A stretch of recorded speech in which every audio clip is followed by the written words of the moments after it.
to be home, baby. Shall we begin? And how that nigga be doing, he started to show up. Shall we begin? How y'all feel, man?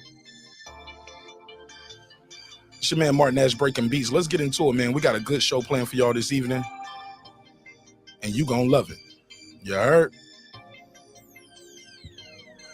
Got a couple good topics on the docket. I don't know if y'all can hear the music in the background. That shit sound loud as hell. Let me see something. I don't even hear it. It's like it's too loud. But all right, we're going to figure that out. Let me run this intro, and I'm going to restart this device. See if we can get that music adjusted. Because I'm hearing the beat come through. It's way too loud. But all right, let's talk about it. It's your man martnash breaking beats. Let's get it. Let's get it. Let's get it. This is my passion. This is what I love to do. But some days, sometimes, I'm just like you, man. I hate this job. Damn, I hate this job. Damn, I hate this job. Damn, I hate my job. Damn, I hate this job. I'm just like you, like you, like you. Damn, I hate this job. Man, I hate this job. Man, I hate my job. From a good dream I wake, sun rays on my face, planning out my day, hoping this ain't the one that I catch a case. I feel so good, I feel so straight. My manager keep calling me saying, hurry up, you late. Hurry up, you lay off. Y'all, man, I hate this job. Man, I hate this job. Been trying to play it cool, but it's hard to play it off. I've been hanging on to this bullshit, cause my car still ain't paid off. I know I'm on my way up. My boy just got laid off, so y'all, man, I hate this job. Man, I hate this job. These hoes here so ratchet. These hoes here so sneaky. Y'all don't even really pay enough for y'all to only pay bi-weekly. I'm trying to double up my cash. Take this job, shove it up your ass. Yo, man, I hate this job. Sometimes I wanna say, walk in and slap my boss. This shit is getting hard. Damn, I hate this job. Gotta make it out of this struggle, bruh. And I don't really mean to take it out on you. You just a customer, but damn, I hate this job. Damn, I hate my job. Damn, I hate this job. Damn, I hate my job. Damn, I hate this job. Damn, I hate this job. Damn, I hate my job. Damn, I hate this job. We're the reason why your stockholders always stay afloat. Yet I'm asking, are they hiring? Like everywhere I go, schedule will say 9, but I think it's fine if I clock in at 9:04. I work 40 hours a week plus overtime just to be bro. So y'all, man, I hate this job. Hate that I applied. So much has transpired since the day that I was high. Told me I could advance, but you were telling me lies. Gotta give your notice before I quit, but you don't say shit right before I'm fired. Damn, man, I hate this job. Sometimes I wanna say, walk in and slap my boss. This shit is getting hard. Damn, I hate this job. Gotta make it out of this struggle, bruh. And I don't really mean to take it out on you. You just a customer, but damn, I hate this job. Damn, I hate my job. Damn, I hate this job. Damn, I hate my job. Damn, I hate this job. Damn, I hate this job. Damn, I hate my job. Damn, I hate this job. You and your procedures, you and your protocol, you and your policies, none of that shit don't apply to me. You and your quotas, you and your standards, you and your 2 sick days a year. Y'all niggas bananas. Wonder why the postman's posted with hammers, going postal with Popo on camera. His wage got him enraged, stressed out, it's hard to maintain. He flips the middle, grabs his. He said, if you don't get the picture, bitch, I quit. You ain't shit, mother. Man, I hate this job. Sometimes I wanna say, walk in and slap my boss. This shit is getting hard. Damn, I hate this job. Gotta make it out of this struggle, bruh. And I don't really mean to take it out on you. You just a customer, but damn, I hate this job. Damn, I hate my job. Damn, I hate this job. Damn, I hate my job. Damn, I hate this job. Damn, I hate this job. Damn, I hate my job. Damn, I hate this job. Look, man, I hate this job. I put my pants on one leg at a time, just like you. I'm out here trying to take care of my family. Damn, I hate this job. It's not always glamorous, for real, but I do what I gotta do for me and mine, you know? Damn, I hate this job. Damn, I hate my job. Damn, I hate this job. Damn, I hate my job. Damn, I hate this job. Damn, I hate this job. Damn, I hate my job. Damn, I hate this job. Damn,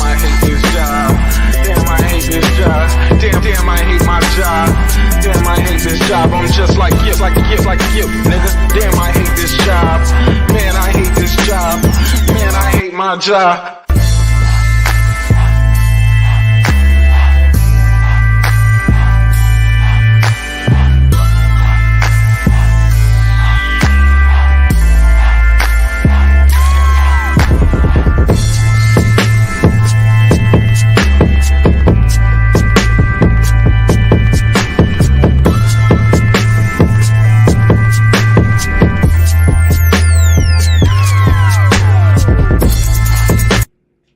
The views and opinions expressed in this program are those of the speakers, commentators, experts, and or the host.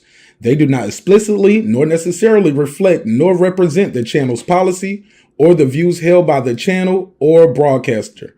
The broadcaster or its channel cannot be held accountable for all or any views expressed during the program.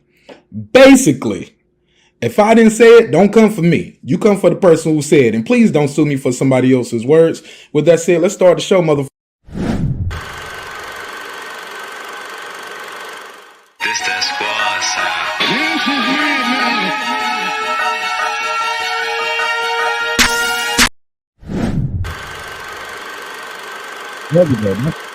This that squad side.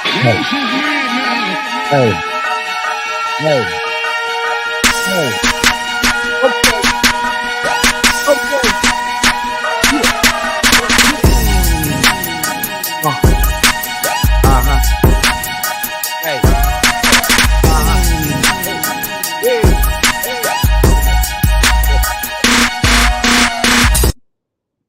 Y'all motherfuckers ready to have a good time? Say yeah. What up, what up, what up, what up, what up, what up, what up, what up, what up, what up, what up? What's popping? What's happening? What's going on? What up, gangsta? You're back in the lab with your favorite neighbor, your man Marq Nash. He is I am he. Another great episode of Breaking Beats. How y'all feel? What's the damn deal? Make some noise for you. Make some noise for me. What up? Make some noise for us. We here, man. Seems like it's been a long time, man. Damn, it was only Saturday, right? It was only Saturday. Well, them 2 days in the middle, man, it seems like a lot be going on. And we gonna talk about it. I appreciate your time, your energy. Thanks for allowing me the opportunity to entertain you all this evening. Hopefully you will be thoroughly entertained and educated. Hopefully we can all learn something, even myself included. I do not have all the answers, ladies and gentlemen. I do not get up here and pretend I have all the answers. No, that is not how it's gonna go.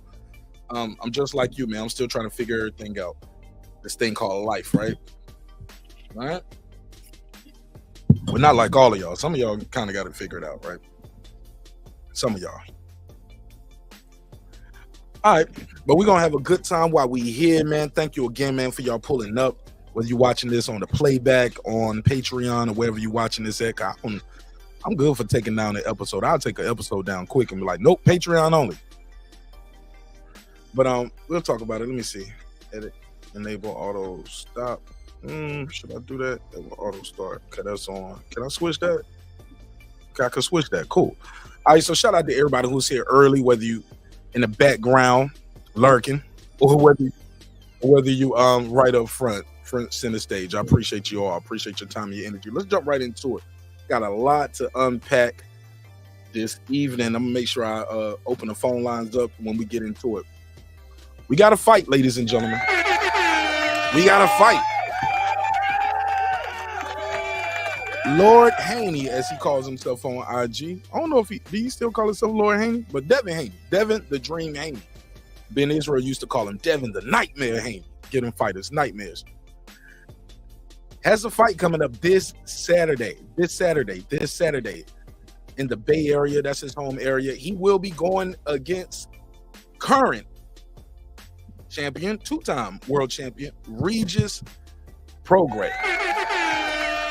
This fight's supposed to be a good fight for both of these guys. This is a big opportunity for Regis Prograis. Probably the crazy part is that's how big Devin is. I know some people don't like Haney. I know the white boy never beat me comment. You know, that's probably gonna haunt him for a while. Even though he was young, he moved on. A lot of us say things to when we're young that if we wish we can go back and change it and erase it from people's minds, we would. But Unfortunately for Devin Haney, he is living his life on the camera. So some things he's just going to have to deal with, and maybe time will figure it out. Shout out to my sister Lisa Bell's in the building, cooking with Sir Senior. What up, though? Shout out to everybody out there. Let me say this, man. When it comes to this fight matters. I know y'all get tired of me saying that. But it matters, though. The fight does matter. It does matter. It matters tremendously to the junior welterweight division. That's 140 pounds for the people who don't know. Or it's super lightweight, whatever you want to call it. Super lightweight, junior welterweight, whatever. Put a case on it. Charles in charge. What up, my brother? How you feel? What's the deal? The fight matters. This fight is important, and it matters to the division, and it also matters to the legacy of both fighters. I mean, if Devin Haney goes and pull this off, woo, you talking about somebody tracking for the Hall of Fame? He's tracking. He be tracking for the Hall of Fame. Undisputed, going up, getting the second division title, beating the champion. No email. That's that new thing these dudes. You know, these new niggas, boy, they love calling somebody an email champion. I'm like, nigga, what you win? Huh? It never heard of Win it. nothing. Ever. You can't even win the attendance award at your job. Niggas talking about, he's an email champ. Like, nigga, what you win? Ever in life. That's neither here nor there. You can have that. That ain't even what we mad at. Actually, I ain't mad about nothing. I'm having a great day. Shoot, I'm having a great week, great month. I'm having a great life. How about that? What about you? Life is good, man. Life is good. Just so blessed to be here, man. Like I'm saying, man, somebody didn't make it this morning, man. Somebody did not make it. And y'all know I ain't lying. In the Army, when we used to run, we used to have this little song drill sergeant used to sing. Well, not even drill sergeant, I'm sure. Even after the basic training, when we would be running, doing those long runs, he'll start singing that somebody's not gonna make it. Somebody's not gonna make. I ain't got the heart to take. And that's how it is. Not just in boxing, but in life. Some of y'all ain't gonna make it. Y'all ain't got the heart to take it. What up, Jerry? Shout out to my guy Jerry, the Terror Tasker. Let's talk about it though. This fight is going down on pay-per-view. Hold up. Did this fight need to be on pay-per-view? Is that gonna hurt this event and the eyeballs that I think should be on this fight? I think a lot of people should be paying attention to this fight. Unfortunately, not the way it always goes. The business of boxing moves how the business of boxing moves. Whether marqnash, you, Lisa Bells, Jerry, Sir Senior, Andrew, whether we like it or not, the business of boxing is going to keep doing what they're doing, for better or for worse, right? But I'm under the impression, you know, and this is an opinion-based show. Let's just get that out there. This is my opinions. You can have your opinion, but we're not going to argue about my opinion. You know what I'm saying? Or your opinion, you know? What to drop at? We're not gonna continue to go back and forth about it's a fact. 1 second, cut this fan.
My mic is muted. Damn, my mic was muted. Damn, nobody even told me. See, y'all ain't shit. Y'all ain't tell me my mic was muted.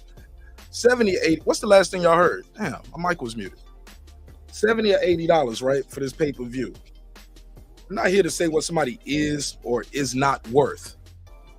I just of the firm belief that somebody said, yo, that's some sick footage of a young Mike Tyson shadow boxing. Yeah, man, I like to have a little I like to have some graphics going in the background, to keep y'all entertained. I know a lot of people got short attention spans. Just listening to me talk up here might not be enough. Some people just listen. Some people like to listen and watch. So I like to have some graphics going. But I'm glad you appreciate it, my sister. So look, but putting this fight behind that paywall, I'm just curious, like, is it going to limit how many people are going to support this event? Like, I want to see it. I want to support the event, but hey, I don't want to spend that money on it right here before Christmas. Also, it's another pay-per-view coming up that I want to see. Or, hey, look, I just spent money on a pay-per-view last week. Well, not last week. Last week was Ryan, but 2 weeks ago. Just bought Andre versus Benavidez. Now I got another pay-per-view. Damn. But I believe if you're going to support this event, you're going to support it regardless, right? Lisa Bell said the Saudi card is $39.99 and it's stacked. You damn right it's stacked. That's a good deal too, Lisa. That's a damn good deal. $39.99. I got it. You know we buying that one. We got to get that one. Everybody should be supporting that event, right? But they're not. They're going to steal that one too, Lisa. You already know. Some people, that's where they at now. Because in their mind, they already said, hey, look, I'm paying for an app on a Fire Stick. I'm already paying that guy. I know, look, I've heard somebody say this to me verbatim. It's like, look, why would I buy the pay-per-view? And I've already paid money for this app to get me all the fights for free. That's stupid. I'll just be giving away my money. I ain't got it like that. All right, you can have that, homie. But you can't be the one to call other people casuals, though. I hate that. We got guys that are hardcore fans. They call themselves hardcore fans. They the hardcore fans. And all they do is talking about stealing fights. I'm not going to buy that. I'm not going to buy this. We shouldn't buy that. We shouldn't buy this. Every fight is a robbery. Every fight something went wrong. Every fight the referee was bad. Motherfuckers be complaining about the outfits the fighters be wearing. Come on. You never heard of it. Like, man, all y'all do is complain about everything. Everything is a problem. But that's neither here nor there. We're going to talk about this some more. Let me see. I got some notes over here. I took the notes. Does Regis Prograis... Sorry, let me plug in my phone over here so we can take some calls too. Does Regis Prograis not only need to win, does he need to look spectacular? I mean, you're fighting a guy, a career lightweight.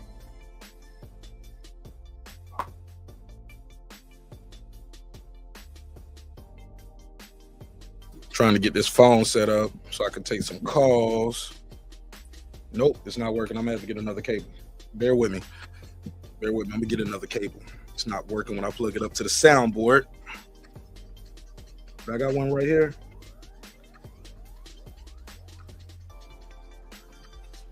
Golly, do I got one right here?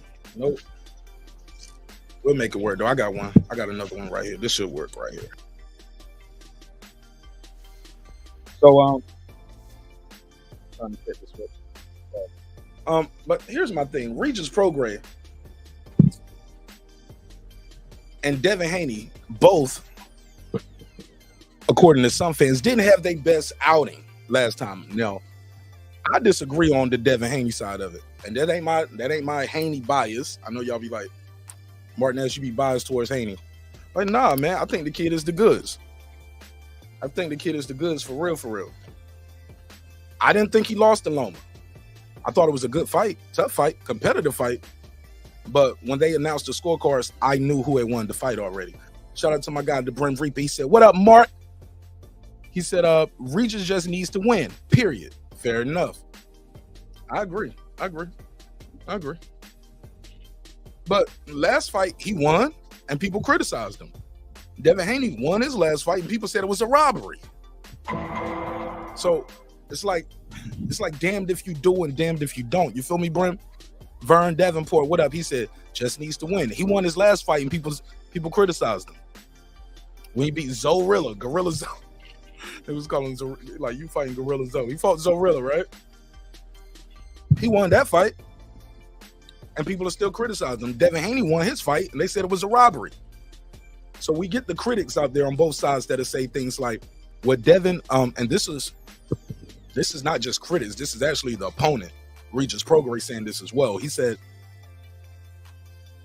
y'all only wanted to fight me because I looked bad in my last fight. Like, bro, what people said, Devin lost his last fight. What's worse, somebody saying you look bad or somebody saying you actually lost? I don't know. Put a case on it. So I said all that to say this. Let me make sure I got this link out there. I'll open the phone lines up. You can't have it both ways. You can't say he's only fighting Regis because Regis look bad. And then you say, oh, well, what about Devin? Devin, y'all say he lost his last fight. So which one is it? Regis look bad and y'all say he lost. Shit, that should be an even playing field. You get what I'm saying? Or am I tripping? That makes sense? Jerry said, some people are going to criticize no matter what. You're right. He said, you can KO a guy in the first round. And fools will say, you stopped him too early. Yep. Yeah, you're right about that. You're right about that. Shout out to my guy, Rollo Green. He said, if Haney gets the extreme KO or stop it, what's an extreme KO stoppage? Like somewhere where he got him wobbly, doing the stanky leg, some shit like you seen on the screen right here. Does that make him a complete fighter? I think he's a complete fighter already, Rollo Green. Me personally, Marq Nash, I think he's already a complete fighter. I think he's a complete fighter. Now, I know what some of y'all saying with Martin Nash, he don't be knocking nobody out. Well, he's 50%. He fought 30 dudes, 50 of them, he knocked them out. And granted, that was early in your career, but that's what happens. The higher you up and go in competition, those knockdowns and knockouts started to decrease. But also, he stayed at that division forever. And I think this is a perfect storm brewing. You got a guy like Regis Prograis, who's been at the division way too long. He's a career, he's a career junior welterweight. Then you got a guy like Devin Haney, who's been a career lightweight, and finally get to go up and weigh and eat some more of that mashed potatoes and eat some of that steak or whatever you eat, some shrimp, fish. You get to eat another scoop, you get to eat another serving. And you got a guy like Regis still cutting weight. I'm telling y'all, I wouldn't be surprised if we get a late stoppage, man, on some body work. And when I say late stoppage, I ain't talking about him sleeping him. I'm talking about the referee saying, all right, I've seen enough, leave him alone.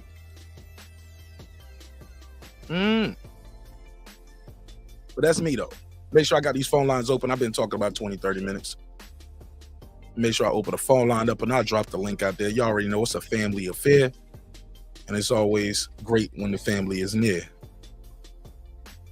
So I'll open the phone lines up, 404-692-1766, 404-692-1766. You can call in, voice your opinion. I'll put you right in the mix, as well as I'll drop the link out there early too. Fuck it. He said, Haney doesn't fight well inside at all. I thought he fought well inside with Loma early on. He was hitting him with those little those right hooks to the body. Shout out to Karma Serene. Shout out to Karma Serene. She said, salute Marquez in the chat. Absolutely. Salute to you, fam. How you doing? Let's take this first call. Who y'all think it is? 502, what it do? What's your name? Where you from, family? Young little green college from Louisville, Kentucky, man. Home of Ali. Home of the GOAT. The best that ever did it, man. I was talking to Sean more about Ali yesterday, and I was saying, he said, man, that motherfucker did everything, man. He'll beat the guy, then he'll beat the guy to beat the guy. And he could sell a fight. He was a showman. He didn't run away from political issues. He would talk about those things. Oh, man, God bless his soul and God bless his family. Go ahead, sir. You got the floor. How you feel, Rollo? I'm doing good. How about yourself, Mark? Man, I'm always good, even when it's bad, my brother. If I wasn't doing good, I damn sure wouldn't be on YouTube. That's right. Salute to you. Salute to the chat. You know, yes, sir. Yes, sir. I always say that Ali was the greatest man to ever box, but Floyd's the greatest boxer ever. Uh-oh. That's how I Hold like up. to put Hold that. up. Say that That's how again now. I Hold like up. to put that. I said Ali was the greatest man to ever box. Floyd was the greatest boxer ever. Break that down. Break that down. Hold up. Well, when we say the greatest man, when you look at Floyd, he don't make a lot of decisions for the people. Everything's about boxing and money with Floyd, right? So his manly decisions he makes, a lot of us don't really agree with. But with Ali, he's the people's champ. He's the greatest man to ever box. You understand what I'm saying? It'd be like Martin Luther King boxing. Oh, okay. You know what I mean? Martin Luther King was a boxer because we said he was a greater man to box than Martin Luther King. I got you. See what I'm saying? So, worldly resume, Ali was the greatest. That's why we call him the greatest. But if we just talking about skill for skill in the ring, I've never seen nothing like Floyd Mayweather in my life. Hey, look, and look, But, he was calling himself the greatest before he was, though, right? Ali. Yeah, he was calling himself the greatest. Like, he spoken into existence. Yeah, Ali. Well, now when Haney do it, everybody's, this kid is cocky, he's conceited. I don't understand it, but, you know. But, yeah, speaking on that extreme, he needed extreme knockout. So extreme knockout would be what Tank did to Leo, Mario, right? Extreme stoppage would be what Bud did to Spence.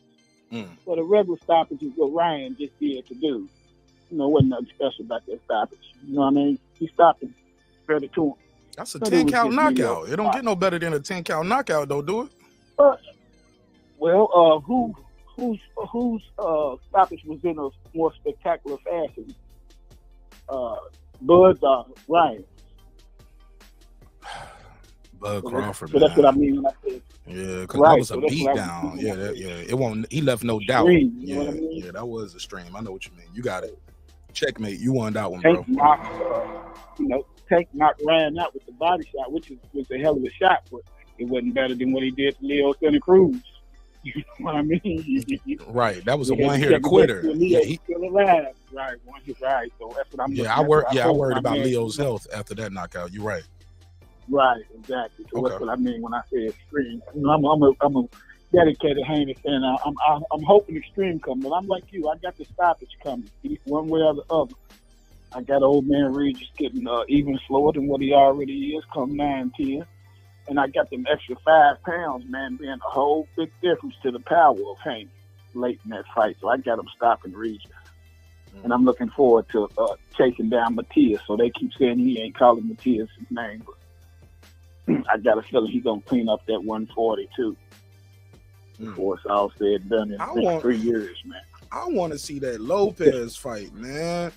I think that's a T.O. big gonna fight. run, man. It's a great fight, big fight. But for some reason, man, I respect T.O. I was on here a few months ago telling you got to respect T.O. after, this was before the Josh Taylor fight last time we spoke.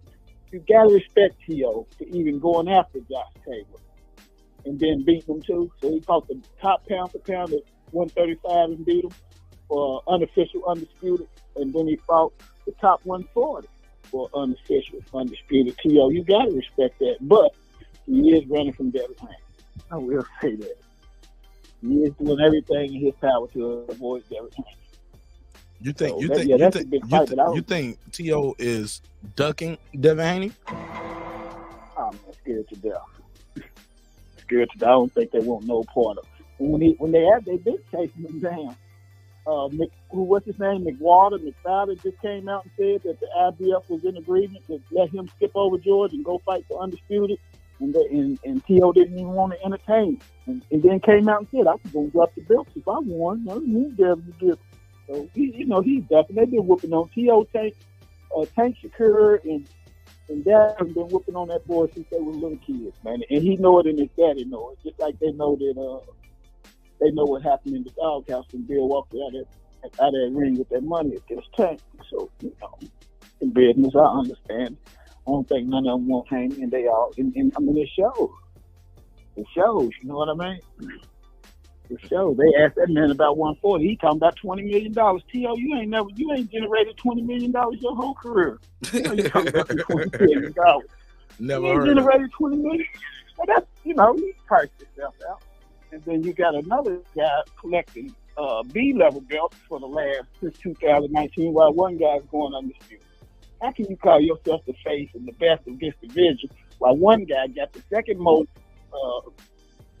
title defenses at lightweight ever, right? And he went undisputed.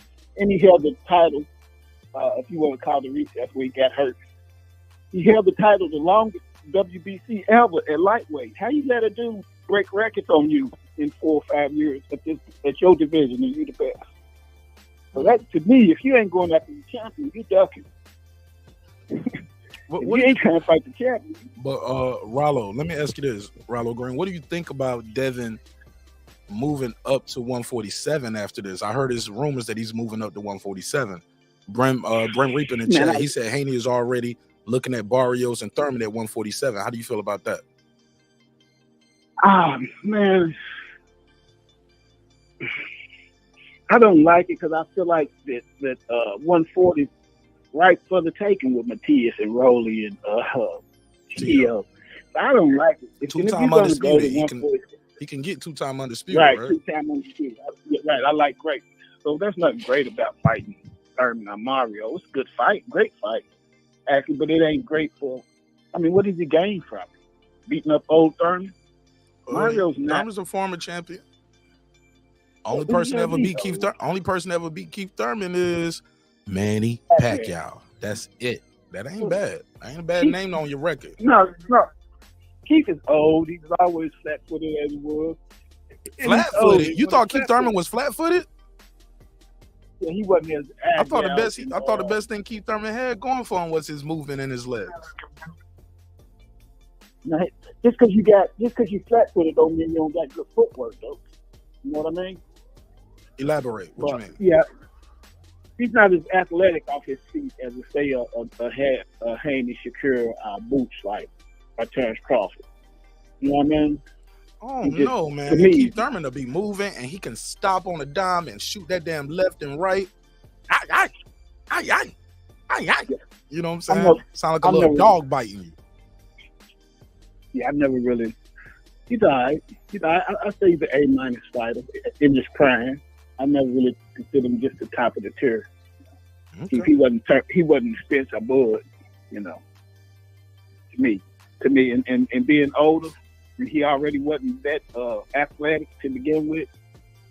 You know, it's not a fight I want to see, and I don't got no faith in Mario. You know what I mean? So them is not fights I want to see. It's better fights at 140 for Haney. If you're gonna go to 147, shit, you gotta fight Boots, man. You went up to 140 and fought the champion. Don't stop there. If you want to skip things and go fight the champion. You know, you're not ready for that. So Boots is too big. Yeah, right. I feel you on that. If you can't go up there and beat everybody, you should stay. Right. Yeah. And unless you try to pull some Roy against John Ruiz, where hey, I can't beat everybody, but I can beat that champion. Oh, I love it. Go steal a belt from that champion and come on. I can respect that. Hey, Rollo, look, I'm glad you said that because when people talk about Bud, they was like, well, Bud should go up and fight Benavidez. I was like, that's different. Yeah. That's different. Canelo and Benavidez ain't the same size. The height, the reach, the punch volume, the style that they fight, totally different. You know what I'm saying? It's not like you can beat everybody, but he could probably beat that guy. Like Roy, that was the perfect example. Roy could beat John Ruiz, but he probably couldn't beat Tyson or Holyfield, Tyson, Dennis Lewis, Klitschko, those guys. He ain't gonna beat them. Yeah. Right. So you know, people saying Benavidez, they just want to see Bud get beat. It's usually Spence lovers, and I love Spence. Up until 10 days before the fight, I had Spence winning that for the last 3 years. Up until maybe 2 weeks before the fight, I was going with Spence. But you know, so I love Spence, but that's Spence lovers hating on Bud, wanting to see him get beat, like they want Devin to get beat. Like other channels talking about, well, he got to fight Boots, and they right to a certain extent. But why even want him to go up there and fight that champ? He's not ready for Boots. I don't think he's too little for Boots. You know what I mean? So stay at 140. You got 3 champions down there. 2 you will walk through with Matias and Rowley. But then it'll be a good disputed match we can get set up with T.O. T.O. go clean up one of the belts and fight Matias or Rolly. They picked, you know what I mean? Mm-hmm. To set up Undisputed at 140. But I don't like him going to 147. Yeah, not right now. I just Not right now. I don't like it right now neither. And if he do, at least wait till Bud drop them belts and let somebody else get them belts so he can go fight a champion. You know what I mean? Let Thurman get a belt. If Thurman get a belt at 147, then yeah, we'll do it to be a 3-time 3-division champion. But Right, for but nothing. Right, it's not. I feel you on that because it's not even a big payday fight for him like that at 147. Right. So what are we getting out of it? Say we beat Thurman? Say we beat Mario? There's nothing there. It's nothing for it. It's not a money fight. It's not a legacy fight. We can get the same type of money fight out of Rolly or. Hey, look, a fight with Ryan Garcia at 147. I mean, at 140 will be a big payday. Be a big for payday for everybody, and it'll be a good show. And I got Haney beating the shit out of Ryan, and I like Ryan Garcia, but I didn't like it. Hey, look, real quick, go ahead. What was you about to say? And then we'll go to Dub. I don't like Ryan's not a good fighter to me, man. He's not he's a soap opera in the ring. He's not a good. You see him turning his back, man. He does stuff that I'm still telling my son, man, you can't do that. So Ryan's still doing that at this stage, which is why out of all of them kids being between 24 and 25, meaning Devin Tank and Shakur, he's the only one still that ain't held a belt. You know what I mean?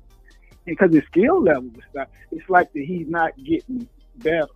He's not progressing. You know what I mean?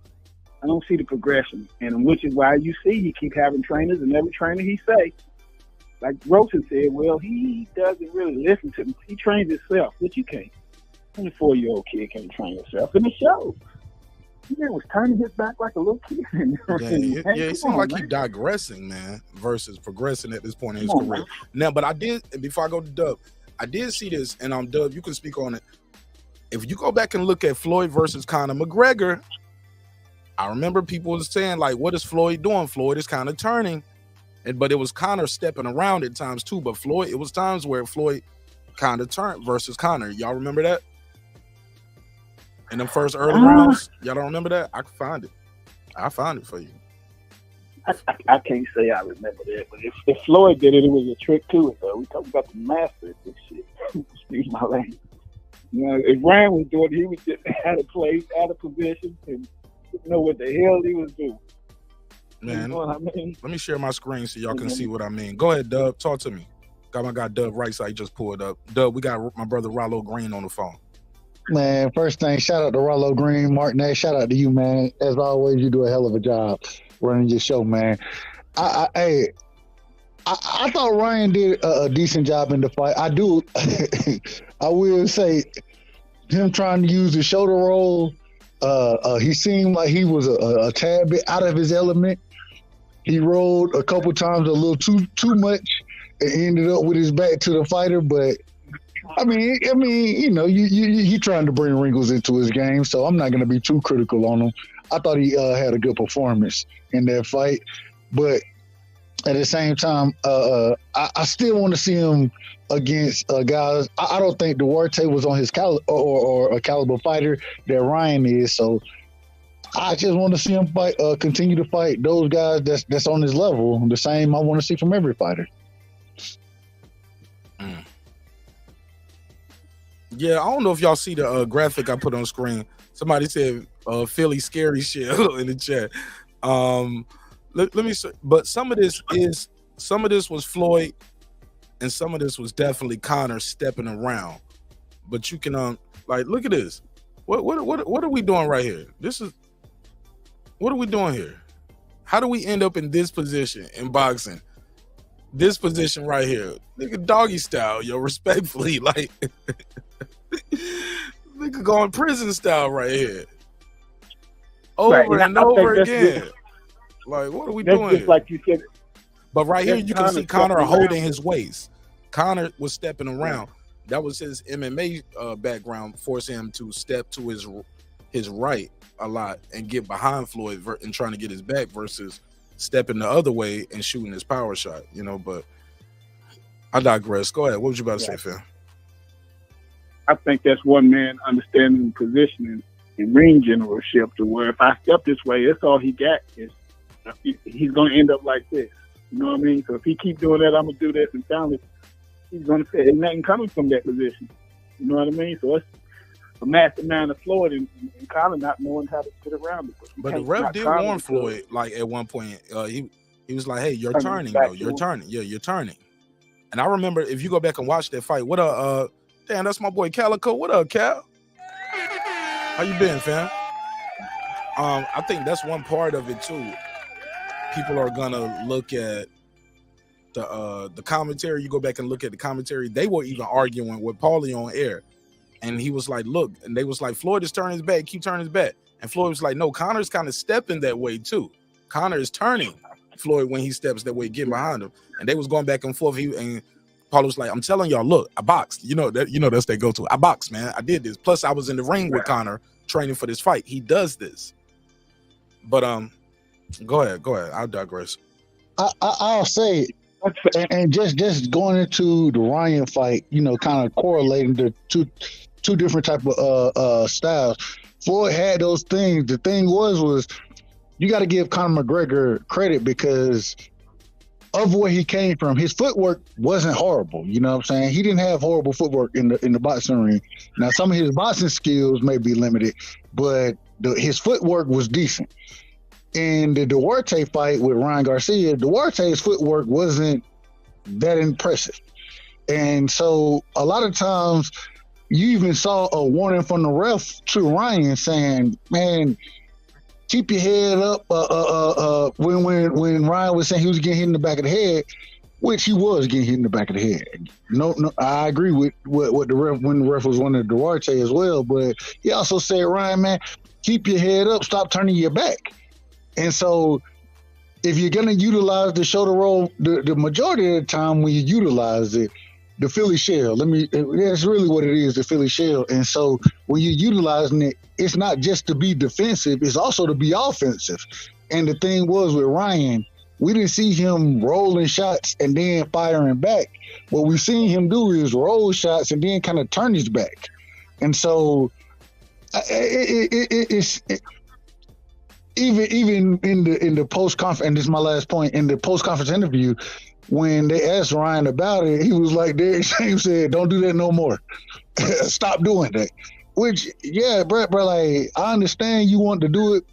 I don't know exactly why, but I don't know if you've been working on it. Maybe he has, but that ain't what Derek James is teaching. And so it goes back into the point where the brother was making, saying that Ryan Garcia, he go in there, he want to do some of his own things. He don't want to necessarily always fall in line with his trainer.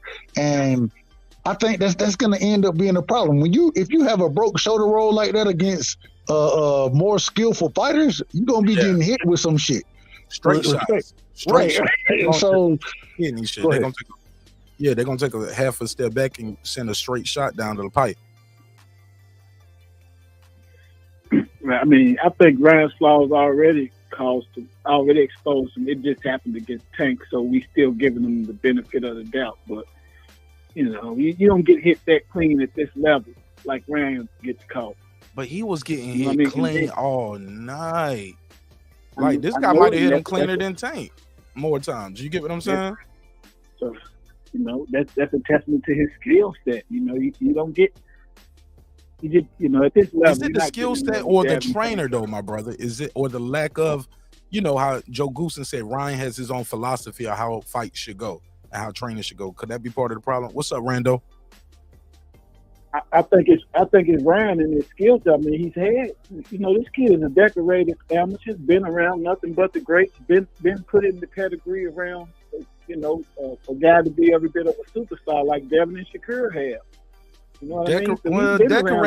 So decorated amateur is like saying I was good at JV in high school. I was good in high school. That's poke high. I scored 4 touchdowns at poke high. That's like, that's high school shit. Like, he, respectfully, what I'm saying? It's not like he was an Olympian. That's amateur, but that's a different level. That's like college level. You get what I'm saying? It's like, it's a little bit different. Yeah, but it's very few actually, guys it's a level over college. Straight after amateur, already with a big promoter backing them.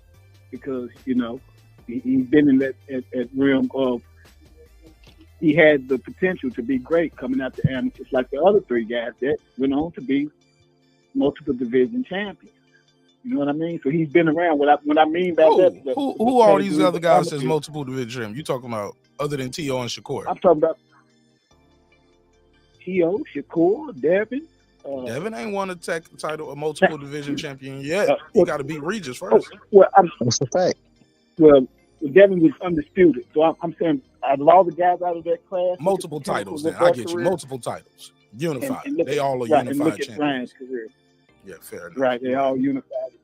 Went on to be the top of their class, and he's in their class. He's the only one without a belt, and then he's still having performances where it's like, who's this guy? Is this his 25th fight, or is this his 5th fight? You know what I mean? You can't tell with this guy. When you put him in with an old bum, well, not an old bum like Luke. Luke was never a B+ fighter. And then he's old. So, of course, the young guy going to come in there with that quick snappy and get him out of there. You know what I mean? But he knew it, because when it was time to fight Devin, I don't want this belt. I ain't ready for that. What do you mean? You're a little older than this dude. You know what I mean? I come from the same background. What do you mean you're not ready for him? Why not? What you been doing? Well, he was getting better. You beat him 3 times in the amateur, y'all split. So when you get the intern belt, you say you're not ready for him? It's one thing. It's one thing to say I beat you when we were in the amateurs, right? It sounds good for the fans, but put those ages on it. I beat you when we were 7 years old. I'm freestyle. I beat you at 7 years old, 9 years old, and 11 years old. But then you beat me at 12 years old, 15, and 16. 12, 14, and 16. You get what I'm saying? Like, you beat me when we was little kids. I've been beating your ass the last 3 times. You get what I'm saying? It's different. Yeah, and the thing. Oh, go ahead. No, I want to say, Nick, I think I did get your email. Shout out my sister Nick Rich. I needed you for that. What fight we talking? We was talking about some contracts the other day. We had Rachel over here talking about contracts. I wanted you a part of that conversation. Next time I'm gonna send you the joint though direct. But shout out to Nick Rich. Shout out to everybody who's here. Food Revolution, some rando. We got Foodie with the beauty, badass blonde in the building. Just joined the panel. My sister Lisa Bells, of course, and of course my boy Calico, aka Shadow Band. I need you to pull up for this. When I drop the link, the link is pinned. But when I get to that next topic, definitely want you to be a part of that, Calico. Even if this one you want to join now, it's cool. It's nothing but love and respect on the side, man. Foodie, what do you say to what who said that in the chat? Matter of fact, Shadowband said that only serious threat left for Haney is Ennis. Haney will win for a long time. How do you feel about that? I responded to him just right now. I just saw that. And can you hear me? Yes, ma'am. And I said, not T.O. He wouldn't be a serious threat to him. I mean, that would be a good fight, but you don't think that would be a serious threat? And and by serious, what do you mean? Would it be a good fight, or do you think like Ennis is going to just knock him out? Because Ennis is 32 fights in, and he's done his little thing, but fuck though. I think he's 20. I think he's 26 fights in. Nah, he like 32 fights in. Okay. For the box rack. Yeah. I'll look it up, but go ahead. So that's what I'm saying. Like, if you look at the level of competition that Haney has been against versus what Ennis has been against in the amount of fights, less fights for Haney. You can't really say that because we haven't seen Boots battle tested. You see him styling and profiling on these people, but he's styling and profiling on cans. You know what I'm saying? Journeyman, basically. Right. So how you gonna say that? You can't say, this whole boxing community, the way it is now, is they like to, in their head, say that, oh, this person would do this. Well, we ain't seen that. We have seen no evidence of that. So that's all I gotta say about it. All right, go ahead. Anybody want to respond? We got and the phone lines are still open. I can add another call. Rollo Green is on line 1. Dove Right Side and Food Revolution is on the panel. You want to join the conversation? You can call the number. Let me put the number on the screen.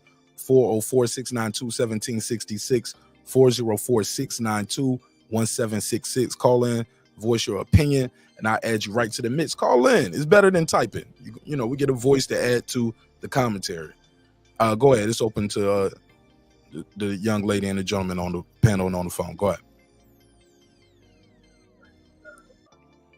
I think that Bootsy hasn't fought anybody to really show what he's going to do when a guy knows how to slip, catch, roll, and hit you back.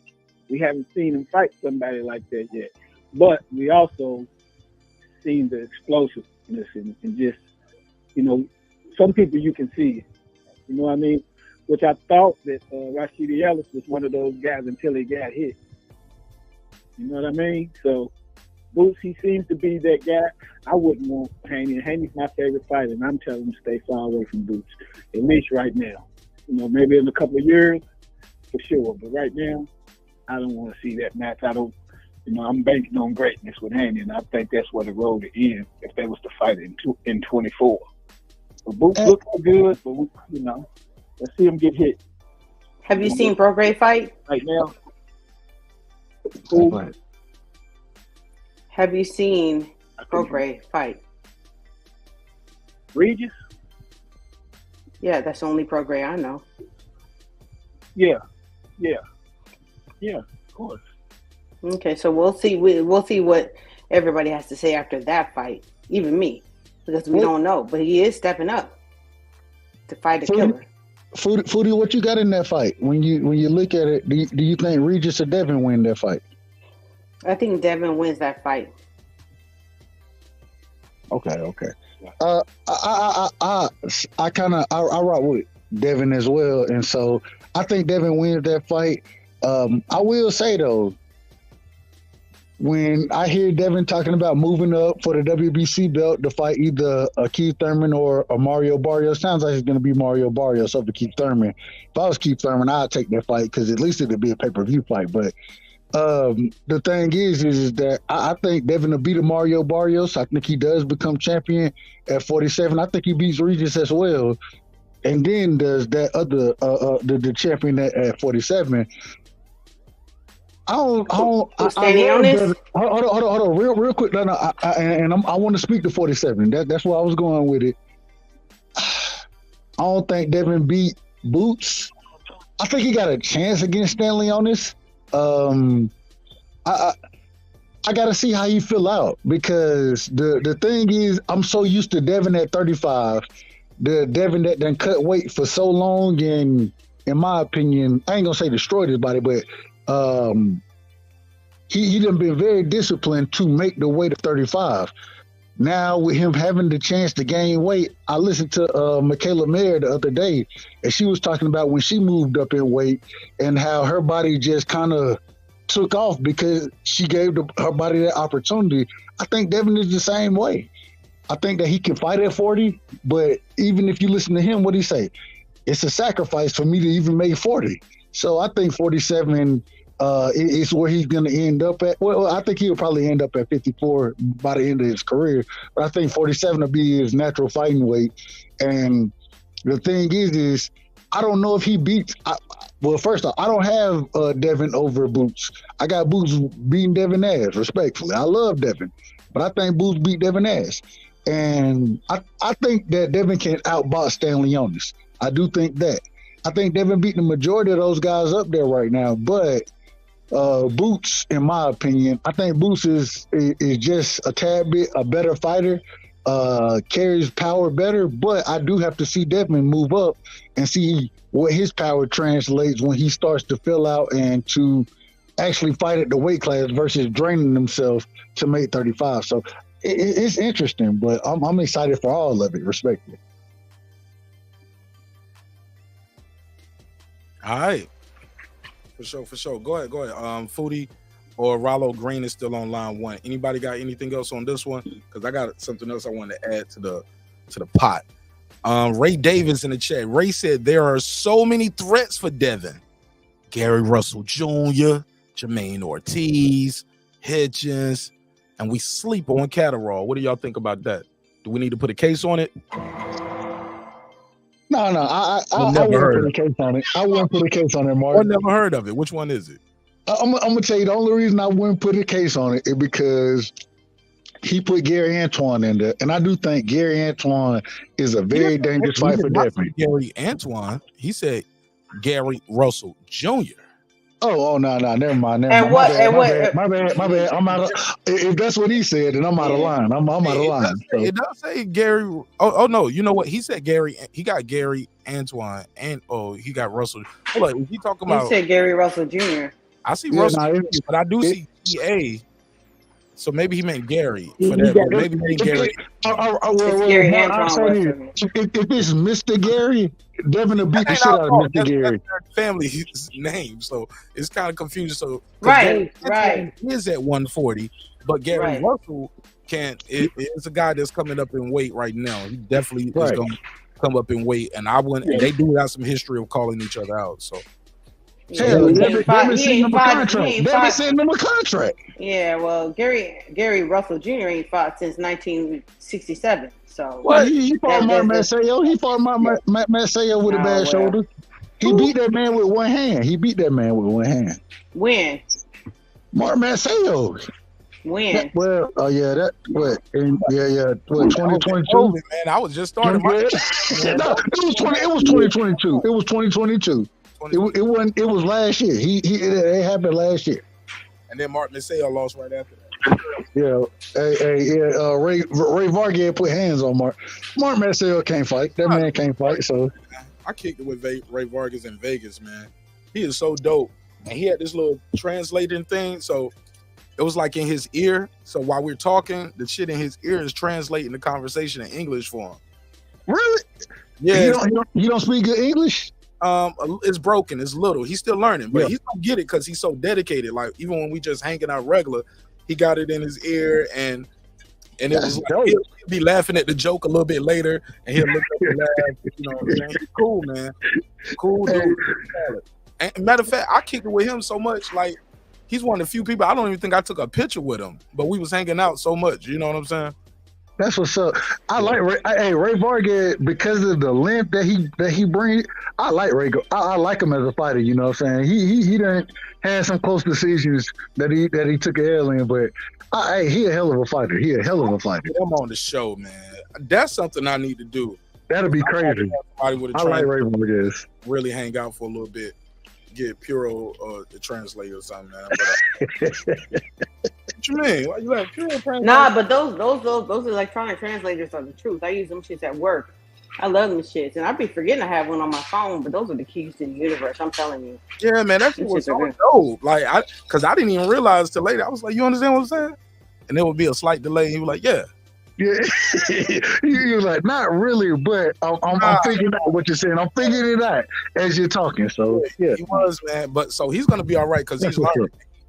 He wants to learn, you know. Yeah. And he's just got such a big heart too, man. Good personality, man. Like he's one. You ever met somebody that seems so nice? You worry about him, like you like, man, somebody gonna try to take advantage of you. You too nice. Yeah. He was too nice. I was like, man, I gotta stay with you right here, man. We're gonna walk together. Hey, like, at least like I can give you a little protection at this current moment in time. I don't know if he needed protection, but like not protection, but you know what I'm saying. Fight his ass off, but he gonna try to do a boxing fight. I was like, nah, nigga, street fight. Let me grab this weapon real quick. Let me hit this nigga with this bottle, and we gonna run. Let's go. Bang. Yeah, let's get the hell on, man. We don't, this the wrong situation. Gotta have both. You feel me? He gonna want to touch fists before the fight. A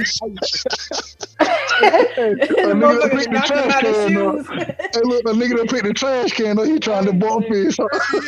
Nah, man. Like, yo, bite this nigga. You got knocked out your motherfucking shoes already. Like, come on now. Man, put your goddamn guard up and fight, nigga. Respectfully.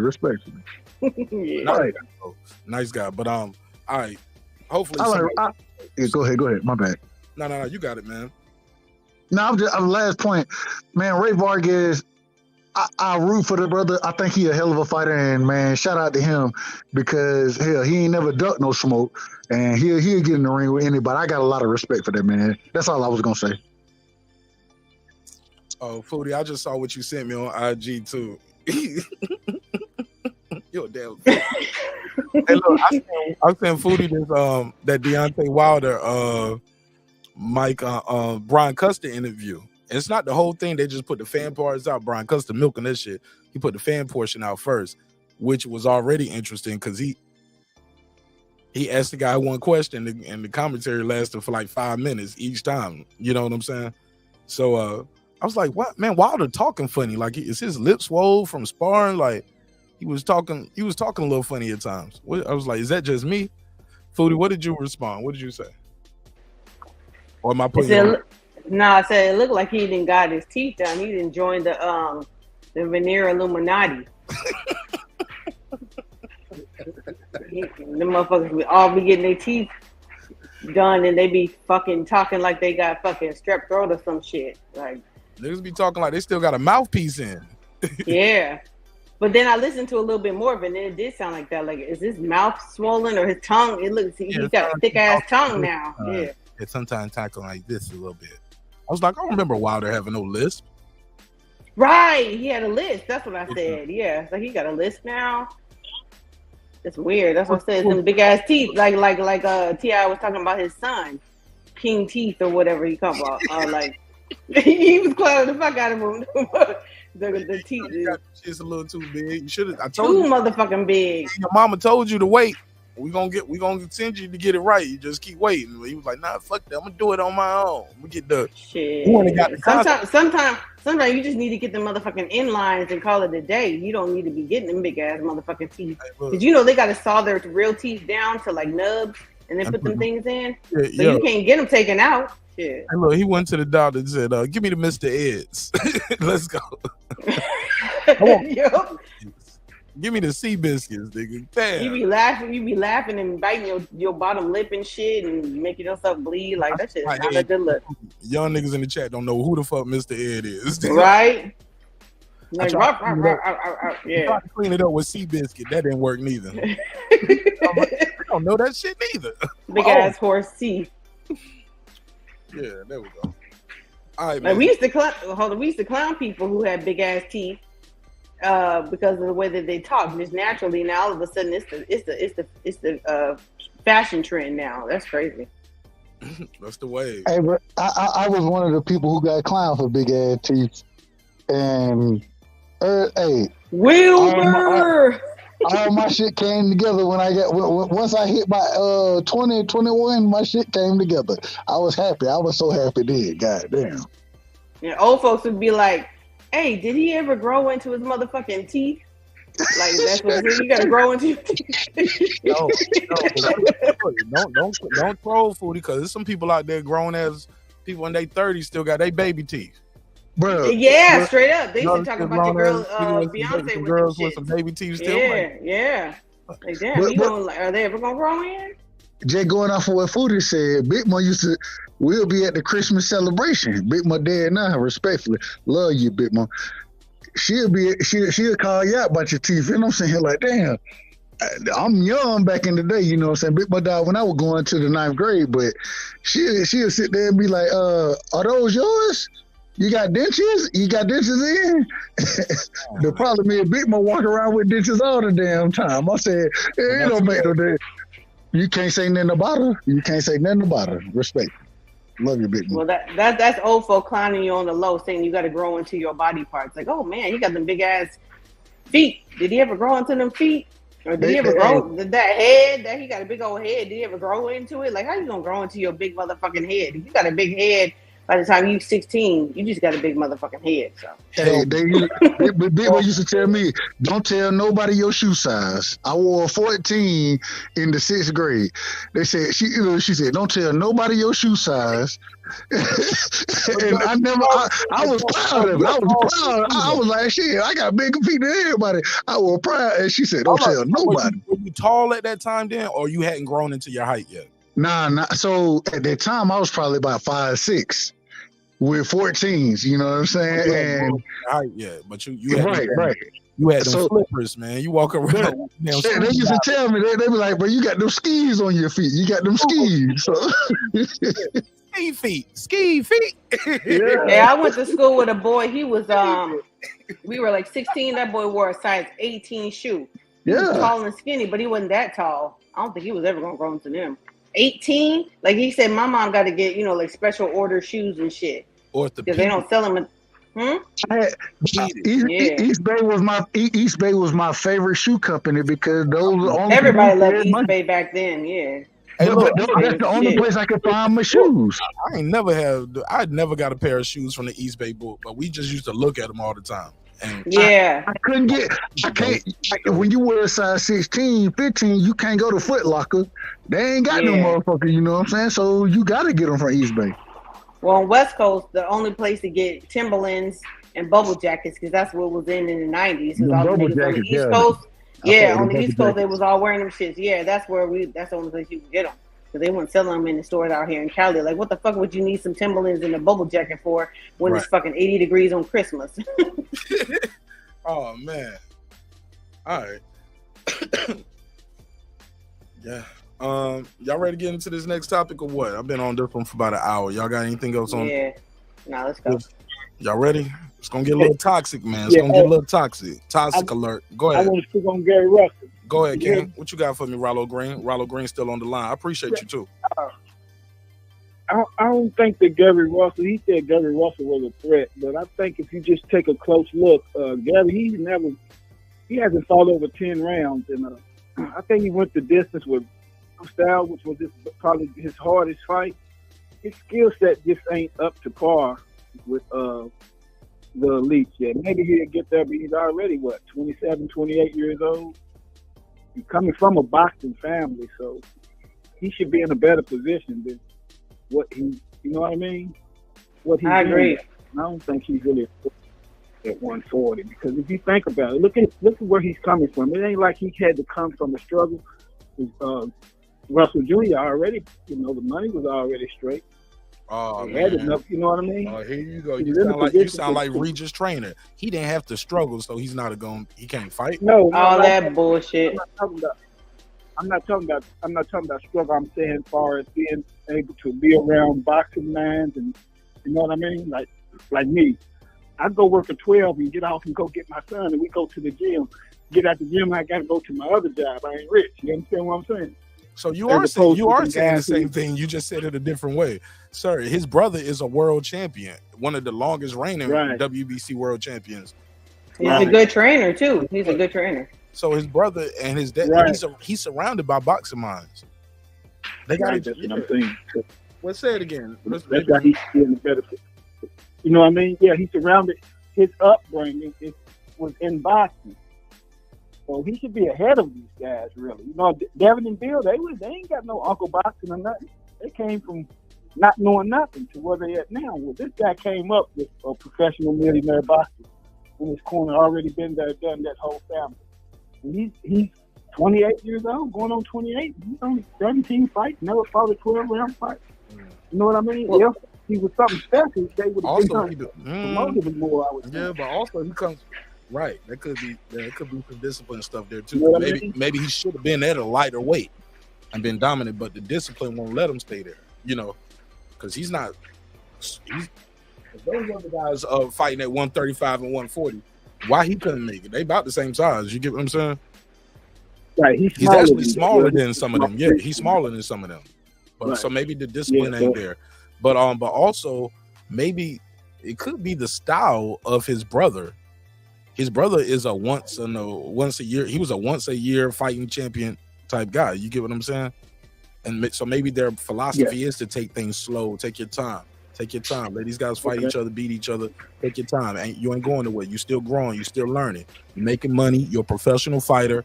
It's gonna come. You're gonna become a world champion. Maybe I think it's his style. Or Hall of Fame. I'm gonna be an all-time great. I'm fighting. How long though, Marq? How long though? Jesus Christ! How long? Now I think Gary Russell's style versus Devin, if we're talking about that, is the determining factor because Gary Russell fight like Sean Porter, like they like football players, like aggressive. You know what I'm saying? And I think that Devin, he just the way he finessed the fight, he will definitely beat Gary Russell Jr. because you know, just like with Tank or any of those aggressive fighters, huh? I'm about to call you Lisa. Also, too, Foodie, the experience of being at that high the highest of the highest level. Yeah. Ain't never seen Gary Antoine Russell ain't never seen nothing like a Lomachenko. No. You know what I'm saying? But let me go to my guy BVO Boxing. What up, big dog? Oh, what's up with you, man? How you feeling? Man, I'm always good, even when it's bad. How you, bro? Good, man. I was listening to the conversation. I thought I'd hop in. Man, join. I tell you what, man. I don't even like Devin Haney, but he'll beat the braids off Gary Russell, man. This dude ain't fought nobody. He 28? Yeah, it's at this point, man. We just talking now. He's not gonna ever be what he's supposed to be, man. Yeah, styles make fights. Yeah. Yeah, this ain't no T.O. we talking about now. We talking about like T.O., even Devin. I mean, these guys actually been in some real tough fights. I mean, I'm just hoping that some of these fighters step up so we can see some of these good fights. Because the T.O. Tank fight, that would be huge. The Devin Tank fight, that would be huge. We got to see these big fights. I'm tired of seeing Tank fight cab drivers and Amazon workers, man. That's never gonna stop though. But I'm sorry to burst your bubble. Yeah, but you know, we just seen Ryan Garcia, man, looking like baby Sugar Ray Leonard, man. Like, you could take a tough fight if you got some heart, man. You can't be scared to lose. I'm sorry. What did you say? I've been telling you, man. That boy Ryan is special, man. Did you see him? Special what? Special what? He's special athlete. He's a special fighter. He's special talent. Yeah, he's special talent. He just ain't got. He got to get his mind together, but he got all the tools, man.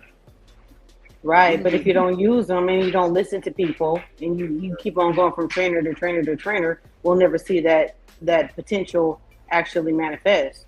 So I get what you're saying, but you know what? You got to remember, these younger guys are just different. They want somebody kind of appease them. I think for the first time, I think DJ is actually challenging. I don't think DJ is a great trainer at all, but I've seen Ryan doing things different, being more defensive minded. They roasted him about that ugly shoulder roll, but he trying things, you know. That's how you do it. But you don't try them when you in the fight. You try them when you train it for the fight. Right. You know, you try them in the fight. You know, Ali didn't work on the rope-a-dope in camp. That's something he tried in the fight. But he ain't no Ali though. How do we know? Okay. I'm just saying. Marq, what's next on the docket? Before Ali fought Sonny Liston, we didn't know what he would be. How do you know? You don't know until they fight. I don't play the fan game. I'm sorry. I just go off what I see. Everybody else was scared to death of Tank. Ryan went in there.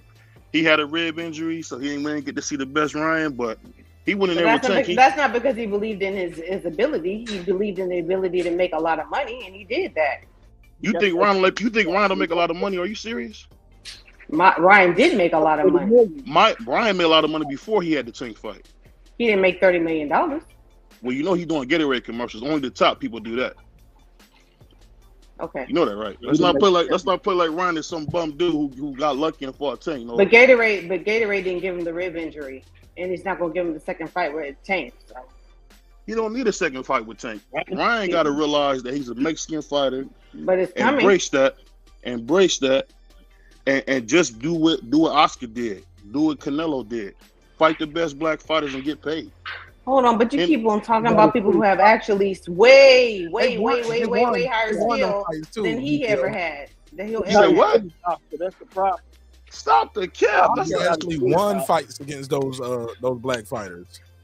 He didn't just. You're putting him in a pedigree that's way higher than his pay grade, than his ability to fight. What is his talent look like? I understand that you like. Who's talent? Ryan versus Oscar De La Hoya? I'm talking about his talent. Ryan versus Oscar De La Hoya. Let's just go with Oscar De La Hoya. You're talking about he's a Mexican fighter and he's got skill and all. Oscar De La Hoya versus Ryan Garcia? I think Oscar would beat his ass today. You said today? Right. Today. You must have some Alizé or something for you got on here. That's crazy. So I don't do this often. But hold on, BVO. Shout out to BVO. Shout out to my brother BVO. Hold on, BVO. Hold on. Foodie. I don't do this often, but you gotta respectfully. I say this respectfully, Foodie.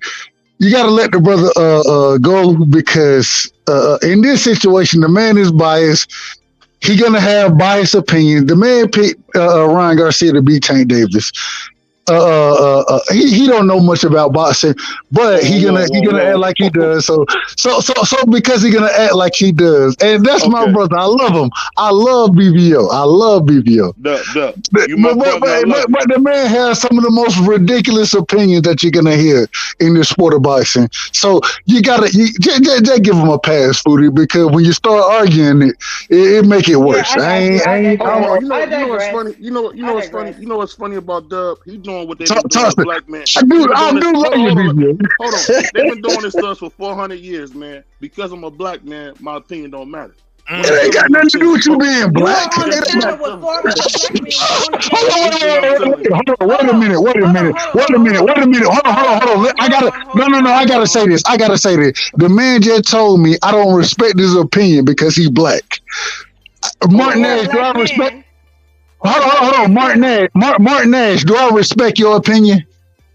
Point of order, man. Point of order. You just cut me off. Let the black You out of order. You out of order. You out of order. Hold on. You out of order, man. You can't tell me I don't respect a black man's opinion. It ain't got nothing to do with black folks. It got everything to do with your opinion being the wrong opinion. You usually have the wrong opinion. Hold up, but it's his opinion though. But the majority of the time it's wrong. Dub. You my older brother and I love you, but don't take sides against the family. You told me that Chia was gonna lose to Josh Taylor. And what did Chia do? I didn't. No, I'm on record. I was on record saying that Teofimo. No, I'm on record saying that Teofimo Lopez, that fight was tailor made for him. I picked Teo to win that fight. I didn't tell you that Josh Taylor was gonna beat Teo. I never told you that. This is what I'm saying. You trying to discount my opinion because I like fighting. I'm just saying you gonna bring that up. Don't lie on me. Hold on. This what I'm I ain't saying nothing about your. I'm saying that when you take these opinions, you usually be wrong. No, I don't. I'm always usually right. And if I was wrong, I could have been right. All right. But I'm gonna tell you this thing that you're missing here. What I'm missing? Tell me what I'm missing. This is what you're missing. I put like this. If Tank had the same resume as Teo, y'all be calling this nigga king. It's that simple. You only talk about people that you like, not about fighters who actually get in there and fight. Ryan was that's not true. That's not true. Because hold on. He coming out. He talking about me. Okay, go ahead, Foodie. Go. I want to respond because I think he's talking to me. I want to respond to it because it feels like he's talking to me. Don't take it I'm not going to. Go ahead, Foodie. Go ahead. Go ahead, Foodie. Go ahead. Okay. All right. He said y'all, and he said that he's, it's because he's black, and even though he's a black man on a black man's panel on with other black men, that's all well and good. You can have your opinions, and I got my opinions. But you said if Tank had the same resume as Teo, we would be crowning him king. And then what did you say after that? Listen, I just said like this. I said that when I say black, you're missing what I'm saying. Well, no. Just the last comment I said. The last comment, like I said, the last comment I just said, if Tank had the same kind of resume that Teo had, they would be calling him Hall of Famer, greatest to ever fight, whatever the case may be. Tank ain't fought nobody, but they want to crown him. No, who did he fight? No one. We agree. Keep going. So why wouldn't people be critical of his resume compared to a Teofimo Lopez? They're not critical of Tank at all because they like Tank. They don't Who like ain't Teo. critical of Tank? I'm not talking about you personally. I don't know you. I'm talking about just overall when I hear people. Well, this is what you got to understand about the Tank. This is what you got to understand. I don't mean to cut you off. This is what you got to understand about the Tank fans. The Tank fans live vicariously through Tank because these are people of a certain demographic that live vicariously through a person of a certain demographic, meaning like they want to believe that they can be successful because there's feedback. Who got on here that's giving me feedback? Somebody got an Obama phone. Somebody got to mute their mic. Go ahead. But they're not necessarily fans of Tank and all of the people he fights and what he has accomplished. They are fans of who he represents to them. So I pay them no attention because of that. I know that. Being an intelligent person, you can see that. Like, they don't give a fuck about who he fights. They gonna root for him because they represent themselves. They see themselves through him. They live vicariously through him. He represents the person who didn't have a father, didn't have a mother, come from the school of hard knocks from what they can see, and pulled himself up by the bootstraps. I respect that. I understand that, but that is not judging him based on his level of competition, which is what I judge him for. So you got to take that into consideration when you are talking to the average Tank fan. So when disregard the rest of it. Well, let me ask you this question. So basically, they look up the Tank, and my boy D Calico didn't even get a chance to speak. He jumped off the panel. He didn't even get a chance. But go ahead. No, so I'm saying, you talking about looking up the Tank, so you're looking up to a guy who wears purses and nail polish and pearls. I don't think that's the case. I think it is in the game. It's like I don't know how the fuck you heard that out of what I just said. People choose who they want to follow. They don't want to follow the best boxers. They want to follow the most popular. I could say this. We just seen that with Earl and Bud. I thought Earl would win. He got the brakes beat off of him. Yeah. At the end of the day, it just go off who they like. Bud is not a very likable person at times. And that's the same thing with Tank, is what I was saying. So we're saying the same thing. Saying the same thing, but I'm just saying, I think it's crazy. And I'm telling you, the only reason I say what I said is because my brother Dub is definitely biased. He said, I'm biased. I just pick who I see. I'm the most unbiased guy you can be. Yeah, but when you get on these panels, sir, you cannot be taking it personal.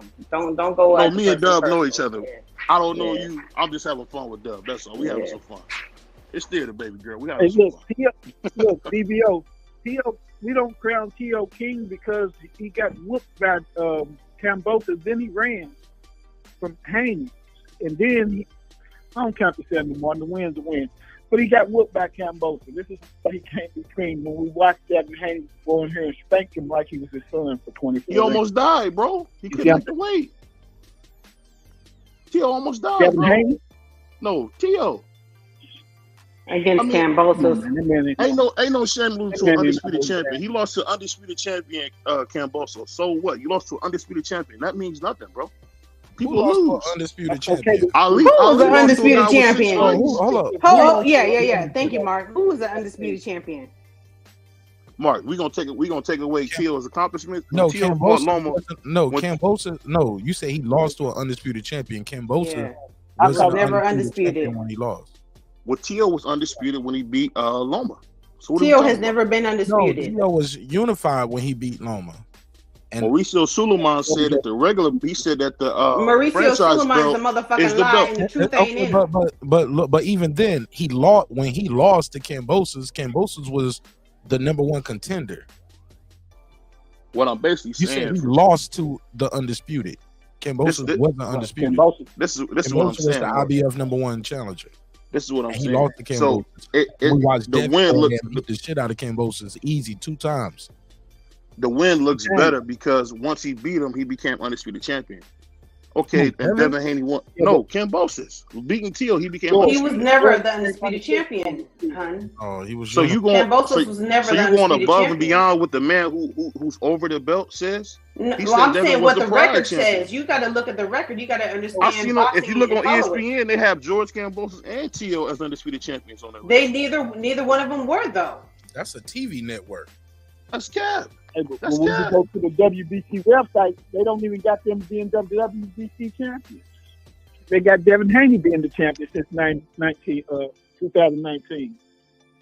So, Devin Haney was the pride champion. That's what Mauricio said. I don't know. I can only go off what the man who makes the belt says. There's another thing that's going to kill that argument is, look, if Suleiman also come back and say that Devin Haney is the youngest undisputed champion in the 4 belt, but if T.O. was undisputed, then that would have made him the youngest undisputed because he was younger than Devin. Right at the time. But it's the thing. You can't blame T.O. for Devin ducking him. What do you want him to do? He can't make him fight him. You seen T.O. go up to Devin and say, "You don't want to do it. You don't want to do it. You're scared. You don't want to do it." But that's just that's pomp and pageantry. That's what's it called? That's marketing. So you can't take everything that everybody says as fact because we're at 140 right now. Now they're both at 140, so we'll see what they do. But then, like that's a whole different thing because Tio went up to 140 way before. Devin's just getting to 140. Well, let me ask So you a just question. because it didn't happen, just because it didn't happen at 135 like you wanted it, doesn't mean that it's never gonna happen. These guys are young. Well, let me ask you this, Queen. You honestly think that Devin Haney can beat Tio? Are we joking? Or are we serious? What's going on here? Yeah, I do. I got him beating. I do. Timo Lopez. This is the same dude that beat Josh Taylor to death. What are you talking about? Josh Taylor hadn't fought since for 18 fucking months. 469-day layoff, bro. 469. Okay. I like that revisionist history that my brother Marq brings up. Ain't no revisionist history. It is history. That's At a the fact. end of the day, you talking about the lineal champion who was undisputed. I don't understand what we're talking about. I think Devin would have beat him that same night too. Devin would have beat him that night too. What's up to the panel? What's up to the panel? Let me break this down on this WBC thing.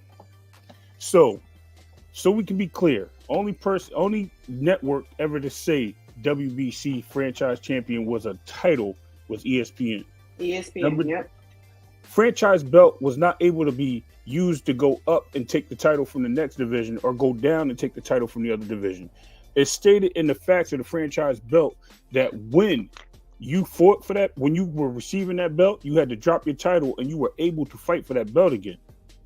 That belt was made to unify and allow you to move up and down in weights without losing the title. It was just a protection, but they made you drop the title because you had to fight for it. There was no unification. When he fought Loma, he petitioned for that fight prior. They didn't reward him with the belt till after, 2 weeks after. So there was no undisputed for Tio ever. And if we're going to give it to anybody for winning in the ring, if we're going to claim that, then you give it to Kambosos because he won it in the ring, which he beat the brakes off of Tio. Weight drain, whatever you want to call it, because he was a weight drain when he fought Sandor Martin, and Sandor Martin put him down twice, and he got slipped, robbed. bro. Stop the cap. Oh, come on, man. He slipped where? Because I seen the punch coming. He slipped, bro. In the corner? Man. Look, listen. So all of those knockdowns were slips. All of them, because he got a count on one of them. He should have got a count. No, on one of them was a knockdown. One of them was a knockdown. Obviously, both of them one was a knockdown for sure.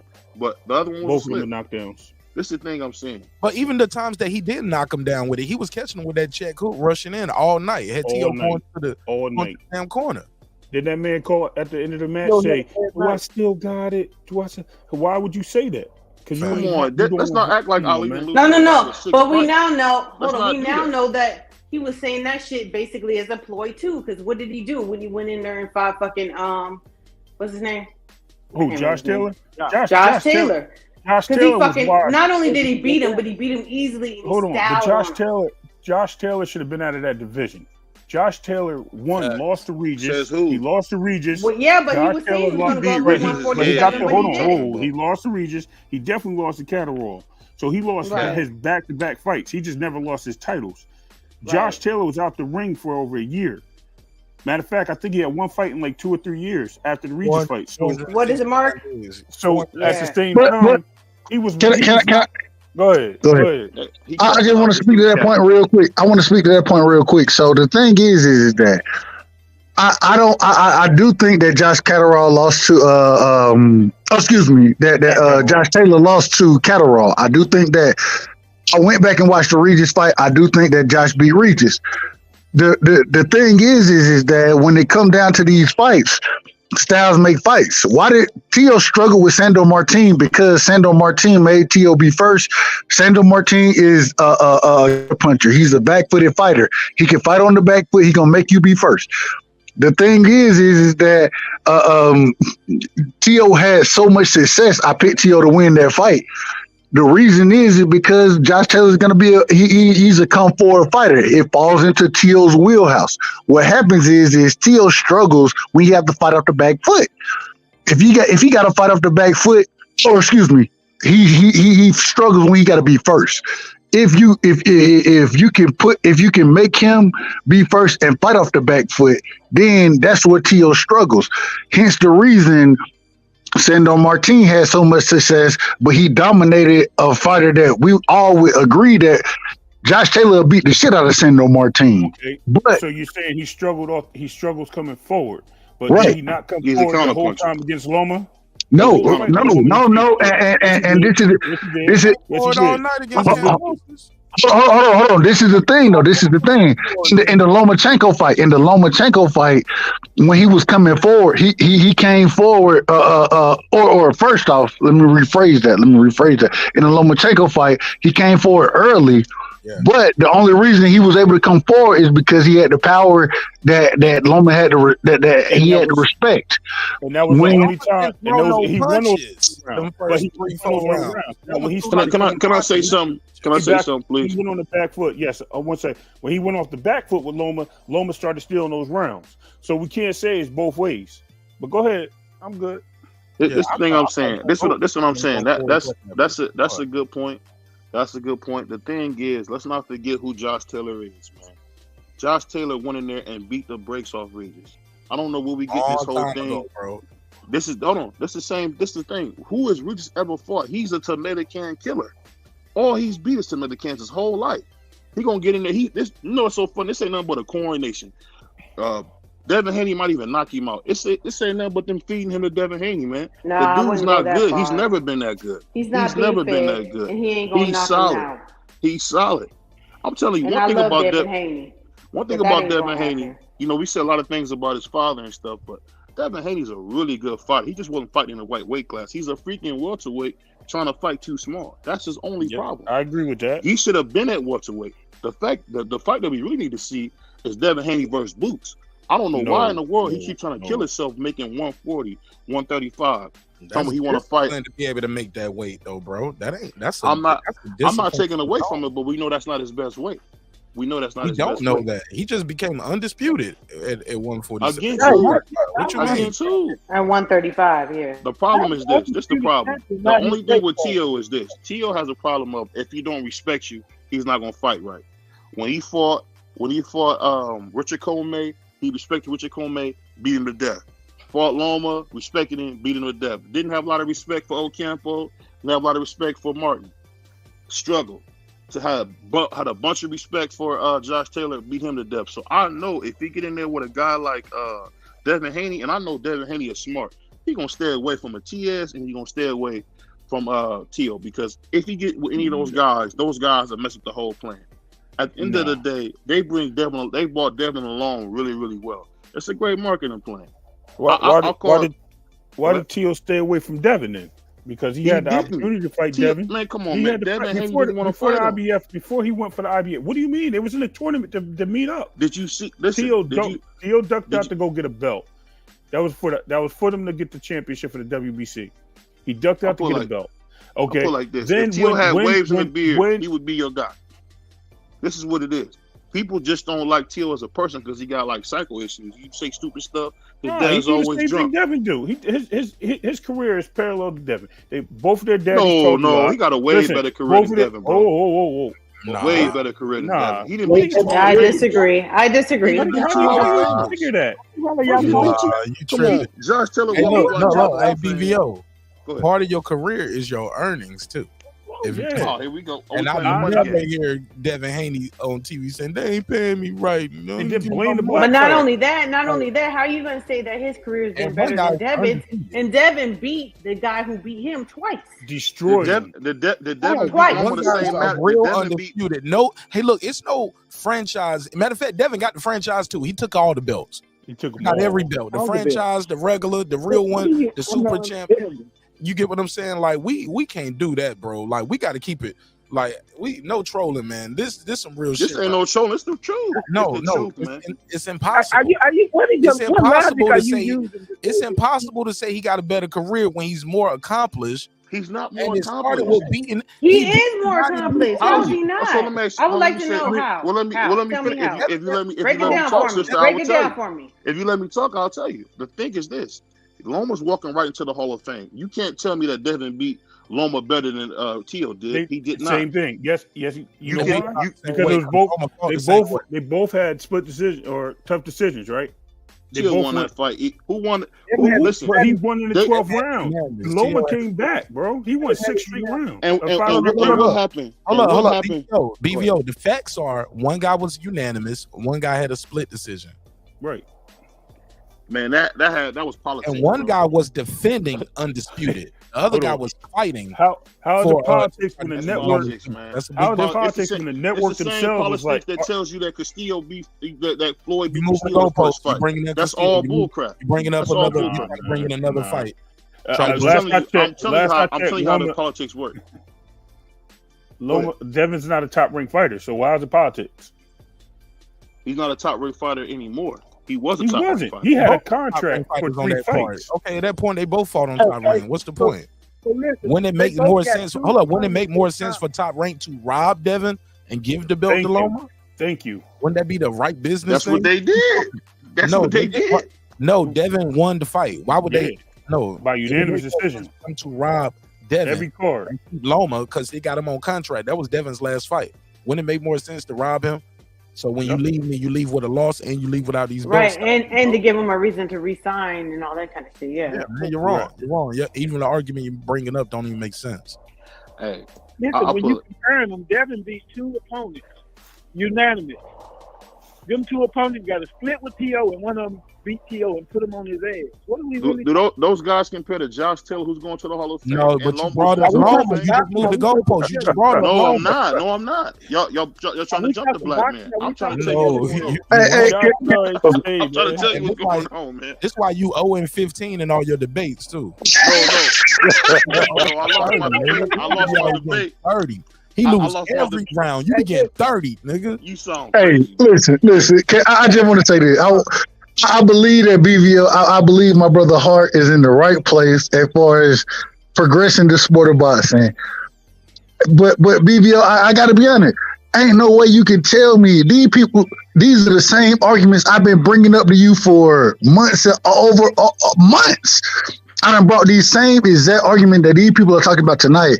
I done brought these up multiple times to you, and it just seemed like you refuse to accept the reality of the situation. It seemed like it's a built-in biasness. So my question would be, what has to happen for you to say that Devin's career is moving in a better direction than Teofimo's career? What would have to happen? He would have to beat T.O. Lord have mercy. Lord have mercy. That's it. If he beats T.O., you would never hear me say nothing else. T.O. just turned down the fight with Ryan Garcia, bruh. It wasn't enough money. 1.5. You heard Regis say 1.5 is enough money. So now it's about money with T.O. See, that's the funny thing about it. Because you can't make this stuff up. You can't make it up. You couldn't make it up. And if somebody made it up and tried to sell it to us, we'd be like, bro, you lying like hell right now. That's what we would tell these people. But go ahead, BB. That Ryan fight though, low key, because I definitely think they lowball the fuck out of T.O. because Ryan versus T.O. would be a mega fight. T.O. would sell the fuck out that fight. Ryan would sell it too. So I ain't gonna lie, I ain't no hater. And I agree with T.O. 1.5 for Ryan Garcia. Ryan Garcia might walk out that bitch with another $30 million fighting T.O. Crazy shit. Yeah, that's right. Easy. Fighting T.O. Yeah. I wouldn't go that far, but I wouldn't say it would be a mega fight, but it'd be a good fight. Ryan is a superstar. With 10 and a bag for that one, that's a big fight. That's a huge fight. And Spanish people gonna jump up. My God! So how is Devin in position to make a Ryan fight? Go ahead. 1.5 is fair. Is if Ryan is getting like. I'm sorry. Say that again, Robert. You know, that's why the fight would be good. Oh yeah, you was just saying. Ryan ain't on T.O.'s level though. That's the problem.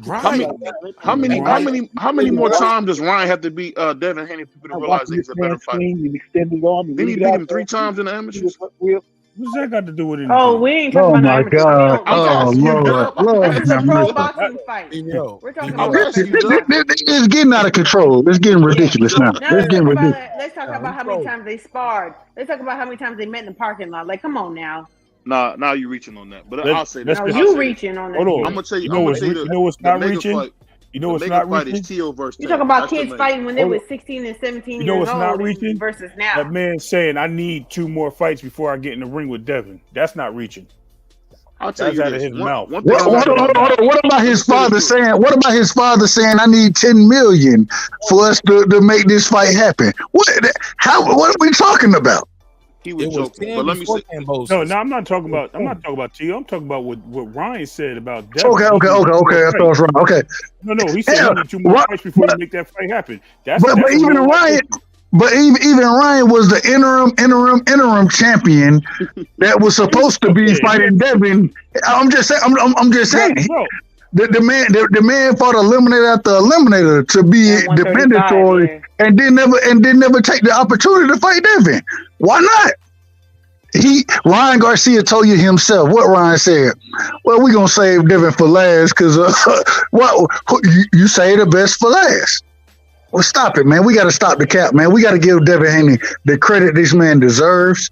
And it just seemed like for some reason, I don't know why. We give Devin his credit. He's the new Paulo Malignaggi. He's not. See, it seems like there's a level of hate for Devin Haney, and my people there tell me you got to rock with the black brother. You got to support the black brother. That's what they're gonna tell me, but they ain't gonna tell me that Devin Haney is the new Paulo Malignaggi. It's amazing, and it's disrespectful. It's disrespectful. That's do you what it realize is. that Paulie is a 2-division champion? You realize that, right? Listen to him. Listen to him, y'all. Listen to him. And Devin Haney is the youngest promoter in boxing. And I mean, when I say the boy got his own money, It's a little bit different, man. Paulie is a hater. And it's ironic that you bring him up because 100%. Paulie be talking about, when he talks about Devin a lot of times, he talks He about is hating. bringing in. He was like, yeah, man, I didn't get to sign short deals like that. When I came up, we had to sign long deals. Like Devin, like he's been spoon fed. He's right though. He has. Yeah. But it's just because he didn't know how to manage his goddamn career, and Devin is doing a hell of a job being a business promoter. Man, y'all gotta stop this. Let me finish what I was I just gotta say, my apologies, Mark. I apologize. I just want to say one thing. BVO specifically. finish, bro. All right, I'm gonna shut up. Let me shut up. Let me say this. And my point to that, and I'm gonna keep it short. It's not Devin's fault that Paulie signed bad deals. You blame your manager, you blame your agent, you can blame yourself, blame the mirror, blame God, but you don't attack this other fighter. You don't attack the other fighter. You're not even talking about what he does in the ring and how he conducts himself in the ring and out the ring. Like, what you're talking about is his business deal and the fact that he's the promoter and he gets to say, hey, look, matter of fact, I don't fight on the Zone, I don't fight on Triller, I don't fight on ESPN. I get to make my moves how I want to make my moves, fight my short deals here and there, see how the business go there, learning the business along the way. Paulie, that's your fault that you didn't learn about the business till later in the game. I digress. Go ahead. Mark, that was a cold. Mark, you cold-blooded, bro. You cold-blooded. The fact is this: there's more information out now. You talking about before the internet? That's cold that you would say it like that. These guys have seen from the. Wasn't no damn before the internet. What are you talking about? You wouldn't say that before the internet and no. Fuck him up, Foodie. Fuck him up, Foodie. So is Floyd Mayweather. Paulie's in the 90s. Hold on. So is Floyd Mayweather. Fuck him up, Foodie. You can't compare Floyd to nobody. I'm gonna tell you why you can't compare. Well, Floyd Mayweather. Why are we talking about that? It ain't about Floyd. It ain't about Floyd. Hold on. Let me finish. Floyd is like Ali. He's going to be the man no matter what he does. Skill-wise, they're not comparable. But you talk about how to use the internet. Floyd Mayweather was one of the first ones to use the internet the way that these young boys are using the internet now. He taught them. Why you think Tank is big without fighting anybody? Because he knows how to use the motherfucking internet. No, Tank is big because he's still next to Floyd Mayweather Jr. That's why he's big. And why Floyd Mayweather Jr. went on Dancing with the Stars. He's with 50 Cent. He was all up in the videos. All up in the motherfucking, all in your face. I knew people know. Don't call him P. Diddy now. Don't call him P. Diddy. Respectfully. I'm not gonna do a dub, so I'm not gonna slander a black man. I hold free Puff, man. But I'm gonna say this. Well, that's your default. Is the black man and black thing and black. Yeah, I understand that's your default. Listen, let me but say he used saying. the internet the way that it should. You can't compare Floyd. And I'm gonna tell you why you can't compare Floyd, because Floyd is like Muhammad Ali. He understands the fight game. He We're not grew up talking there. about skill. I was only talking about your point. I was only talking about your point with the internet. Let me finish. But Floyd is a go creation. ahead. Go ahead. Floyd is a creation. Floyd, that's why they made all them little jokes. Floyd can't read, write, whatever. Because Created Floyd is from an what? absolute from Sugar Ray Leonard, from his the internet. uncles. They created him. What I'm From saying, the he's so internet. special. You can't deny him. Even when he was with Bob Arum, you couldn't deny You him. learned that he couldn't read from the internet with him and his beef. with Listen, what 50 I'm Cent. saying is, Paulie came up in the late '90s, early 2000s. He didn't have the benefit of seeing certain guys the way that Devin is. I like what Devin's doing. I think it's beautiful to see him on his own company. He's doing a lot of the same things that Floyd does. He's still a lot of the Don King playbook. I think it's going to be good for him. But what I'm saying is, you can't say, oh, because Paulie didn't have the knowledge. Same thing with Tio. Tio need to get a better manager. He can't pick his dad who be drunk on Coke 45 all day. You can't go off him because that's the main thing that Tio crying about. He's not making the money because he didn't have the right management. You can't blame him for that. It's not easy to do it. The fact is, Bill Haney created Devin and knew the business, so he had a father help him do it. I give a lot of the No, I can. But hold on. But Floyd Mayweather didn't have a father in his corner, and his uncle in his. His father was in jail. What are you talking about? His father was in jail. When and his uncle. So He you was. want to talk about? We're talking about skill versus internet access, and I'm that's the talking point I about was learning talking from about. other people's It started mistakes. with his daddy, BVO. He started with his daddy, and he ended with his daddy. Let's not forget that. He did start with his dad. He didn't start off with his uncle, but it does help to have guys and come from a fighting family that they have seen the business. They seen the bad parts of it. And a lot of people know about the bad part, but they don't know. They're not business savvy enough to start the company. You get what I'm saying? They see that Bob Arum name, and they was jumping on that Bob Arum bandwagon. Bob Arum's been robbing folks for years, and that's the problem. Bob And Arum, then Bob Arum will take you from the Olympics and make you a motherfucker and give you the tools that you need to become a star. That's Right, false, man. right. Bob Arum's No. a good trainer, man. No, Bob Arum was handpicked by Muhammad Ali, bro. He's not a trainer. I mean, he's a good promoter. He's a good promoter. So let me finish. Go ahead. Bob Arum, what he does is he'll build you up, but you got to work your contracts. Bob don't start off giving you $1 million. Bob make you work for it. He sees your worth, and he pays you your worth. And he knows Right. If Tio and he ain't knows you're selling going to like- move on eventually. Right. If Tio ain't selling like you Devin, right which away, he you knows, a young motherfucker off the street with $1 million, you gonna snort it away. You know how many fuck people it off. Hold on, but the other thing the other point we got to bring up about Bob is this. We have to bring this point out. One thing Bob is very skillful at is knowing how to manipulate contracts.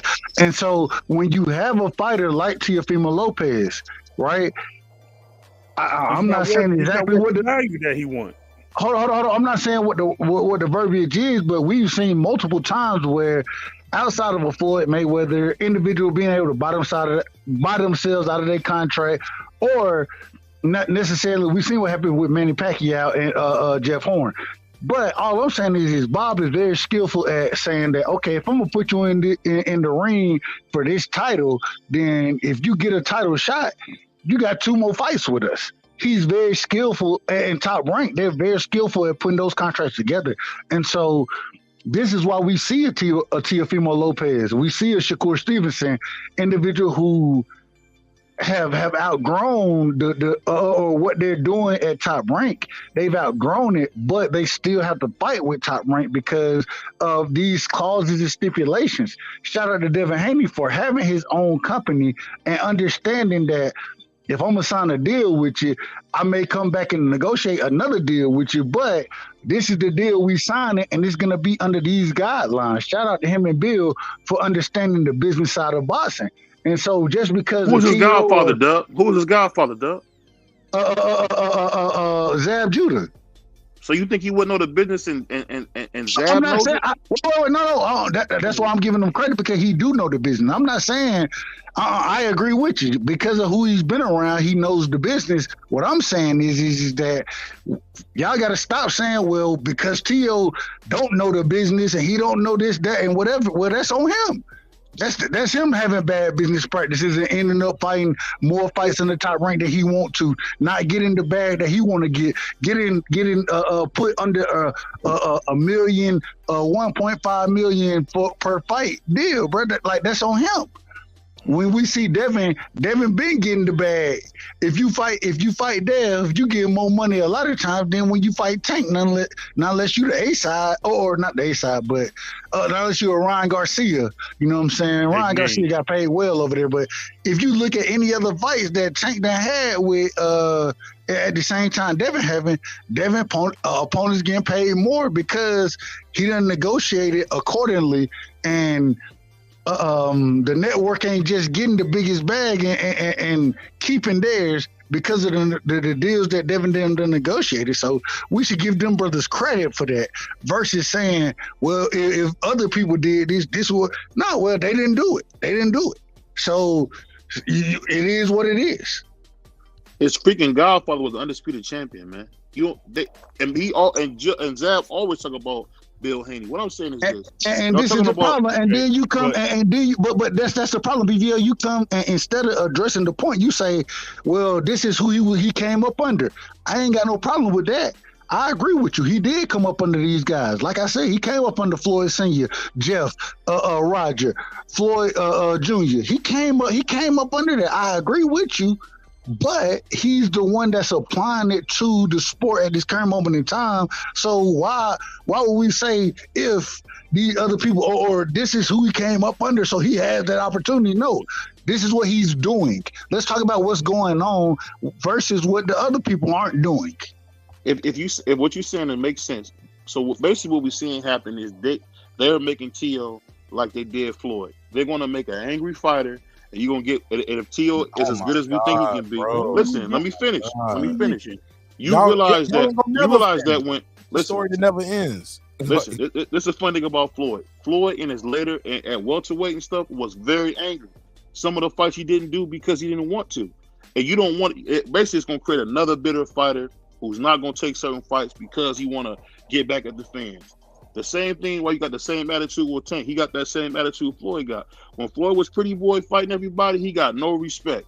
He got nothing. But when he became a jerk and was Money Mayweather, that's when he got his money. All Teal got to do is flip the switch and become a real villain. He gonna get paid. That's all he got to do. I just find it funny that I just find it funny just listening to you that you say that it's black man coming against you, but you've been capping all night for Hispanic on the black fighters. guy. Yeah, I said that earlier.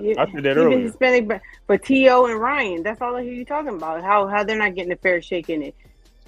Hey, BVO he have Hispanic. People don't know this about BVO. He have Hispanic, and so he hadn't released that to everybody. This is why he got a cap for the Hispanic fighter. Respectfully. You my brother. You cold-blooded. You cold-blooded, man. You coldblooded, man. BVO is the I'm black just saying. Bayless, yo. You said what? I said BVO is the black Skip Bayless. Oh, here we go. Damn, he getting Bayless, man. Get a rise out of y'all. That broke my heart. Tebow is the best caller. He's going to the Hall of Fame. Remember how Skip Bayless was on Tim Tebow? Like he's like that with guys. You know what I'm saying? Yeah. Hey, the Tim Tebow thing was crazy. It was Remember the other dude? What was the Asian dude that played? Jeremy Lin. Jeremy Lin, like BVO, that type dude. Jeremy Lin is gonna bust Kobe down for 50 points. I guarantee it. It's fucking bullshit, yeah. It's the bullshit for me, man. He had a rough night. Hey, credit to the defense. But I'm telling you, he got it in him. He just had a rough night. Like, he's that guy. Even when he's wrong, he's going to find a way to be right. You want to move forward on your narrative, but then when it doesn't go the way you want it to go, you fall back on the whole black thing. Hey, this is the thing. Hindsight ain't right with this guy. Let me say this. The funny thing about this. Never heard of it. The same thing y'all doing to T.O. The same thing they did to Floyd. It's the same thing y'all doing to T.O. When Floyd fought out to a guy, he got no respect. That's the same thing y'all doing to T.O. Y'all gonna make a monster, and you watch. Yeah, but Floyd is all right. Floyd is all right, and T.O. gonna be all right too. Nobody's hold up. Nobody is disrespecting Let me say this. Go ahead. Nobody's making T.O. do any of these things or say them. Let's be clear. T.O. is beating to the beat of his own, moving to the beat of his own drum. I remember that Marq Kriegel interview where his dad was on the sidelines trying to correct him, and he said, and he was like, "Man, let me talk." Marq Kriegel's like, "You're gonna let us do the interview?" And he was like, "They're gonna crucify you for this." Don't say that. He didn't mean it that way. Hey, Bobby, no, don't say that. He didn't mean it that way. He was like, well, let him talk. Fuck you. This is my son. Right. I love that brother Mark. He's hilarious, man. My impersonation. That was my Lopez Senior impersonation. What y'all think? What 1 out of 10? What I get? Yeah, that was good. I think okay. You know the funny thing, man. Hey, look, I had to sniff a line of cocaine to get it right. You wrong, man.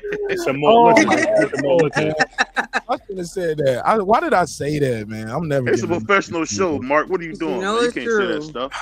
Man, the tequila kicked in, man. Fuck it. I took a shot earlier, man. It was about an hour ago. I took a shot. That's kicking in. Fuck it. All right. I lied about the cocaine. Just for the record. You know the haters gonna be like, he said he sniffed cocaine just to do this shot. No, nigga, please. Your mama, nigga. Your mama sniffed cocaine. Your mama. In real life. Fuck niggas. All right, let's go. Anybody got anything else on this? I do want to get into this other topic. Because I know the other topic is gonna get a little deep, it's gonna get a little toxic and out. But I'm here for it. I'm here for it. But I want to have the conversation. Last point. Oh Lord, you said that 45 minutes ago. I love that, man. Technically was an hour ago when I did say last thoughts on this. But I respect everybody's opinion. It's cool. And I appreciate y'all time and y'all energy being here because you guys add a lot of perspective. Even if we disagree, it's cool. As long as we keep it respectful, we can come back and do it again. And even if we get a little toxic, leave that shit in one episode. Let's not bring that energy to the next episode. You know what I'm saying? Let's forgive and forget. Hear that, Doug? Don't bring that old stuff up, man. Yeah, man. Don't bring that old stuff up, man. Right. I try my best. Hey, shout out to Martyn. Hey, I always got to tell y'all, Martyn done showed me so much love and respect. So, I ain't bringing nothing to nothing. I'm just coming with a fresh heart and mind. And shout out to Martyn.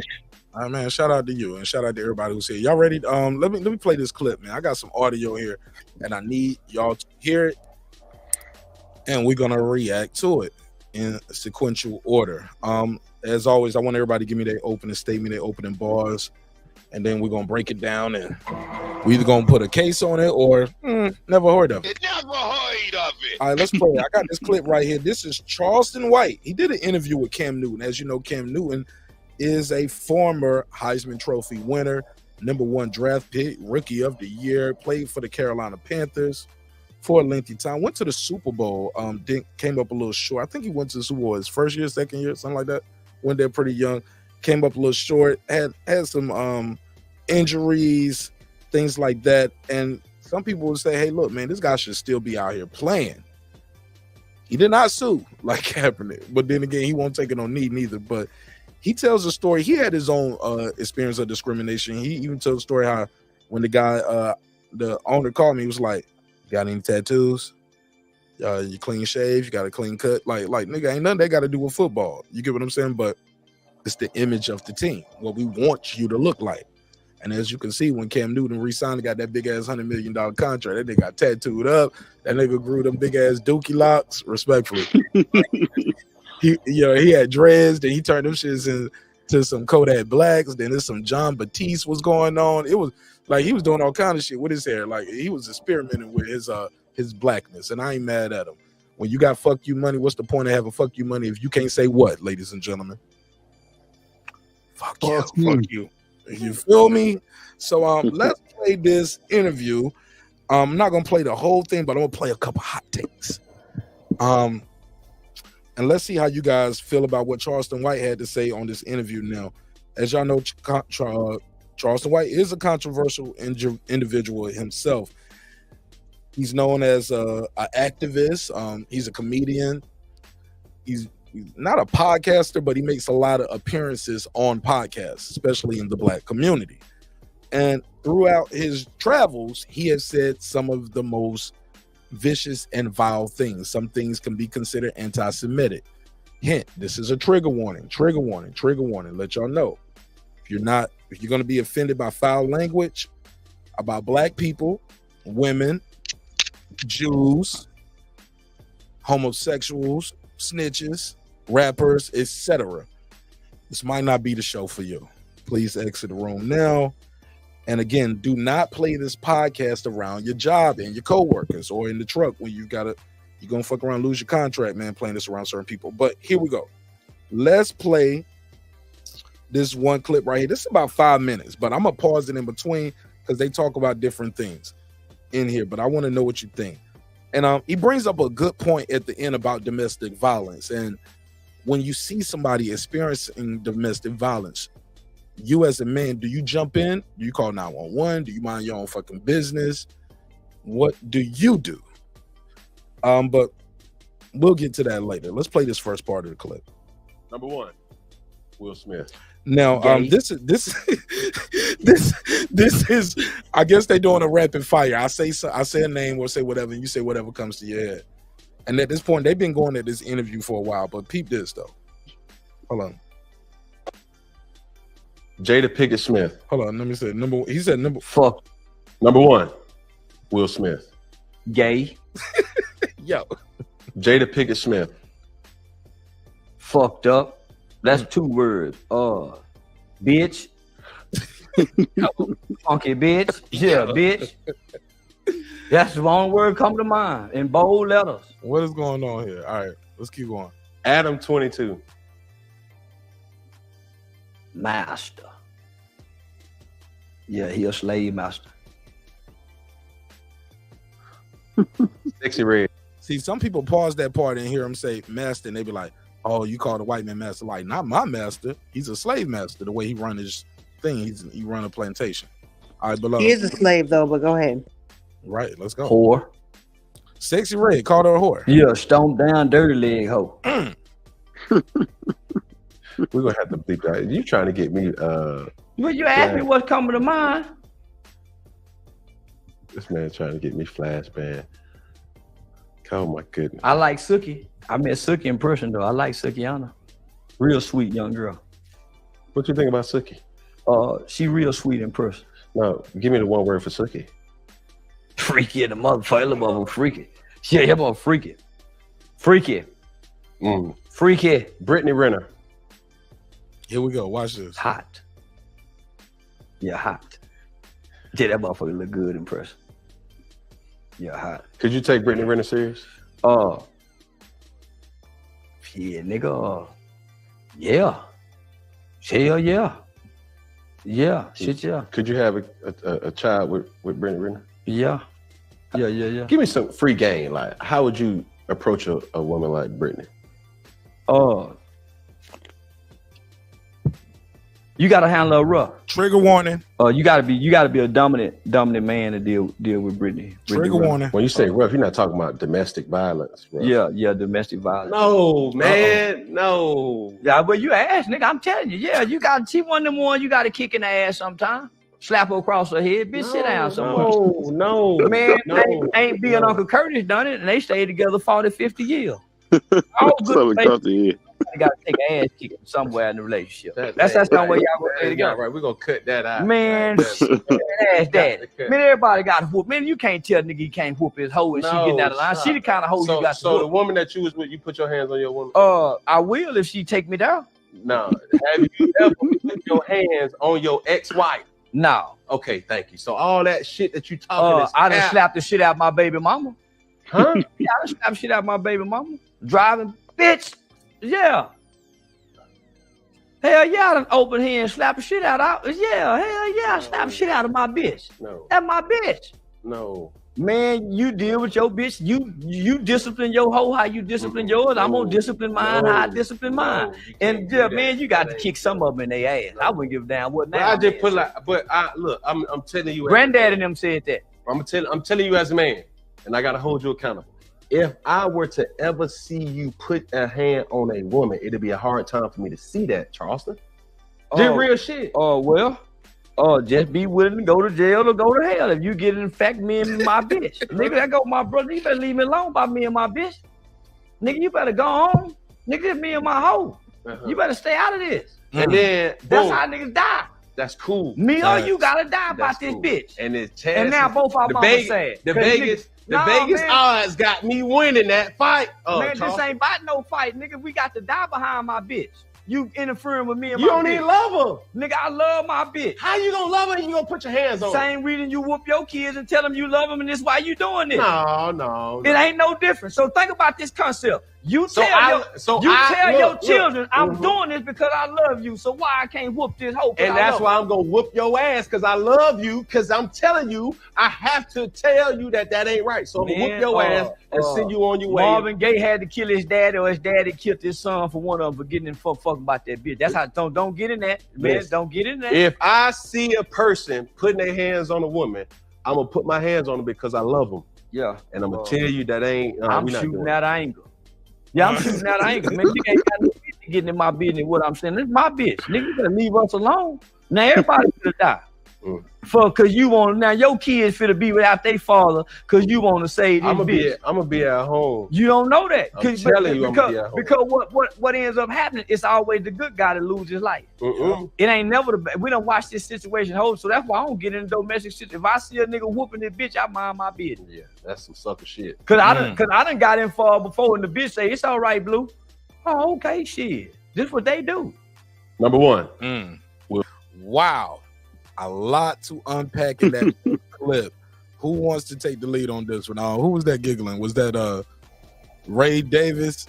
No, it wasn't me, but I'll jump in.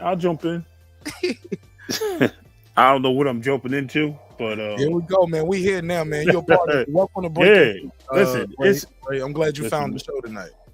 Oh, absolutely, man. A salute. I like it. Listen, Charleston White is he's a real street cat. And with that comes responsibilities to certain things, but he has to leave that. He's a grown ass man. Excuse my language. He's a grown man. At the end of the day, he needs to know the differences. It don't matter. We're not old school. We're not in those times. And a woman has a life too, regardless of how you feel. She has a life, and she chooses to stay. I get it, but at the same time, like Cam said, you do what you do behind closed doors. But if I see it, you know what I mean? It's a different ball game, regardless of what the consequences are. Listen, you start pulling out straps, like Charles said, one of us going down. And I ain't planning on going. You pull a strap down, we reversing that. Listen, I got military training, baby, and I ain't saying I'm Superman, but I don't plan on dying today. So it shouldn't be. Hey, look, you're gonna neutralize that threat, like Cam said. I'm gonna be home. Like trust me, you're gonna be asleep. You're gonna be out, brother. I got because I can't. That's just not. That's just not cool, man. And especially for our people. Like at the end of the day, especially our people get this rap anyway. We don't hear about domestic violences. I live in a city. You know what I mean? Not too far, and I don't know where y'all at, but I'm in Jersey. It's a city, not the world, man. Yeah, I got you. You know what I mean? Cali, but, some people, yeah. Like it's some spots out here that's all rich folk, not too far from me. They get domestic violence charges all day, and they don't even call them what they is. They don't put them in the police blotters. They don't do nothing. They're not even witness to these things. Like we out here doing something simple, like we get in an argument. They want to pull us over and arrest us, beat us down, take us to jail. This man just sit there and been that. He just showing the people of America who we are not, and we don't want to be. We don't want that spotlight. But he keeping it real with it. You know what I mean? I can't blame the man for keeping it a buck. But at the same time, bro, it's a stage for that. And that's not the stage. That's not a stage for that. And that's how I'm going to keep it. Where is the stage for that? Like in private, closed doors? There is a barbecue. Honestly, in my situation, that's a private moment. That's something you deal with in your private room, in your quarters, or in your house. You talk about up a bitch. You said no. You gotta watch him. When he said, he gonna be in the closet. Nah, brother. What I'm saying is, love is blind. Man, you got two black eyes, nigga, for making spaghetti 3 times this week. Robin Gibbons, chicken again. Robin Gibbons, get in there. Trigger one. I told y'all, man. This shit. Listen, everybody. No, it's on some real shit. Like it shouldn't happen. But what I'm saying is, violence at all shouldn't happen. Let's keep that. Yeah. But if that's how he want to live his life, what I'm saying is he don't need to be on the national or on the internet, whatever, wherever it can be seen, and putting that out there. We are, like I said, we already looked at and as a certain product. So when you sit there and you want to impress somebody else because you want to show how tough you are, that's just weak-minded. That's my point. He should keep that out of there.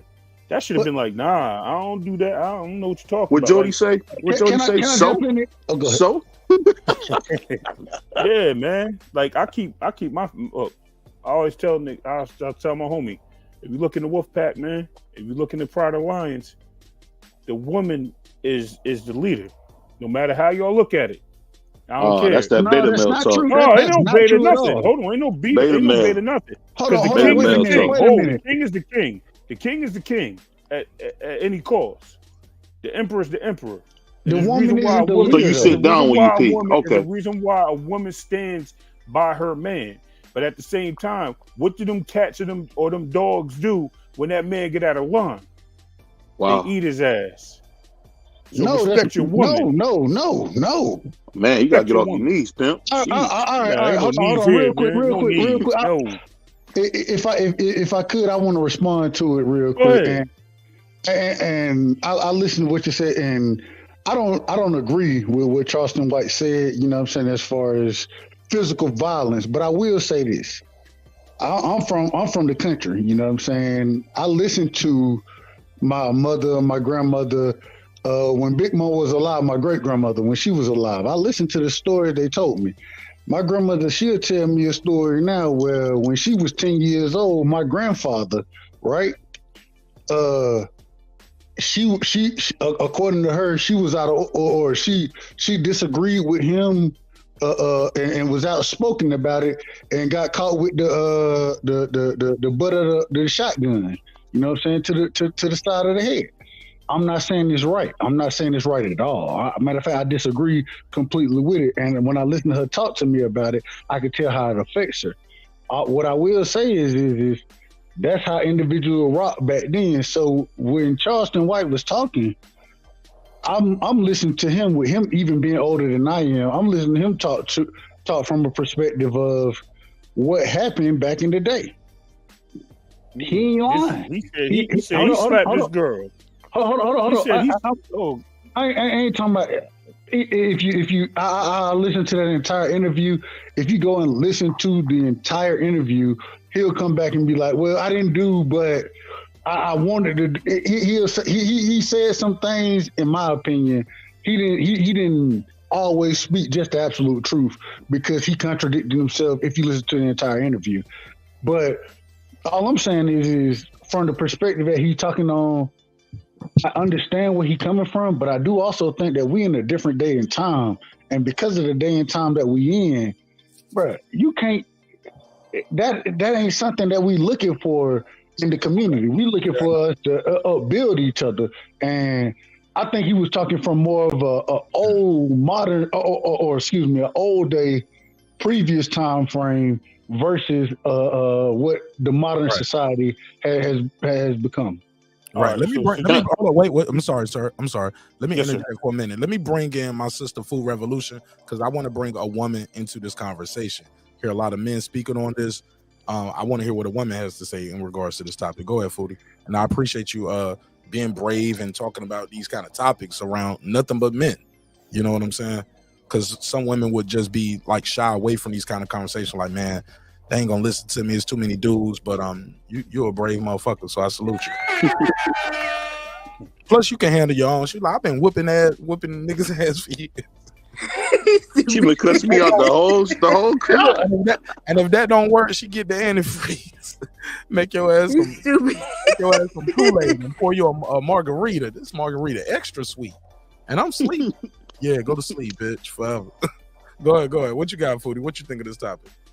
Respectfully, I would like to hear what all the men on the panel have to say before I make my comments. Fair enough. I just want to give you a chance to. I appreciate that. Thank you. Fair enough. All right, go ahead, fellas. What was you about to say, Ray Davis? No, I was just saying, I get what you're saying, Rollo, or Dub. When you say certain things, you saying like, all right, you heard it, he contradicted himself. Yeah, because he's on the public spotlight. He realized what he said. And when he tries to come back and covers that up, it's already too late. You already opened that gate. So you can't take things back that you already throw out there because it's going to get eaten alive. So in that case, he didn't already set himself up for whatever's coming next. And he tried to pull back, but it's too late for that. And I get what you're saying, the old school mentality, man. Look, my grandma said the same, well, she did the same thing. She told me stories, you know what I mean, how people was back then. And I get it. That was a different time. And it wasn't just in our community, it was all over. And listen, as far as I know, in my area, we was this country because all my family came from the South anyway. You know what I mean? So they was just as country. And Jersey ain't far from the South because down in South Jersey ain't nothing but Southern hospitality over there. But yeah, they don't it ain't the same, man. Can I say something? Go ahead, BV. Hey, that's what I'll say. As somebody who's been married almost 10 years, at the end of the day, I'm gonna be serious right here. Nobody's condoning hitting women. We gotta remember, man, this is a TV show, this is entertainment, this is theater. At the end of the day, I think we take stuff too literal, and that's what I love because that's see, the thing is, when you get caught up in stuff that's not real, it's almost like when people watching porn and they don't understand that's not real. It's just a show. It's not real. That's why when you meet a lot of chicks or guys meet women, they be like, "Oh, I'm trying to do this, I'm trying to do that." Hey, bro, that porn star video stuff don't work. But guess what? It sells. All Charleston is doing is making some money. I love it. I love to hear what he's talking about. Because guess what? Back in the day, not so much me, but my grandma told me about her husband hitting her. My great grandma told me about that. That's how those guys did it. I don't do it, but that's how some of those guys did it. But we get better over time. Where hey, not only are we gonna be better fathers, we're gonna be better family men. So for me, I don't listen to nobody who ain't been married for at least 5 years. If you ain't been married, I don't want to hear shit you got to say. I got 15 on you, bro. Hey, but I'm gonna tell you like this. I'm real proud. Hey, I'm glad to hear that because I can keep hearing nothing but single people who ain't never been married, who've been divorced, want to give you all this relationship advice.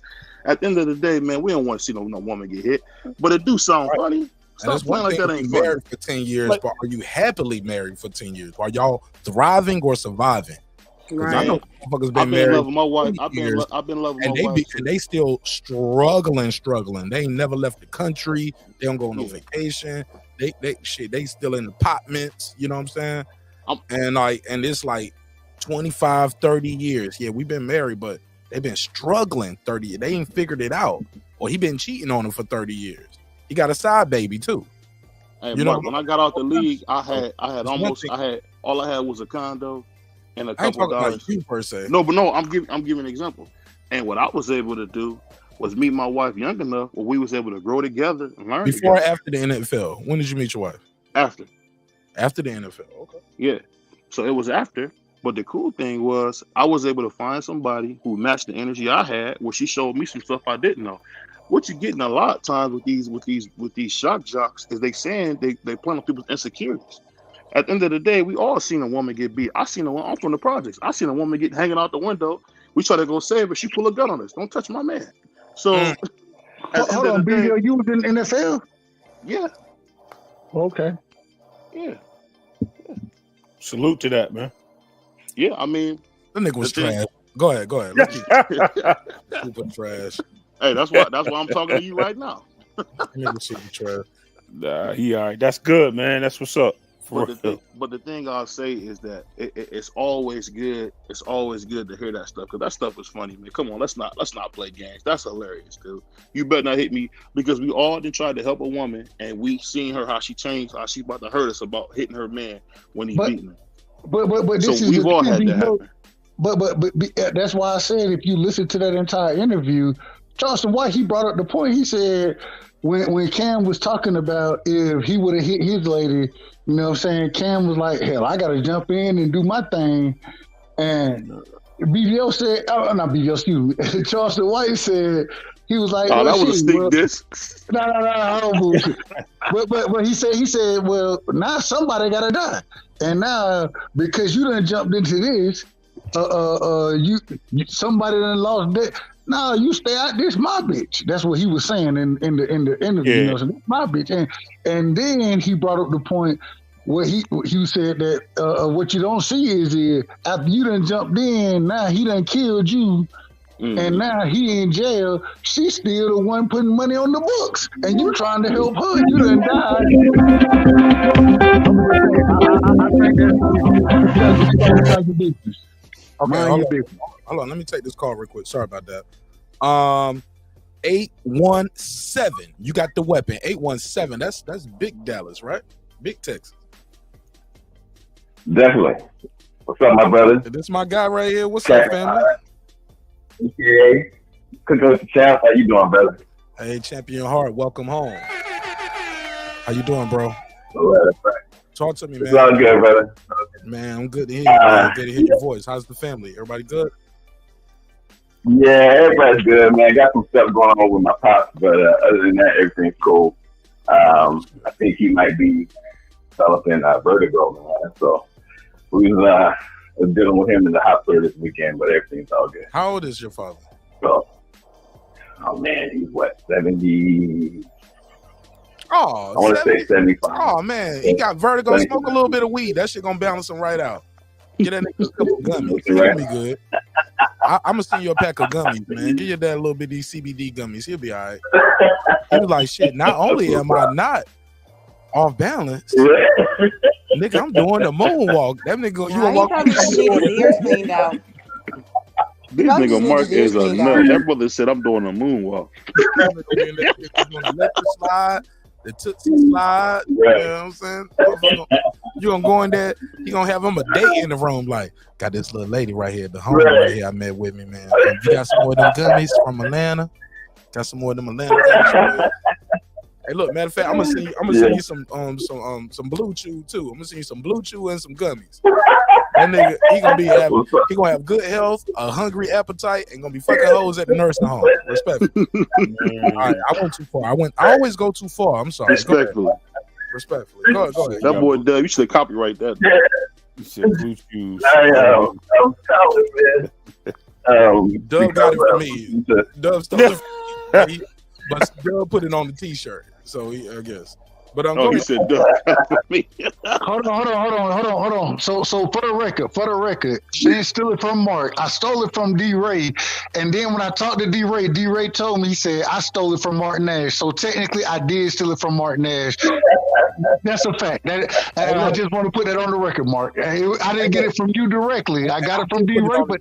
And look, and I lied. I put it on the t-shirt. It's on martnash.com right now. You can get the respectfully t-shirt. You know, I'm always marketing, branding, promoting. Hey, keep doing it, and I'll support it. I ain't got no problem with it. T-shirt. Order What Can I Say? We got the martnash t-shirts, of course, breaking beats. Dreams require you sleep, goals require effort. Had to do a quick commercial, Champion Heart. Go ahead. And of course, I got the Run Until Your YouTube Daddy shirts. Run Until Your YouTube Daddy. Go ahead, Champion Heart. Yeah, it's all good. I was calling, man, because I don't know if it's Dub or if it was I can't remember the brother's name. I was saying, but he was saying that we've all been in situations where we've seen, situations occurring between, couples when we get involved, and it's happened to me not only with people that I don't know, but it's happened with family as well. And I can remember a situation when I was living in Vegas, and I was watching this cat, man, and he was, putting it on the girl. I mean, he was hitting it like she was a dude, so it was me and a buddy of mine. We rolled up, man. I put hands on him, and then kind of find out she goes right back to the guy. Situation here with my sister-in-law. Me and my brother fell out, for 2 years behind stuff between them because she called herself embarrassing him, so she, let the family know what was going on. I don't know how long this has been going on, but she put it out on blast, embarrassing. He and I fall out, and then she turns around and go right back. So I'm like, look, once me and my brother got a chance to hash it out, I told her, I said, look, don't involve me in nothing else concerning you all. I said, because you're staying with them. That means that tells me you're okay with it. And it caused a whip. That was 2 years I lost with my brother. You know what I'm saying? Because of their stuff, and for her to, for me to, come at him like that, and then for her to go back, I'm like, look, don't involve me anymore. So I get what my man was saying when he said that, but yeah, that is the case. We do get involved in situations like that. But I saw the Charleston White interview. That was a 3-hour interview. You know, I think it was everybody a long interview, man, but it's a good listen. It's a good listen. Yeah, it is.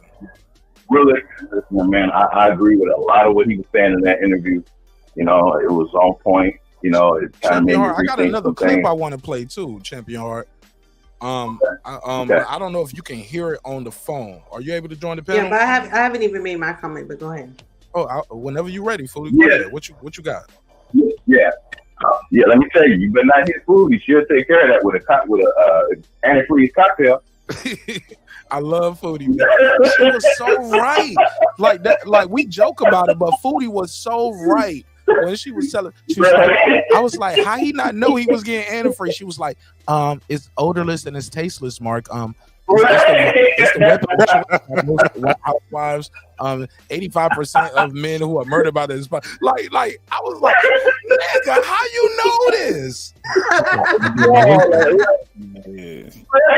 Even now, even her laugh sounds evil. She got like a scary. evil laugh. It's like like it's just evil, man. And she trick you with that blonde hair and shit. You be thinking she nice. Like, oh, this little Becky ass black girl, man, this gonna be fun. Man, Foodie gonna take your ass fishing one day. She the girl to tell the nigga, let's go fishing. Dump your ass off the boat. Them antifreeze cocktails don't suck in, and she just gonna dump you off the boat. Okay, your ass. Nigga thought it was all love. She gave us some blue chew and a drink. Like, oh, we fucking on the boat. Nah, you fucking with the fishes, nigga. Hey, listen, men like to talk about how women use their heart only, but when we get our heart out of it and use our brain, it's a dangerous situation. Right, y'all have a baby. Situation. Y'all have a baby and get married. Of course. I said too much. I'm sorry. Go ahead, Foodie. What you Life got on insurance. Nah, it's way worse than that. But well, I mean, there's been so many things that's been said, but just basically on the Charleston White situation, because you guys wanted to just focus on one area of what he said. When I listened to Charleston White talk in this interview, I heard a man who grew up in my era who listened to Too Much Too Short, Too Much Sugar Free. Hold on, my goddamn dog. He been quiet all this motherfucking time. Hold on. That dog was like, you been quiet too. What the hell going on? The dog feel your energy. Right? He said, you talking about Charleston White. Now I'm with the black. Mama. Yeah. You better get him, mama. What's going on? That dog feel your energy. I'm like, no, like when I was like, let him know. When I hear Charleston White talk, let him know I'm here too. All right, go ahead. He's under a blanket. What the fuck do you know? But off that Yorkie, yo, teacup Yorkie. Ain't nobody scared of you, nigga. Right? He's a min pin, and they're the king of the toys. Okay, he's the king of the toys. Yeah, you got a Tank Davis dog. But go ahead, respectful. Yeah. Tank Davis. Go ahead. I'm gonna lose some support on that one. Go ahead. But just on what he's like, when I hear him talking about bitch and funky hoe bitch, like you sound like a nigga who's listened to Too Much Too Short, Too Much Sugar Free, and you know the demographic of people who are listening to you. I have also listened to Too Much Too Short and Too Much Sugar Free, right? Like he's a master instigator, right? And he knows that. But there are people who are sub-level intelligent, you know. I'm not calling them the R word. I don't know what the R word. What the fuck is a R word? A retard. Oh, I ain't even think of And that. not just retarded. Well, just the social. Okay, well, y'all talked and let me talk. No. Go ahead, Foodie. I'm sorry. Go ahead, Foodie. I'm gonna mute Hold on. everybody. God damn. Hold on. You and the dog. Hold on just a second. Go ahead. No, I'm gonna mute everybody, Mike. Go ahead. No, the dog is okay. Y'all. No, he get on my motherfucking nerves because he's loud. Hold on. Get out of here. Go. Hold on. All right, we'll pass. The dog is fucking with her more than. All right, he's fine. He's out of here.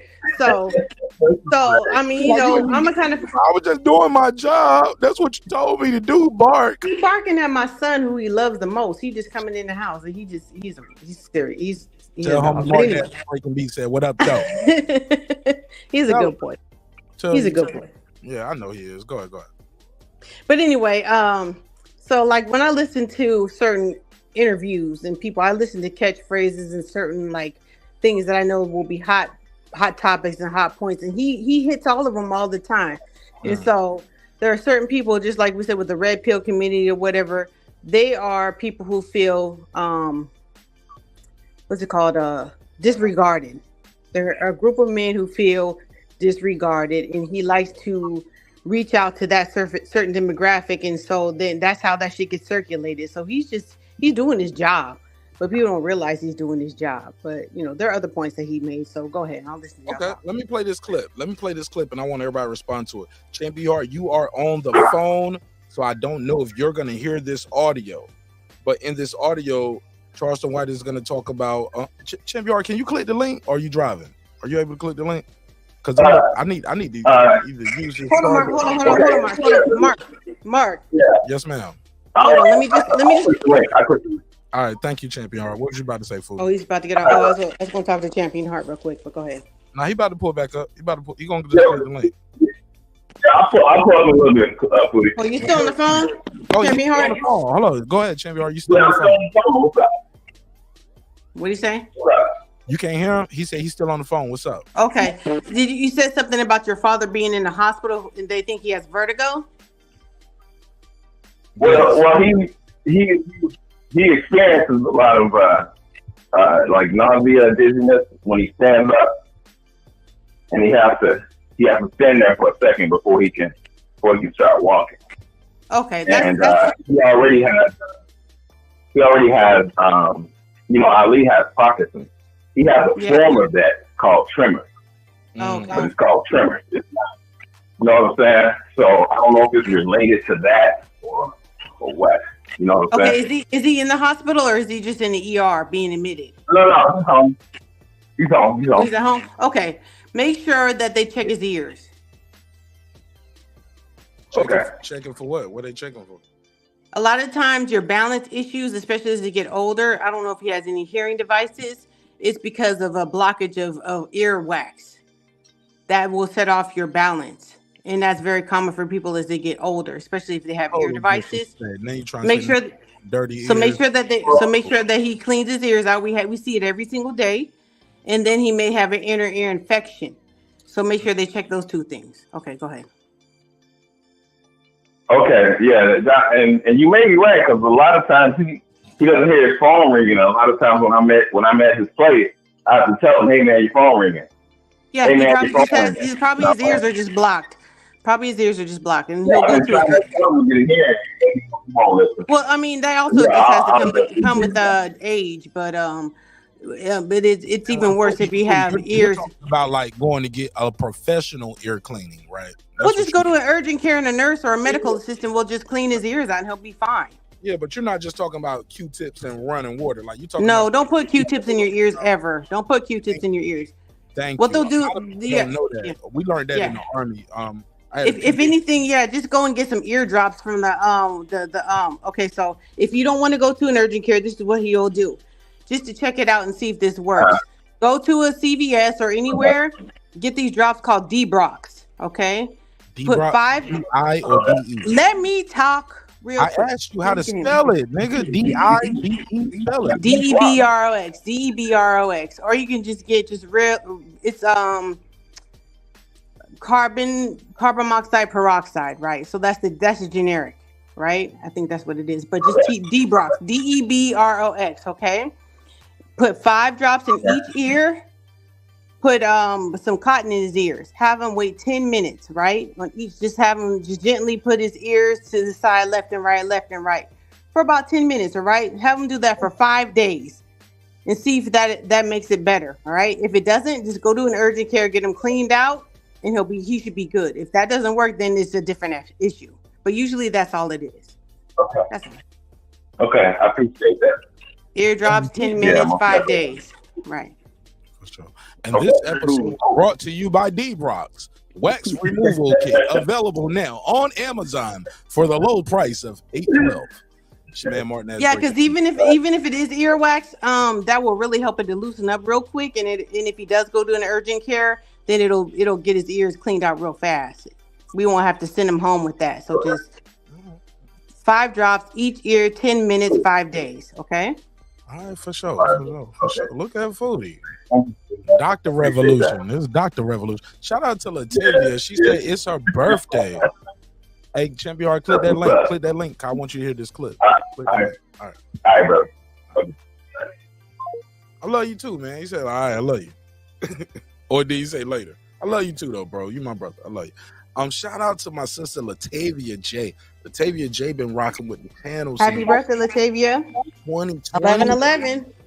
Yeah, you're right. If she missed the episode or if I'm on, she's on the West Coast too. So 11/11 for her is different. I can tell because she's on my time. But right. And blessings to you, sis, because I didn't know that you were battling cancer. I saw she put in the comment section a few days ago that she was cancer free. I believe that was her.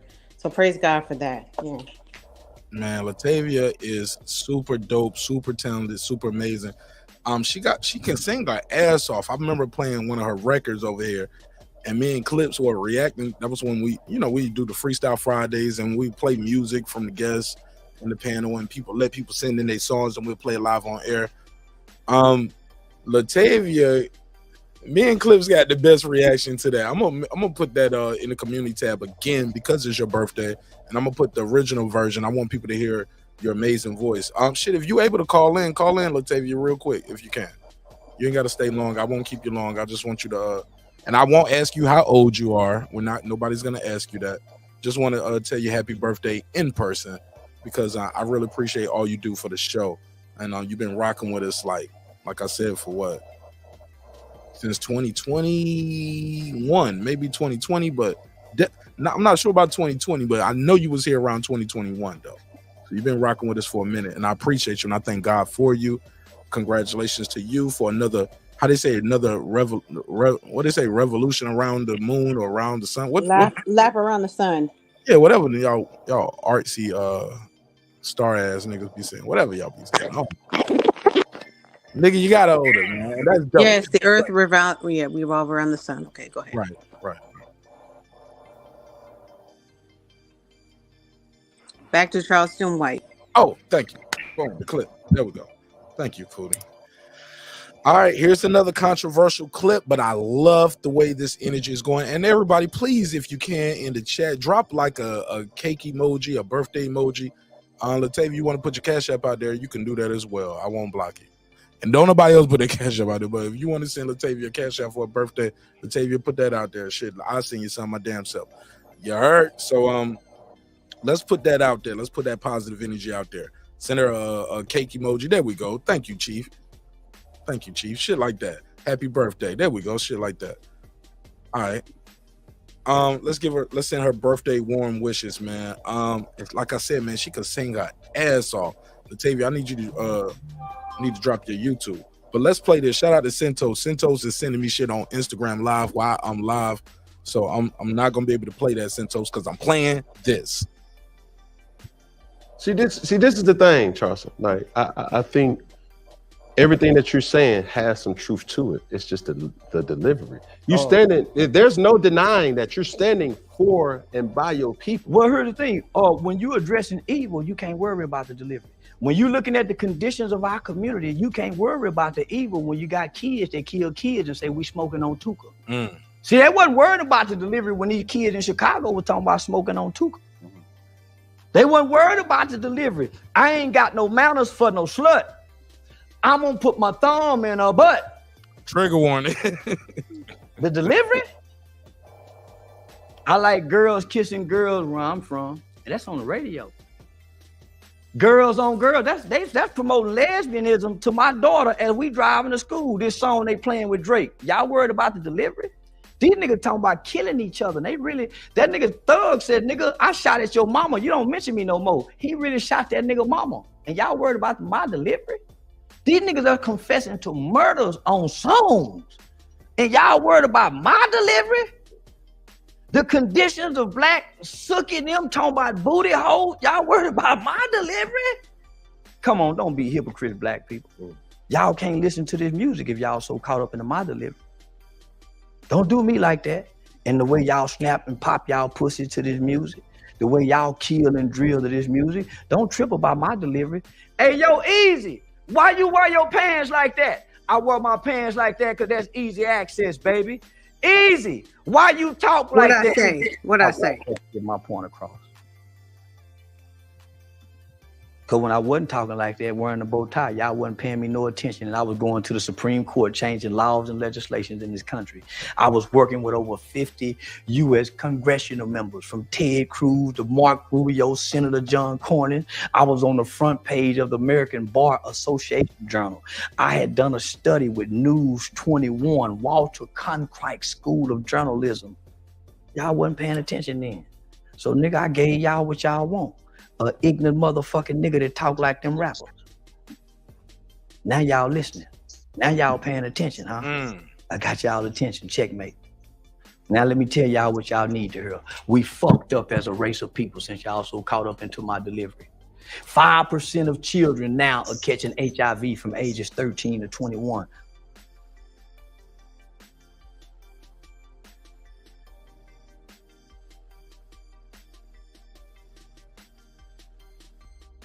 Hello?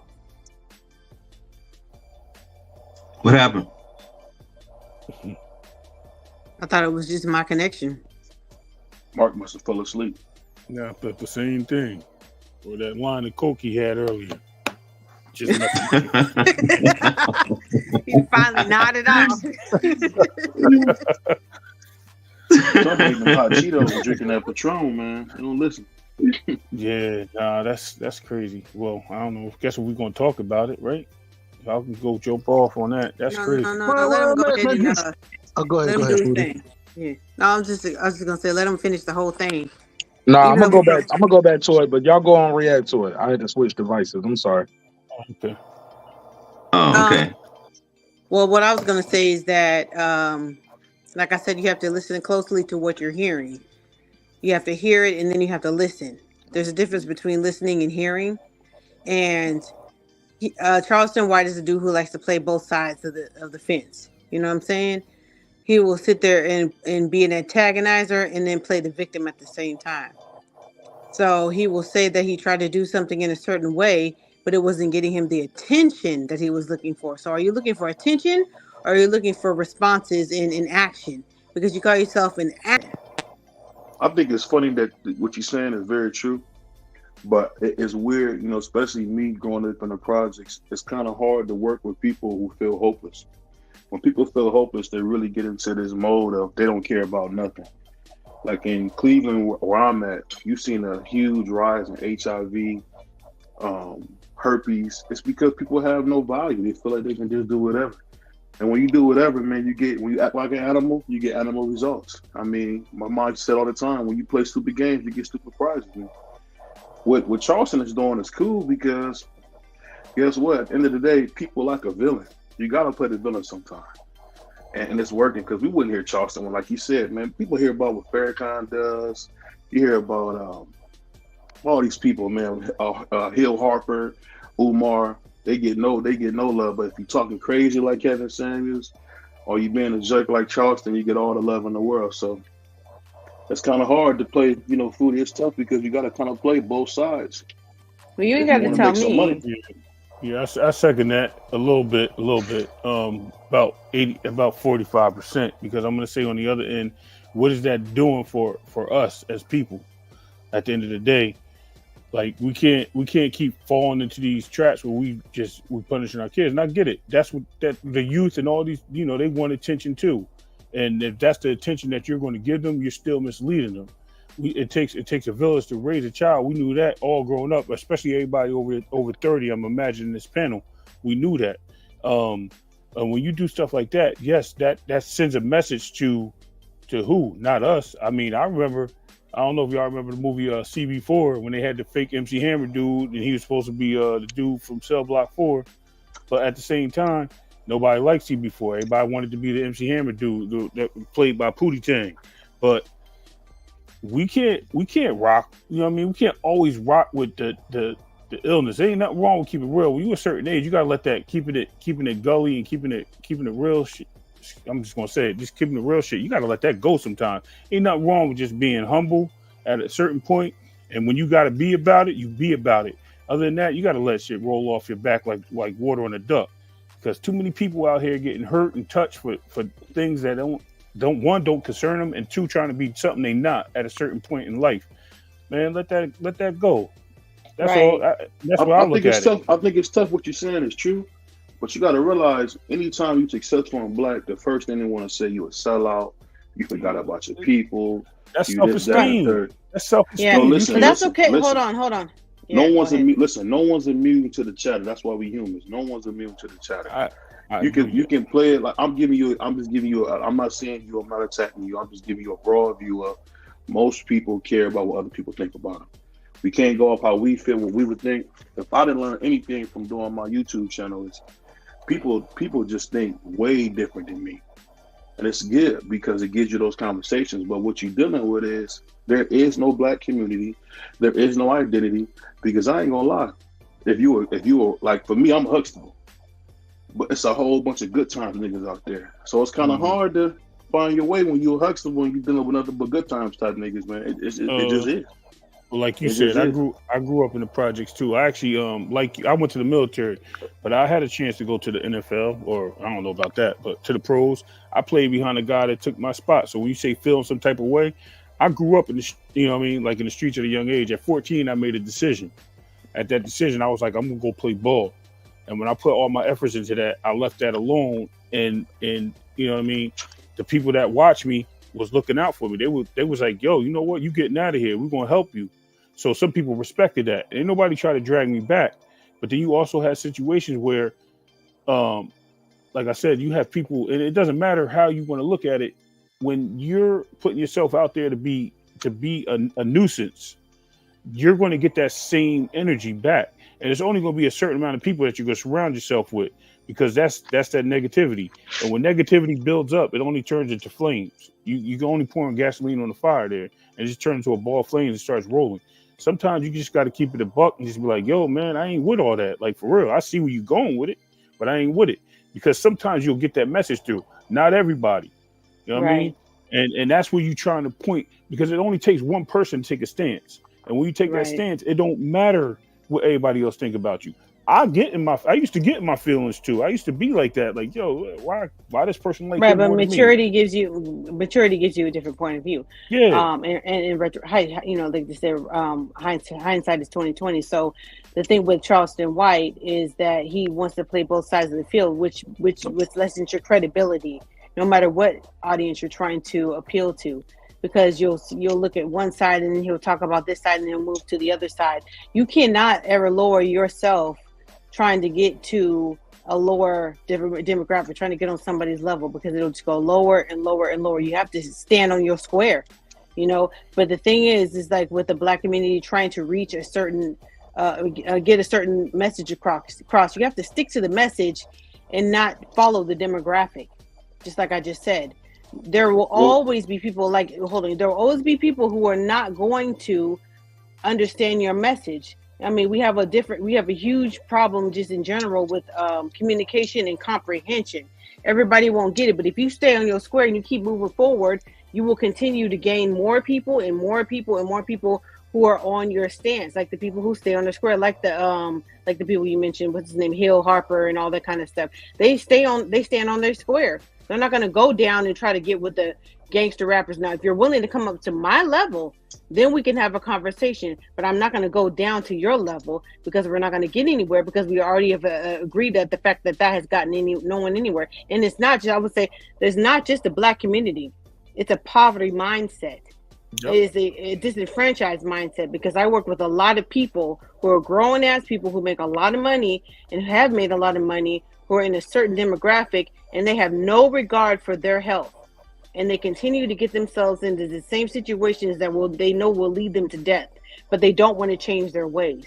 It's not just a black community. It's a poverty mindset. It's a entitlist mindset. It's just something that no one person or even one group is going to be able to defeat as long as we're on this earth. I'll say this real quick. I think what you're saying makes sense. But you got to remember, because black people, we're so naturally taught to love and care, that we always want to bring other people to the party. when I've seen other races use our exact blueprint to gain freedoms, to gain political power. They had those guys in Russia. I don't know if you remember, it was about this is before the war and all that. They had some guys in Russia when I am a man, when I'm a man signs. Where they get that from? From us. Black people, sometimes we always talk about, oh, it's not a black thing. At the end of the day, we're talking about black people. He's not talking about Asian people. He's not talking about Hispanic people. He's talking about black people. So it's not a dirty thing to say, I want to see black people be better. He's using black people to make a certain point that goes not just with black people, it goes along. Yeah, it's a worldwide thing. Like this is the thing that I teach my kids. You are no longer in an American economy. You're in a worldwide economy now. You're competing with people across the world, and there are also people who are like-minded with you across the world. So look outside of your community to find like-minded people. Black people are still so caught in. We need to, militarize. It's not me against the world anymore. It's the world against the world. You need to find your community. I'm gonna tell you why that's wrong. You say it's not me against the world. Well, you can tell me what's wrong when I'm done. Go ahead. It's not just a me against the world. It's everybody against everybody right now. And the better and the sooner that you understand that, the better you will come out. There are lots of different movements that are going on right now, but that just like what we're talking about, the same type of things are going on in the Asian community. The same types of things are going on in the East Asian, Indian people from India. There are lots of things that are going on. They have the same type of conversations. If you would just tap in, you would understand that they are going through the same type of things. And then you can say, oh, well, the government, favors them because they're lighter skinned, and that's some bullshit. If you get out of that mindset, you'll understand that, and you'll be able to learn from those groups of people, and we will all be able to move forward. But as long as you think that it's just us that's being attacked in these same ways, then we're not going to be able to move forward. Go ahead. Yeah, I feel you 100%, and you're right.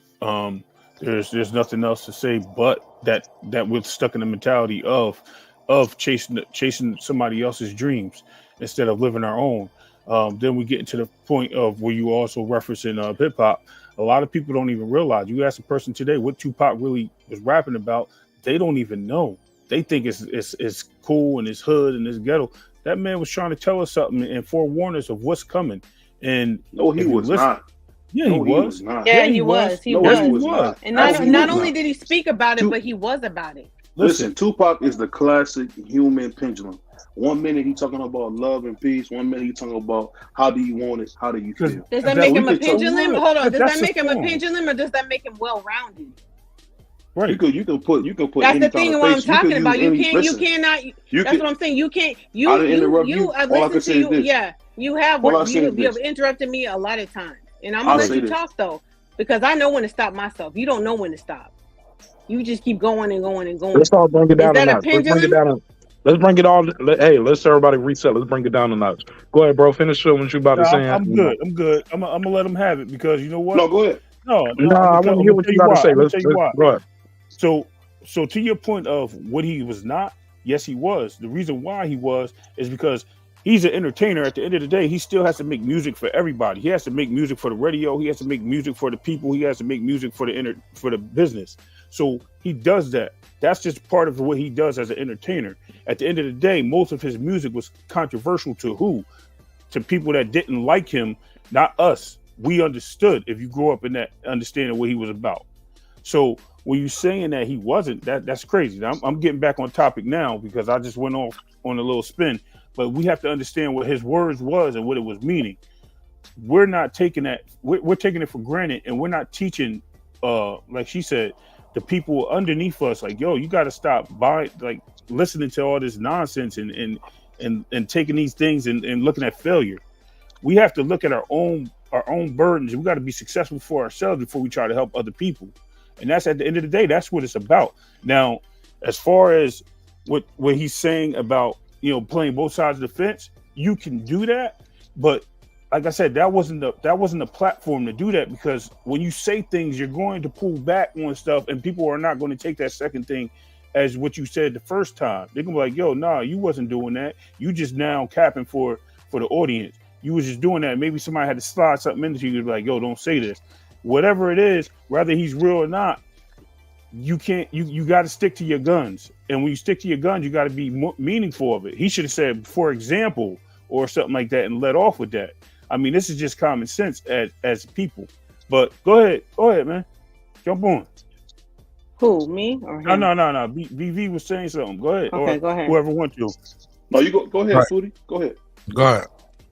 Well, what I was saying about Tupac is, like I said, he wasn't. You guys are talking about his lyrics, from what I understand. Well, I'm gonna He say, wasn't you know, just- I'm here in Oh, Dallas. Champion Heart. You jumped right in. She was talking. Maybe you had a delay, but go ahead, Foodie. Tupac is the only artist that I know of in history that I can think of, maybe not just in history, that was he didn't only speak about it, but he was about it. When he said that he felt like, you know, people should black people should stand up for other black people, he did that. He did shoot at off-duty cops. He did go up, you know, with I don't know if it was the Muslims or whoever it was, but he did go to them and talk about how he felt like, and he was very articulate about how he felt like the black community should be led and what they were doing wrong. And these are the people who were behind him. They were backing him. He felt like they were wrong, and he felt like they needed to do other things that weren't being done. That they should have set better examples, and they should shut up, be quiet, sit down. You know what I'm saying? Like the things that he rapped about, he was about. And that's the difference between a lot of rappers and a lot of so-called leaders. He was leading. You know what I'm saying? People want to say that he was ambivalent. That was his artistry. Artistry is not just necessarily one way or another. He was coming from different points of view. So just like when, I said, I get you. Right. So like when people say, well, like even in Future, I've heard say, well, I wasn't necessarily rapping about my experiences. I was just rapping from the point of view. Drake does it all the time. So people can't tell the difference. But Pac did the same thing before them. That's who they learned it from.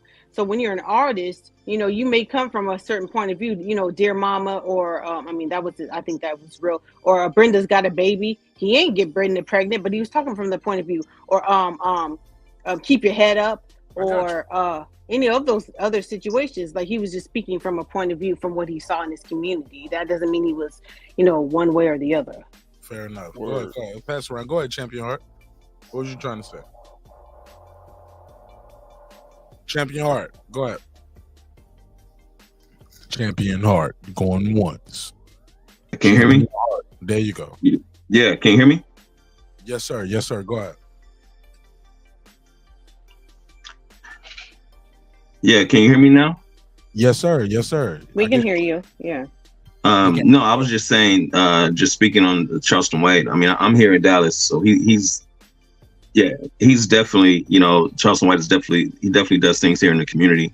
Like I said, I'm here, so you know, I know about it. You know what I'm saying? I know people that are involved with what he does. So, you know, we can't say that he's not, you know, he's not doing what he does in the community.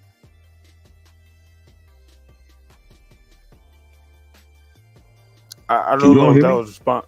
Yeah, we heard you. We heard you. I was saying, I don't know if that was a response to me. I didn't say that he didn't do anything. I was saying that when you say certain things and you lead with certain things, you have to start off by saying, give an example. Yeah, that's what I was coming at, because I think where he threw something out there and then he tried to retract it and then say something else, which sounds like a cover up. So when people do that, what I'm saying, you're misleading, and then nobody knows what to believe at that point. So then how you perceive to be in public is how people really going to take you. So they're going to be like, no, that first dude is you, not that second guy.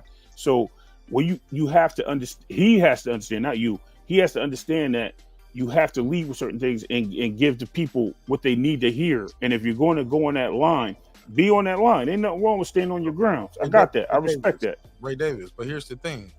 He tried that approach, and according to him, that didn't work. So he leads with the shock, and he puts the medicine in the candy. The candy is the salationalism of the hip hop culture, almost like how rappers make a diss record to get on and get popping. The medicine is hidden in the candies. Yeah, I got you. He start off with the, hey, yeah, P. Diddy did this. Yeah, fuck my son. Yeah. Nah, that motherfucker ain't. Yeah. And you know how you do. You know, he says some things with to get you there. Yeah, man, fuck the motherfucker. Lil Durk. Yeah, he had a fat white baby mama. Yeah, he got rich, then he want to fuck the bad black bitch. Yeah, nah. Like he does things like that, right? Get Yeah, you. no, I got right? you. Oops, Yeah, I got you. What I'm but- saying is he's being interviewed. But He hold was on, being- let me Go say ahead. this part. But when you start getting down to it, like when he says, "Hold up, I ain't got no paperwork." Y'all talking about, yeah, you a snitch. Hold up, I talked to y'all about snitching. Where's the paperwork? There's no paperwork on me snitching on nobody. But some of your favorite rappers, there's paperwork out there, them snitching, and y'all ignore that. Yeah. How bad do you want somebody to kill your grandma and everybody in the whole hood watch and they don't say a goddamn thing, and then the motherfucker that murdered your grandmama is still walking around the hood selling Nick sacks of dust? Yeah. That's cool. Like, no, that's not cool. No. I'm saying, yeah, I got you. I understand. But then he is snitch though too. Yeah, So he what- jumps around too much. No. But both things It's can't good, though. The message is right though. Like, Yeah, but what message is it? But what message? But what Y'all, message do you want to stick to? I never heard him say. I never heard the opposite part of that. Right, but Always- listen, Mark. Let He's me talking about finish the same snitching. part. He's talking about beating up women to get submission. He's talking about all kind of shit. Like, No. what message are you trying to send No, out they here? asked him about dealing with that type of woman. The question was, how would you deal with that type of woman? He said, shit, you got to be aggressive. Do you think that was a positive message? I don't think it was a positive message. You asked him what he would do in that scenario with that woman.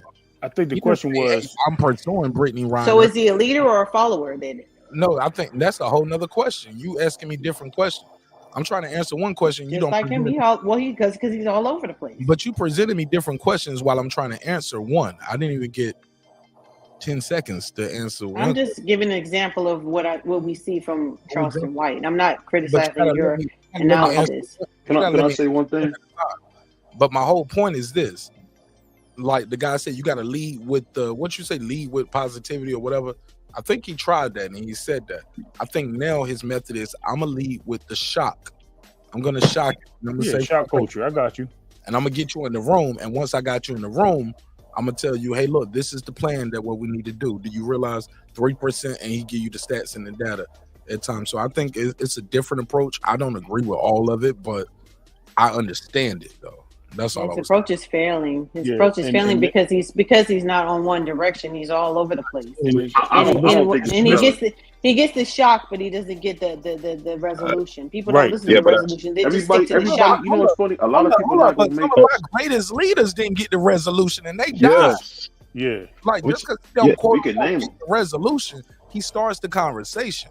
And the Right, but it's- conversation is But they going weren't starting with poison though.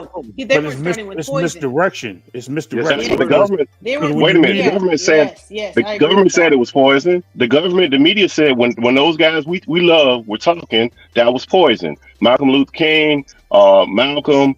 We can go down the list. All those But we dudes ain't during even the gotta time, go the media that said, far. yeah, but we can just no, but agree with what's going on in Israel right in Palestine right now, and they'll say you poison, you're gonna lose your job. yes, and then the other point to that is I think it's good because he's not controlled. We saw this earlier, like a couple months ago, where him and T.I. got into it, and T.I. and Boosie was running around trying to get him banned off of different media outlets. So I think it's good that you got somebody agree or disagree with everything he's saying. It's uncontrolled. You have more uncontrolled thoughts is better instead of having this one focused controlled thought that has nothing to do with us, and we see what that's getting us with these rappers because we don't put that same measuring stick against these other celebrities. And when they had these sagas and these things that come out from the darkness to the light, nobody's surprised at this stuff. But these are the people that we've got to the culture now where it's all celebrity. So anybody who's a regular person, nobody wants to hear him. This guy is basically a regular person. He ain't playing no sports. He ain't did nothing as far as entertainment. It's a regular person. So I think it's a different lane that's uncontrollable and people don't like it. But you got to remember another point, and I'll rest here. He's a man talking to another man during this interview. He's a man talking to another man in this interview, the last interview, or most of his interviews. I've never really seen him talking to a woman. But if a man talk to another adult man, talk to another male in a casual conversation, this is the kind of talk that you get, like it or not. Okay. You know the funny thing is, no matter what Charleston does or what he says, we tend to want to pacify things so he done on one message. It don't work. We seen Martin Luther King get his head popped off for trying to talk about the Vietnam War. It doesn't matter, which is the same thing with this Palestine war. It doesn't matter if you don't see results change. For me, you got to change your own cycle. There was no one married in my direct family, so I changed that cycle. You got to just make little incremental changes, and we're not seeing that because we're getting a lot of these sissified men who are being raised by their mothers, and those dudes are the most dangerous, emotional people we've ever seen. So when you got a man we got your next men coming out of order, the family's gonna be out of order. We got to figure out how to get them. Hold on, you are seeing a response. You are seeing a response to those sissified so-called men, like you stated. And what you're seeing is that the world population is dropping because women are deciding they do not want to get married and they do not want to have children, because the men that they encounter are those types of men. So they're saying, if that's the best that you can do, that's the best that I have to encounter in my dating life, I choose to not be with them at all. You see that on a worldwide, the world population is dropping.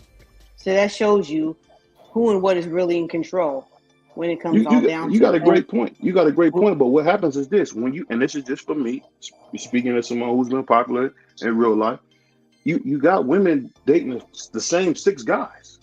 It's the same 6 of us. That's why you see so many guys have, the same children by same women. It's not the same 6 guys. Okay, you can say this is the same 6. Hold on. You're saying the same 6 guys all over the world. No, I'm saying the same guys get the attention. You're seeing the world population, not the same 6 guys dating the same 6 women dropping. World. I'm talking about the world. Over there in China. No, you're missing what I'm saying. You're missing what I'm saying. I've been to China. Right. Well, I'm talking about just from the point of view of women. Just from the point of view of women. Women in Asia are tired of being said that women, all your worth is to get married and have babies and shut up and be quiet and be submissive. You're hearing people in India, women saying, I'm tired of having my father having to fork over a dowry just for me to have to take care of a family who disrespects me. You're seeing women over in the Middle East are saying, I'm tired of the threat of being killed because my brother doesn't like who I've married. You're seeing the women over in Nigeria or in Africa saying the same thing. You're seeing the people in America. Why is feminism attacking men?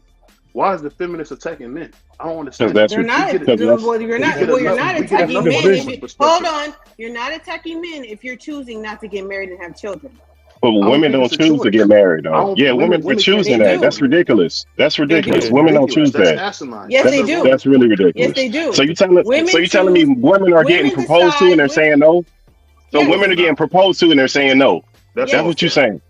Then they not doing that. We'll see that everywhere. We'll see dudes getting on the knee and the woman is saying no. No, you just talking about the actual rate of people being married. That's not men going to propose to a woman, say, hey, marry me, and the woman saying no. That's completely different. That's not the same thing. Okay, well, you're saying that, but I'm talking about women who are deciding they don't even want to date. Well, let me ask you anybody who would ask them to marry them. So, can I ask you a question? So you're talking about dating, right? No, because that's their dating pool. That is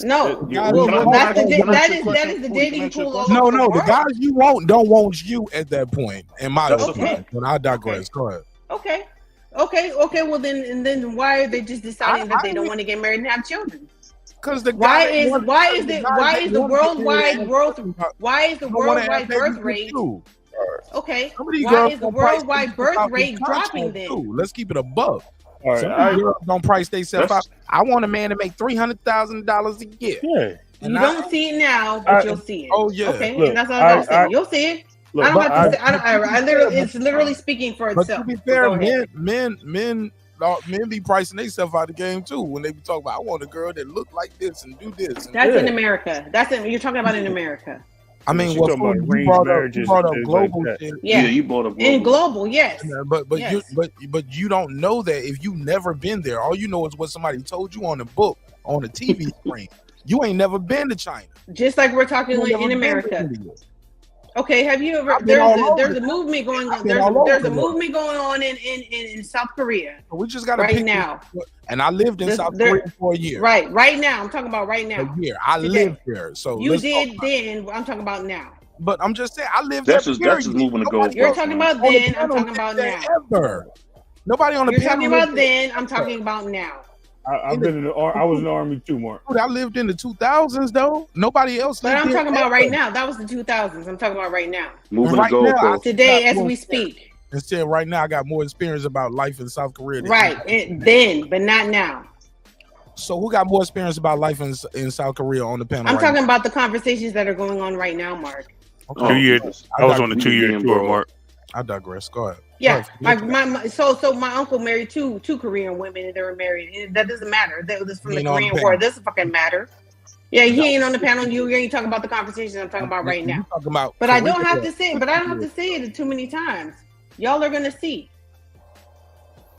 What Like I I see, said, men, I see the men going birth to rate is Thailand. I dropping. see men going Why do you all think over that the there? world Why do dating you women. think that abortion is being banned? That birth control is being banned? That all these things are being banned? It's not because they just think that it's wrong. It's because the birth rate is dropping. When women have the choice to choose what they want to do with their life, and they have to choose between having a career or being with a man, a lot of times they have to choose not to have any children or get married, and that's the only option they have in order to Can be I able ask you to a live the question? life that they want Can to I ask you a live. question? Before you Go How ahead. is that even? Go ahead. How is that? Yeah, I want to address that birth. I'll write it down. I'll address that. But go ahead. Please There's a do. lot of reasons to that birth rate dropping. But go ahead. Ask your question, fam. So my question is this. So I get what you're saying, but these are the people that we're talking about haven't had successful marriages. So I don't want to hear that if you never had a successful marriage or you haven't been with somebody. They're talking about men overall. Tell me about the man that you were with. Tell me about the man that you know. Don't tell me about granddaddy. Tell me about the men you know. And I think a lot of times women just using these little talking points and red herrings to go off the fact that they've never had a man say, "Hey, I'm gonna commit to you and take care of you."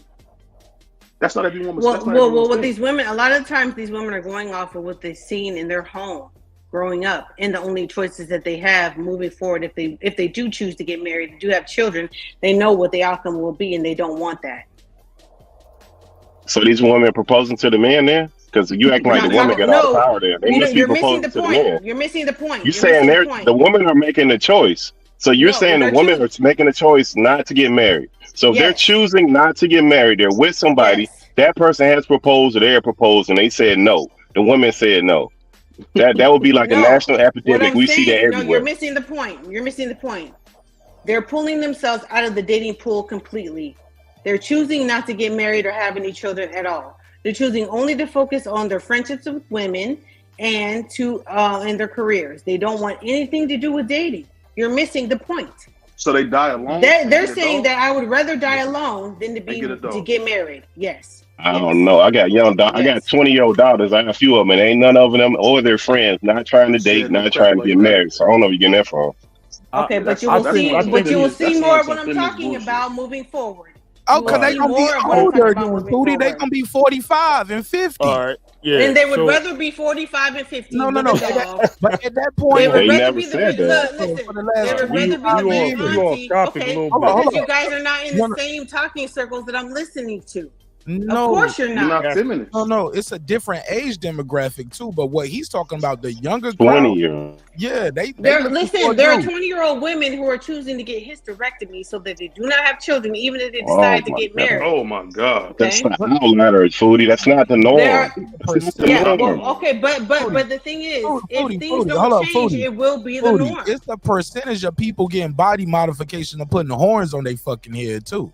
But you ain't gonna run. There are a lot of men also who decide they want to be women too, and those men ain't gonna have Walmart kids either. is, you ain't gonna run into them 9 times out of 10. Like, and then you guys talk about the men who are being feminized. Those are the men who aren't gonna have children either.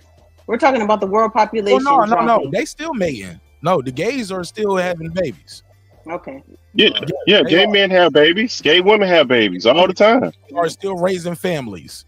Well, a lot of them adopt, but I'm just saying. All over the world. You don't have to believe what I'm saying. You can argue all day and all night, but you don't have.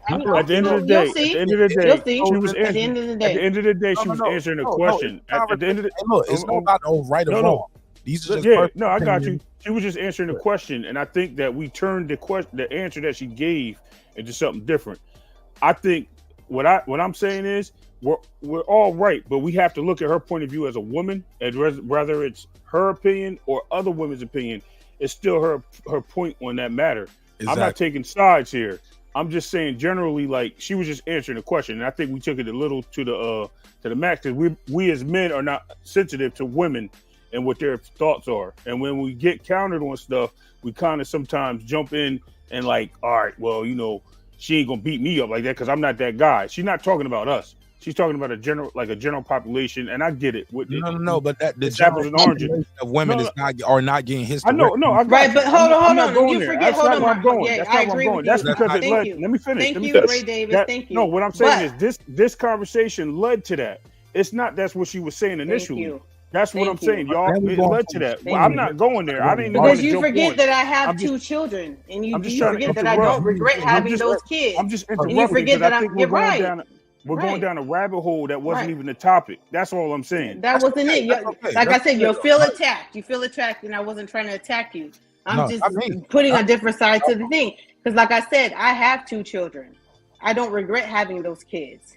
I don't think people should stop having kids. I don't encourage my kids to not have kids, but I would support if they didn't want to have any children and I don't become a grandmother, which I would look forward to one day. But I'm just saying, this is what is going on.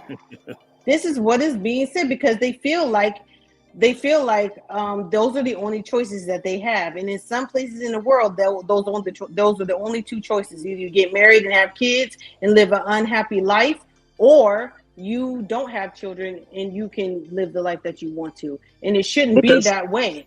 But Foodie, you keep saying this. But Foodie, you keep saying it's like it's a matter of fact, and I'm telling you from but I'm telling you from the daughters that I have that are 20-something years old that none of them or their friends are not trying to get married, and You're that's a large. from an American man's point of view, and I'm talking from a world view. But we not in the world, Foodie. Like, where you getting this information from? We are in the world. Where you getting this information? You are like it's impossible. I know what It's you're saying. impossible for you to know mentally. It's impossible for you to know mentally what somebody is thinking about marriage. That's a hard thing to do. Okay, no, you can't. But I have heard conversations from American women who believe like this, who think like this. To Pittsburgh's point, he's saying that we can't judge every single woman's opinion on this statement. No, that's what he's saying, because what is coming off is they're getting an interpretation that you're saying women of the world are feeling this way. He's saying not every woman is this way. And I didn't. I never said every. I know. But I'm not saying that. I'm not saying that. Well, I'm with you. I rock with you. It's the reaction to the action. You know what I mean? The cause and effect right here. So he's trying to explain to you that he don't see that because he's around women every day. And because he's around women, he don't see the same things that you're describing. Now, again, to your defense, you're having conversations in a room with women. Y'all go to the powder room or whatever it is. Y'all have conversations. Y'all have y'all wine nights and y'all painting rooms or whatever they call, those little things y'all do. Paint nights, yeah. Yeah, y'all do those things. Tupperware parties. Y'all have those conversations. We out drinking at the bar. We sitting there watching the game, the fight, whatever the case may be, and we talking about shit that, you know what I mean? Did you hear this new what song? You want? Yeah. So I get what you're saying, but what I'm saying is that he's coming from where you're at. You know what I mean? He's saying what you're responding to, and he's trying to tell you he don't see that in the environment that he's at. And I think we're all on that same page. We don't see that. So I understand where you at right now, but I also understand where they're coming from. Because I understand where he's coming from as well. Yeah, because like I said, on my level, there aren't a lot of women who think like that but we're from a different generation, the new generation of women. And this is something that I'm just tipping people on who have kids who are 5, 6, 7 years old. They are coming into a different world. Absolutely. The world is changing. The thoughts are changing. It is not necessarily from the outside. It's simply because of what they see example in their homes or not example in their homes.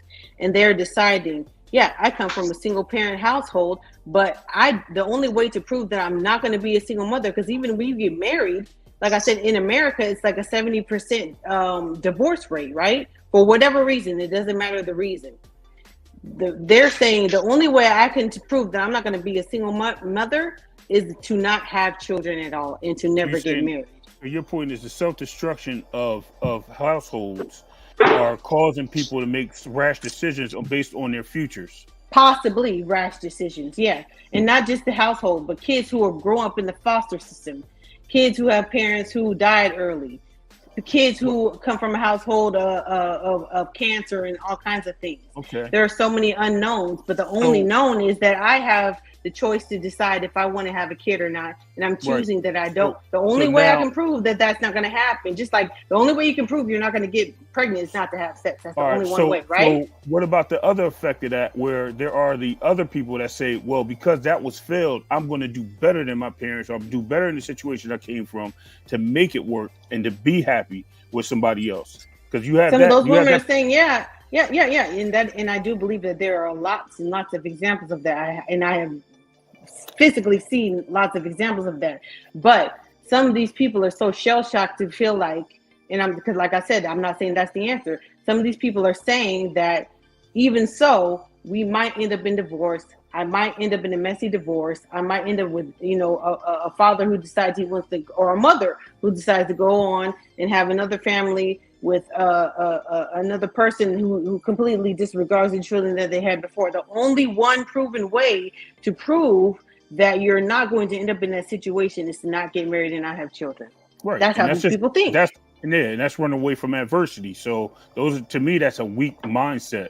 It could be. I'm not judging it. Yeah. I'm not going to be the executioner, judge, and all that for that characteristic. But I just think that's where us as men are coming from on that side, where we can't speak like this. We know you're not speaking for everyone. You're speaking for a certain amount of people. Okay. We're speaking on the other behalf of the men. So right. So my point on that is this: what needs to change is not necessarily picking one side or another, because like I've always said, I am not a fan of extremes. So what needs to happen is we need to learn how to vet people better. You know what I'm saying? You need to learn how to choose better. You need to learn how to just cool your jets, keep your legs closed, keep your dick in your pants, not lead with your dick, not lead with your pussy, you know what I'm saying? And learn people better. You need to learn what cues and what things to look for so that when people show you those red flags, you can move on to the next one faster instead of spending years and years and years with people who are not aligned with your mindset. And that's what the problem is. We have really poor breakdowns in communication with each other. Men with men, women all together. I'm just saying, like, we really have a very poor idea of communication with each other and figuring out, does this person want the same thing I want or not? And that's where we fall short. Well, at the end of the day, we got to pass it around, let some other people get involved in the conversation. Because as soon as you finish, you jump right back in. We're not letting pitch. Go ahead. I'm sorry. No, it's cool. I'm enjoying the conversation. I'm gonna chill. Please finish your thought though. I said after this, allow somebody else to get in, because I got a clip I want to play too. Yeah. So in that situation, as men or women in a relationship, or any relationship, whether it's woman, man, whatever, it's a relationship, and it always starts off nice. So when we get to the point where it starts getting rocky, even in marriage, it's for better or worse. You have to deal with everything as it comes, and you got to find out what keeps that spark going. If you can't find out what keeps that spark going, you're going to have doom and ends to the marriages or relationships. That's I don't see red flags in that. Like, you don't have to look for red flags in that. It is what it is. It's your job to fix it. And if you can't fix it, and that person doesn't want to fix it, then that's just a mutual thing. If it's one person that's holding on and they trying to be there and they trying to hold on, and the other person just not understanding, somebody's breaking communication. And when they break that communication, that's where the failure starts to come in. And then they're like, okay, what's going on? And then that's when you have the cheating and all that stuff going on. And that's when you have the weak mindsets coming in. And that's when you start getting the hurtful situations with women, mainly. And I'm saying mainly women, because a lot of women get hurt more, I think, so than men, because women don't tend to step out as much. And if they do, we know what they said, right? I got you, brother. Wrap this shit up, nigga. Like, oh my God. I want to hear that. Man, I gotta go ahead, man. Go ahead. Man, I'm out. I'm this out. nice basket of shit dibblings you just gave everybody. Go ahead, fam. Wrap this shit up. Nah, Are you kidding me? What I do wrong, man? You kidding me? Go ahead, break it down. What I say wrong? Because I'm sitting here keeping the buck. Everything after hello, nigga. Oh shit! Everything at the hello. Word. No, I'm just being a jerk. I got you. I know what you mean, man. I got you. Bro, Nah, for real, I got you. Go ahead, keep it kidding moving. me, fam? Like, yo. I mean, we went on relationships, right? So that's Bro, what the I'm just relationships saying, are. like, my man, like, I'm just keeping it. Listen, I'm keeping like it on you the think, relationship. like you was like, yeah, you was like, yeah, when you get married, whatever you agree with, whatever happens, you know what I'm saying, you just got to deal with it. Then you brought in the cheat, and then you was like, and that's just weak people. Then you was like, but then women are the ones to deal with that the most because they do, and they hurt. But it's true.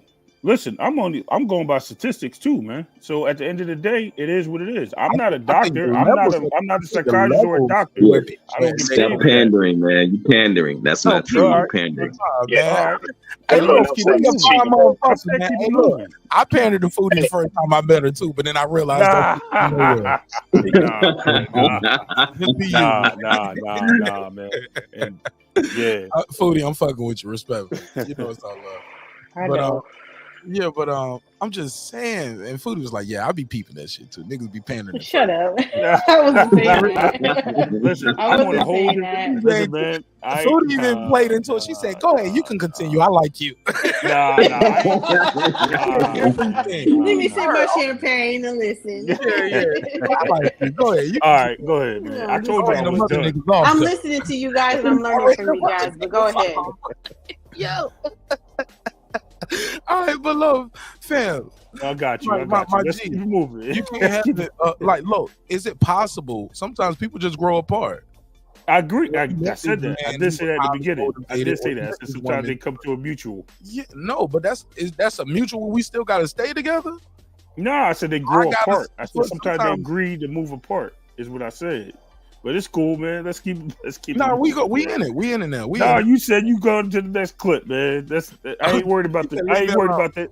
He said, I'm good, man. Nah, I'm good. You can come at me. Listen, I got thick skin, man. I'm good. I know where I'm at, so I'm good. That don't bother me. Yeah, let's go to the next clip. I don't want to hear this dude pander no more, man. I don't feel like he was pandering. I don't feel like he was pandering. Of course I he don't think was. he was definitely pandering. No, making up stats. Yeah. Most women get cheated on. Like, where you get that from? I ain't even no stats for that. He didn't say that making at up all. stuff. That's not what I said. Y'all only heard what y'all wanted to hear. Yeah, he did. I didn't hear that. Yeah. As the only woman on the panel, I didn't hear that. He said that, he said that through He said marriages. most women get cheated on. He didn't say that. No, Most women get no, I cheated did on. not Where say you get that from? No, That's Yeah, pandering, that's bro. not true. And that's not true. That's pandering. What I said to you, and I'm gonna say it again. I said in a situation that we don't know what women do.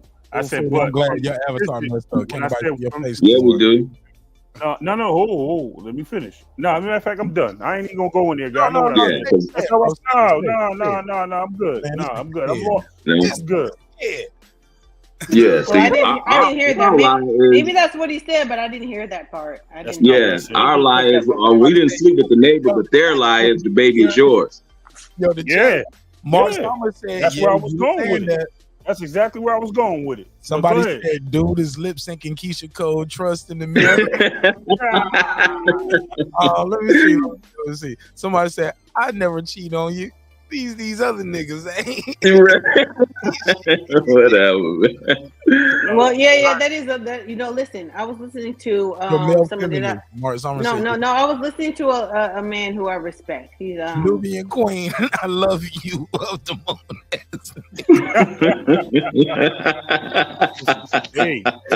Yo, like that is funnier in the comments than he is on the panel. I ain't gonna lie. Yeah, like that tripping. It's funny when he on the panel, he just be like, "Hey, this I'm brother." just gonna listen. Yeah, I don't have nothing to say. Until he get mad or get passionate about some shit, then he turn up, and I love that part. But shout out to the little homie. Yeah, but he's young. He be getting confused too on the panel too. So, but no, you be dosey doing niggas, yo. You be spinning them. You be spinning them. I don't spin nobody. If you a strong minded person, you can't get spent. I swear to God, you pick them for a dance, Foodie. But go ahead. Let me play this. Somebody was about to say something. Y'all want me to play this next clip? No, go to the next clip, man. Photo off the screen, man. No. Nah. Foodie said. I was just gonna say. I didn't hear that. I wasn't really listening to. That's not what I heard from what you were saying. Women get. You said that already. Women get cheated on. Men get cheated on, and all I'm saying is that there was a time there was a time before women were able to make their own money and decide where they wanted to go in life and get away from bad relationships, that they had to endure that. And that was because literally there were laws that said that you could not work and you could not make your own money. So that was a time back in the day. And a lot of these dudes who are so-called red pill or whatever, they want to go back to the time where women don't have a voice and can't say and make their own choices. And that's unrealistic because they're human. We're human beings like everybody else, and we can make our own decisions whether you agree with them or not. So, you know, that's all good. Yawn, F Foodie. Man, I've been waiting 2 years to say that to Foodie. Shit, I finally got it in on you, man. I know that hurts your feelings. Man, you hurt my feelings so bad today. I was so mad, but it was funny when I did the playback. I laughed my ass off, and I was like, "Ooh, I'm gonna get this motherfucker for that one day." Yawn. I was like, "You mother." I was like, "Let me finish." She was like, "All right, go ahead." I started talking. As soon as I finished, she was like, yawn. She hit me with the bump. Man, I hate Foodie that day, but I loved it in the playback. What you're saying has some truth to it. All right, let me fast forward because I played some of this, but we didn't get to finish. But this is Cam Newton talking to Charleston White. But like, this is the intro, and I'm gonna fast forward. See, this is the thing, Charleston. Like, I think everything that you're saying has some truth to it. It's just the delivery. There's no denying that you're standing for and by your people. Well, here's the thing. When you let me fast forward to where we left off. Matter of fact, I'll play it from there because some people probably missed it. Fuck it, let's go. See, this is the thing, Charleston. Like, this is the thing, Charleston. Like, I think everything that you're saying has some truth to it. It's just the delivery. There's no denying that you're standing for and by your people. Well, here's the thing. When you're addressing evil, you can't worry about the delivery. When you're looking at the conditions of our community, you can't worry about the evil when you got kids that kill kids and say we smoking on Tupac. See, they wasn't worried about the delivery when these kids in Chicago were talking about smoking on Tupac. They weren't worried about the delivery. I ain't got no manners for no slut. I'm gonna put my thumb in her butt. The delivery? I like girls kissing girls where I'm from, and that's on the radio. Girls on girls, that's promoting lesbianism to my daughter as we driving to school. This song they playing with Drake. Y'all worried about the delivery? These niggas talking about killing each other. That nigga Thug said, nigga, I shot at your mama. You don't mention me no more. He really shot that nigga mama. And y'all worried about my delivery? These niggas are confessing to murders on songs. And y'all worried about my delivery? The conditions of black sucking them talking about booty hole. Y'all worried about my delivery? Come on, don't be hypocrites, black people. Y'all can't listen to this music if y'all so caught up in my delivery. Don't do me like that. And the way y'all snap and pop y'all pussy to this music, the way y'all kill and drill to this music, don't trip about my delivery. Hey, yo, Easy, why you wear your pants like that? I wear my pants like that because that's easy access, baby. Easy, why you talk like that? I talk like that to get my point across. Because when I wasn't talking like that, wearing a bow tie, y'all wasn't paying me no attention. And I was going to the Supreme Court, changing laws and legislations in this country. I was working with over 50 U.S. congressional members, from Ted Cruz to Mark Rubio, Senator John Cornyn. I was on the front page of the American Bar Association Journal. I had done a study with News 21, Walter Cronkite School of Journalism. Y'all wasn't paying attention then. So, nigga, I gave y'all what y'all want. A ignorant motherfucking nigga that talk like them rappers. Now y'all listening. Now y'all paying attention, huh? I got y'all attention, checkmate. Now let me tell y'all what y'all need to hear. We fucked up as a race of people since y'all so caught up into my delivery. 5% of children now are catching HIV from ages 13 to 21. What y'all worried about? 85% of the new chlamydia, all the new cases of teenagers. What y'all so caught up about? Nigga, only 35% of most kids in inner cities can read on or above their grade level. What the fuck are y'all talking about and these kids can't read? Come on, my nigga. So if we gonna be real, let's be real. The other thing I want to say, especially... All right. Who wants to respond first? It's open to everybody. Go ahead. None of that shit that you said is anything new. But go ahead. Go ahead, Champion Heart. But we got here because we were talking about his delivery, and he said y'all worried about my delivery, but your kids walking around saying ski, and it's a viral video. I don't know who I sent it to or if y'all saw it, but I sent it to some of y'all who follow me on IG.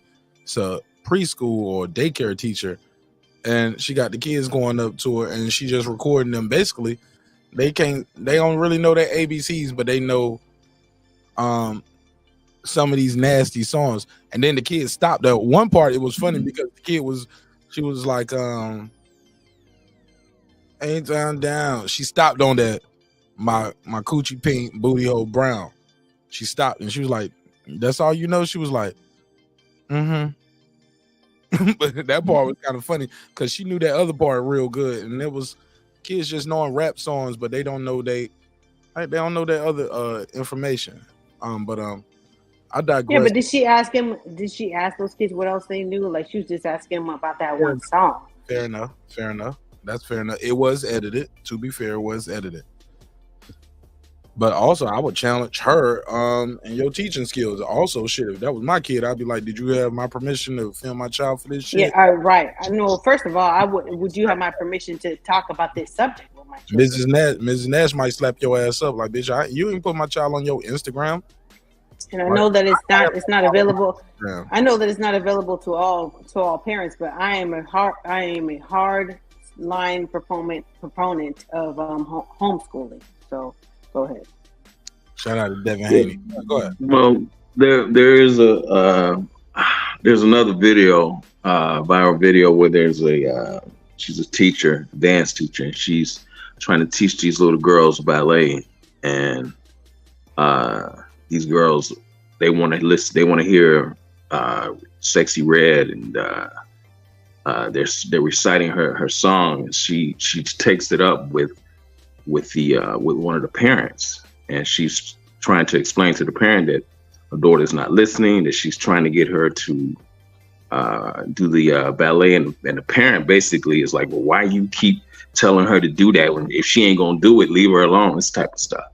You know what I'm saying? So it starts in the home, with the parenting. This is the reason why when Charleston White was coming off with the stats, at the end of the day, man, it starts in the home with the parenting, and that's part of the problem. And what you're getting parents that have been traumatized, so they're teaching their kids that same trauma.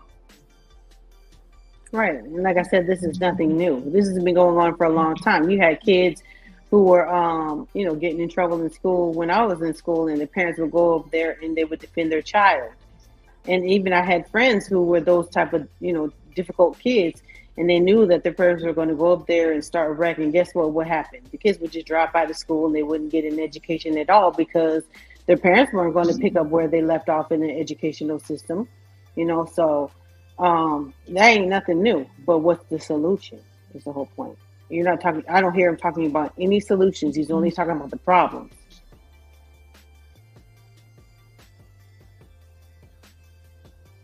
He's very good at bringing up the problems but no solutions.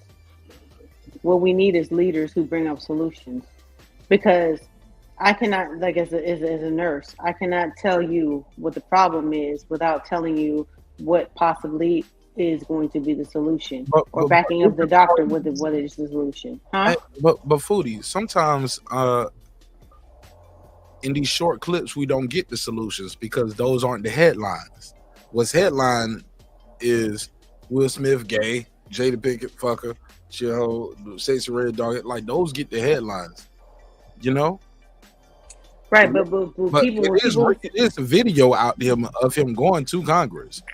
And that video is out there, and it's starting to go viral now because people. But that's right. But he's we not. He's more about it. So he has been on record with solutions, and it's a video of him at Congress talking to Congress about solutions. Right. Like I said before, he's involved. He's in the community. He's involved. And there were things that he's trying to do at Congress. He's not just with it, Foodie. That's not true. I said what I've heard is only the problems.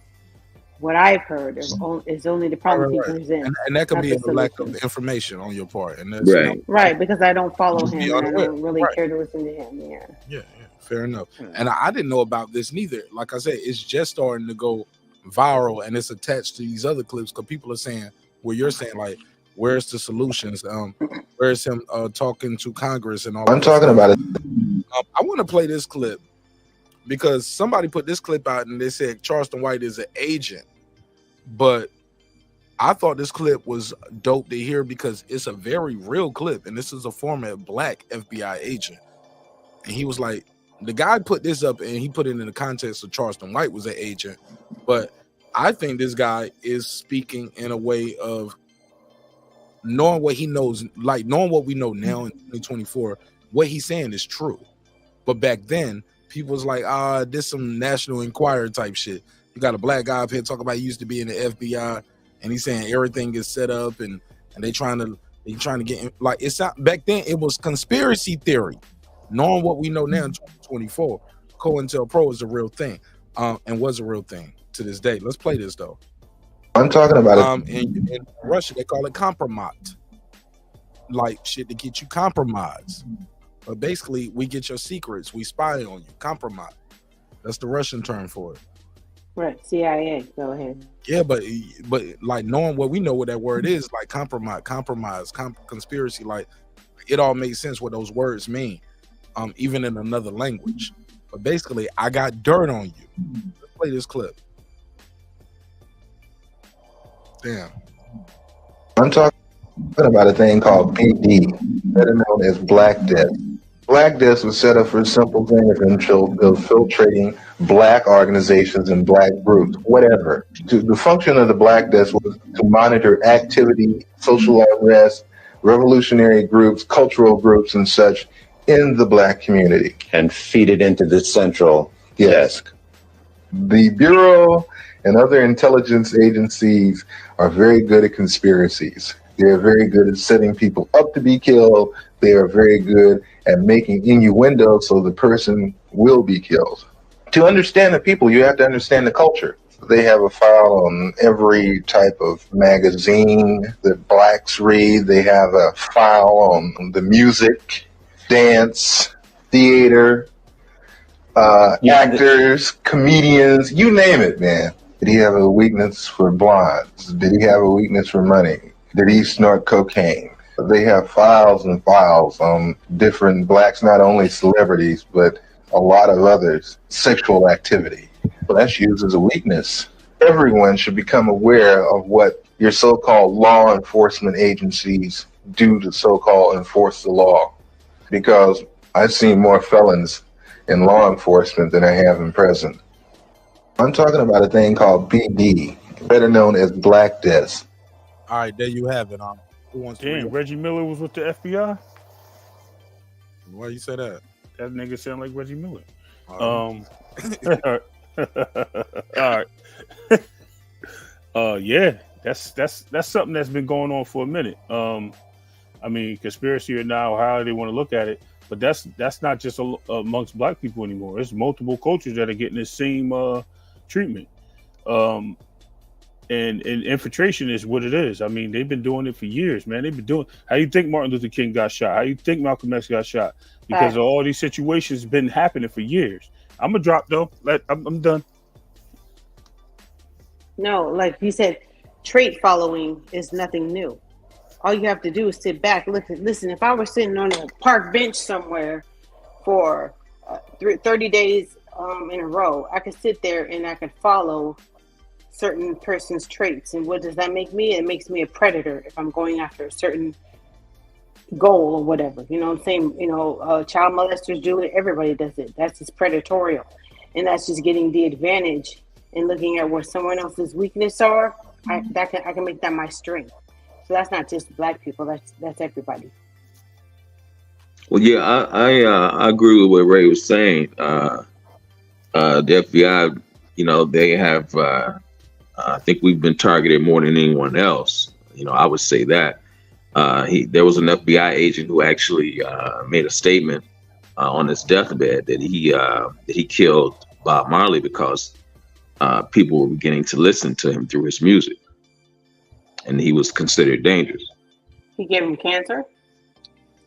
Say it again. Bob Marley died of cancer. Right, that's what they said. It was about That's something what they said, but it was a virus that they used, according to this FBI agent. Yeah, I never heard that theory, Foodie. You never I've heard heard it's conspiracy, and I When don't they get into pricked his conspiracy foot, that theories. guy came to do an interview with him, and after I've watched a lot of Bob Marley and a lot of the way he died and the way he lived his life out and all that kind of stuff. you ain't never heard I mean, this, though? The cancer. I've heard- They gave him they pricked his. Yes. Yes. When he was in the hospital one time, yeah. No, when the guy came and did the interview with him. Oh, that's too far fetched for me to even pay attention to. Yeah, is that Anything is possible. But yeah, it was the FBI agent that was giving a confession on his deathbed. And well, for example, we all know I gotta find. we all know people who have been in bed with law enforcement, but then it eventually turns. Yeah, they killed by Marq. We're looking at what Diddy's going through right now. Like everybody, a lot of people have been calling Diddy a snitch for a long time, or R. Kelly. I mean, it all catches up to you, so it's a possibility, but I don't know. Well, you know, they say that chick Jaguar Wright is crazy, but she been putting out stuff for a long time, and nobody has tried to sue her. Some things. That's the thing, though. Some of anything is true. You know what I'm saying? But people choose to pick. Oh yeah, that's true. But you don't pay attention to the things that she has said that are not true. But y'all don't remember the Fred Hampton security guard that was embedded and worked with him for years to get on as a security team. And the guy one of them worked as a cop, and another guy worked as a CIA. With who? Fred Hampton. Fred Hampton. But he was working with whom? You say he was working with who?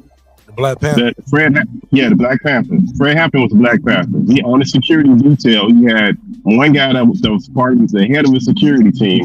I think he was either a cop or he was CIA or FBI, one of those two. No, he was an informant. They did a movie about it. He was an informant. Right. But he had been working, he had worked his way up for years secretly, and he was like off the books in the agency that he worked for. Only like one or two people knew that he worked for that agency. So they do stuff like that all the time. And that's the only reason we know that, because all these years have passed and they released the documents. That's the only reason we know. Yeah, but the thing is that it's not only with black people, it happens with everybody. It happens with that ain't true. No, not in America. That is true. No, we're talking about America, and like I said, we're talking about all over the world. People right now, though. No, not killing people. They ain't killing. They ain't assassinating. No, that ain't true. Yeah, that's not true. Leaders and Catholic leaders, and I don't. If so, tell me who. They killing them in America like that. They going and shooting them up and killing them and doing all that. Like I ain't never seen that happen in America. Over there in the Middle East, they do it all the time. What are you talking about? It's regular day practice. No, we're talking about the American government killing American citizens. I ain't never seen that in America. Okay, so that's what I'm saying. Why they're doing That's what we're talking about. American government killing American and infiltrating American groups using their powers of surveillance to infiltrate American groups that are fighting for civil rights. They ain't even infiltrate the KKK like that. They didn't kill up all the damn leaders of the KKK like they did the Black Panthers. Think about how crazy that is. That's the insanity we have right now. Right, that's true. That's not crazy to me. That makes sense to me. Nah, it's not right though, Foodie. That shit. It's not right. It's not right, but it makes sense. But it's. I'm not surprised by it. But that's what we're talking about. That's a problem. That's Hell's Angels. They didn't kill the Hell's Angels leaders either. They ain't dead. Same shit. Okay, so what are black men gonna do to combat that? Foodie, it's not just black men. Like this. Well, they're going out. They're not going after us. They're going after y'all. No. But look, this should be a problem for all American citizens. But what are you guys gonna do about it? Foodie, we're having a conversation now. Like, you tell us what do you think we should do about it? Like, we spent the first half of this trying to tell you that it was real, and now instantly, at a snap of a finger, Well, what we're gonna do? Foodie, we trying. Well, I'm not saying that I believe it's real, but if it is real, because you guys believe it, people like you to acknowledge like what we're saying. It's not all in our mind in this conspiracy. Like we still trying to get people to believe that it's real. Right. Well, but the problem is, Mark, if you want to ask what we're going to do about the women, we have lower level issues to deal with than what the government is doing. No, I disagree because well, let me tell you what I feel. Y'all can't disagree if she only said one sentence. No, go ahead. Right.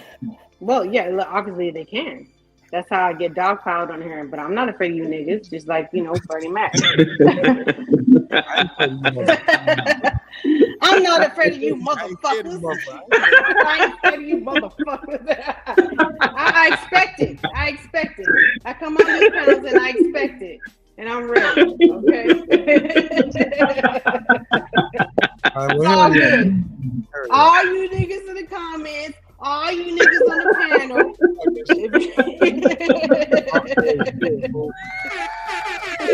Foodie is wild. I'm ready. Let's go. Silent. Go ahead. Social issues. We could talk about all of the social issues in the Black community, but one thing you have to agree on is that there are no Black women gangs. That's not true. That's not true, Foodie. That's totally not true. And what I mean by there are no Black women gangs, listen. No. There's a such thing as Black women violence. And they be killing niggas. No, we are part of it, but they're not led by us. They got whole little bike chapters of girls, and they run chapters like gangs. Chapters. But they run them shits like gangs, though. Okay, right. Yeah. But we're not leading. Hold on. Okay. I've been to them bike clubs. Here we go. They are definitely Here gangs. we go again. Disguised as bike clubs. I'm sorry, but go ahead. Damn, we cut her off again, but yeah. But I'm sorry. Damn. I ran her off. No, we won. Black men rule. Yeah, man. I mean, I was going to just touch base on the fact that these even the media is the government has infiltrated the media just to make us look bad every single time. Doesn't matter how you look at it, globally or locally. We get systematically put out there like, yo, we can't go to somewhere without Marq Nash kicked me off. That's a lie. without white face anyway. Like you won't even be in you. Yeah. I can't even see you. You was up in white face, like Champion Hart is right now. But go ahead. But yeah, when we out there, we sit there and we go places and we looked at and judged based on just to who we are and how we dress because of our community and our actions. So we automatically behind the 8 ball, and the government and the media has done that to us. So we are already being infiltrated by that sense of just the media. Now, when you got somebody that can come down from somewhere else and they got some type of background or some type of history of CIA or whatever the case may be, they're infiltrating us. And then they're taking that information and finding out who's the most powerful, who's the strongest, who we listen to. And then they're taking that information, feeding it back to them to know where to get us. Look at the music today. The music is look, they knew Martin Luther King loved them hoes. Hold on. Okay, yeah. Right. Okay, so this is what I was saying before. Mark, I'm done. Mark kicked me off. I love them hoes. I'm sorry. No, like you were saying. Like you were saying. The point you were saying. Up there. I shouldn't have said that. Why did I say that? But go ahead, Foodie, save me. So, like I was saying, when the media talks about, when they point on all of the destruction and the things that are going on in the Black community, they're not talking about Black women going around killing people, teaching people how to sell dope, teaching people how to survive in prison and all of that bullshit, right? It's Black men that are teaching other Black men how to do that, right? And I'm not attacking Black men by all, but I'm just making a point. Is that correct? Is it Black women who are teaching Black men how to be destructive to their communities? That's systematic. No, but that's media. That's a different. But wait, that's a different argument. Like, look, during the time that we weren't allowed to vote, that we weren't going to certain places, the America during the World War, they brought Nazis over here under Operation Here you Paperclip. go. Here you Nope, go. I'm gonna tell. No, we're gonna do a Here little you go. history Not because answering my simple I question. am. If you will let me, I'm perfectly going to answer your question. You will let me. Like during that time, they were bringing Nazis over here. They were bringing their science over. Why? Because they want the rocket program. They flew them over here. Those people are the ones that worked on all the rockets and stuff. And they all Women or had like men? a scar. Men, mostly men, Okay. majority men. They brought over here, and then they were mostly working up under the United States government, and nobody had a peep. And these are people who were allowed to float around, work for the government. At the same time, you had black veterans that weren't allowed to go to certain places, weren't allowed to get certain things. Okay. So Okay. that Hold on. The government, and the black men that they were brought over, they were women or men? I already answered that. Let me get to my Okay. point. Go ahead. My point is that at the same point that they're acting, they had this whole media blitz that the Nazis are bad. The United States government is paying them, and at the same time that America was acting like black people were different, they were treating Nazis that came from Germany like they were just open arms treating them like that. So the face that they put on to the media to black people is always completely different than they put on. Even German Nazis get treated better than us in the media. So they had enough sense and wherewithal to hide those people from the media. Okay, so back to today, 2024, not back in the Nazi, World War I, World War II. We're talking about the facts that are being presented. They're facts. They can be. You can look on any street corner. You can look at any drive-by shootings and all of the destruction that has happened in the black community in the last 40 to 50 years. They are not led by women, correct? Of any race, right? Women are emotional, right? They talk about we're emotional, right? We're not going to buy and shooting and killing up women because we don't like the fact that you like my boyfriend better than I like my boy or whatever. You know what I'm saying, right? Is that correct? I can't hear. I mean, but if we gonna talk about drugs, why are we not talking about the Oxy situation where a whole public company? No, because you're talking about drugs. It's illegal. It's illegal, but we got a company that made all this money off the Oxy. No, I am. No, you're saying it's conditional. You have valid points, but you're not understanding because the question that was presented. I understand the point. You're not listening to me, and you're not listening to the question that I was answering with Marq. Marq said that we need to get behind the conspiracy theories that may be out there that may be true. Women, right? You were talking about drugs on men selling drugs on the corner. That's what you were focusing in on. Well, I'm talking about the destruction of the black community. I'm not talking about just specifically that. That's one point that I made that leads to the destruction of the black community. I wasn't talking about just that, drugs, because that does, affect everybody, women, men, and children, But he said, well, we need you guys to get behind, the fact that this may be true. Okay, what did you say? Go ahead. I may have misquoted you. What did you say? And even if you might be saying it kind of right, but but you're saying it out of context, I believe. And I agree with you. We do need more solutions, but what I said was part of the problem is we spend a lot of times, and you're right, that could be a problem. We spend a lot of times trying to tell people what we're saying is not a myth. It's not all in our minds that the FBI is watching us or they're doing they're doing things with our food. They're doing they playing with your food. They playing with your medicine. Like what we know now. I think Pittsburgh T sent me an article today about what they doing with the people who make the OxyContin. Is it the Shaffer family? Steph, how you say the name? Pittsburgh T. I don't want to butcher the name, bro. I don't want to mess it up. Okay, but you get my point though. They are at the Supreme Court right now, and they are fighting over what is a fair settlement for these people to pay.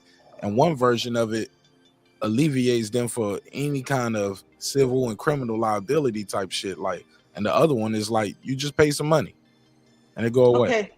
And then Well, you'll we're get talking money about two quicker different. this way. We're talking about two But different hold things. on, but Talk let me about. finish. But no, Foodie, it all ties together. It all goes I'll back. tell you how it ties in. I understand It what all you're goes saying, but back go to ahead. people when we tell people like, "Yo, this is happening." We fighting instead. We can't even find solutions because half the battle is telling people what we're saying is true, and it's not. Oh, you just being a victim. Pull yourself up by the bootstraps. It's all in your mind. Ain't nobody doing that. The government didn't have no files on Martin Luther King, fucking with no hoes, shit like that. And Right. Well, just like I said earlier, when I was or the talking about the government didn't world infiltrate the population Black dropping, Panthers. and And then people we didn't know want it's to not believe true. The me. government was infiltrating the Black Panthers. Yes, They were putting blacks these are against facts. blacks. Yes, We these are had facts, agents Mark. putting blacks against blacks. And even now, it's people out there that are probably agents, not necessarily of the FBI, but maybe they're just agents of chaos. Right. No, that But shit like is I said, when you said that earlier, I said, well, what are you guys as black men going to do to change it? And you said, well, we need you guys to believe us. We I said believe half you the because I just said it again. I didn't say. See, I try to reiterate and say it in a different way, and you're bringing up when I misspoke before, but focus on what I just said. Half the battle is like, and I agree with you. That's a problem. Half the battle is people spend too much time trying to tell people, "Hey, I'm not crazy," instead of saying, "Hey, well, what do we need to fix it?" I agree with you on that. But right, because the point I was trying to make is that there. Look at the Malcolm X story that Spike Lee did. Betty Shabazz was trying to tell Malcolm X, these people are not on your fucking side. These people are against you. He didn't want to believe it, and he died on his beliefs. Sometimes people will present the facts to you, and you don't want to believe them as facts, but that you died based on what you want to believe. And there's nothing that anybody can do about that. It wasn't her fault. She's still alive and he's dead. You know, or no, she died a few years ago or something like that. You know what I'm saying? But I'm just saying, like, we're not against you. It's not a gender war with black women against black men. A lot of times, black women, we march for y'all. We stand up for your rights. When fucking George Floyd died, there was a black woman saying, like, let him go. You know what I'm saying? I mean, there were some black men too, but like, you would always find an example of a black woman standing up for black men's rights.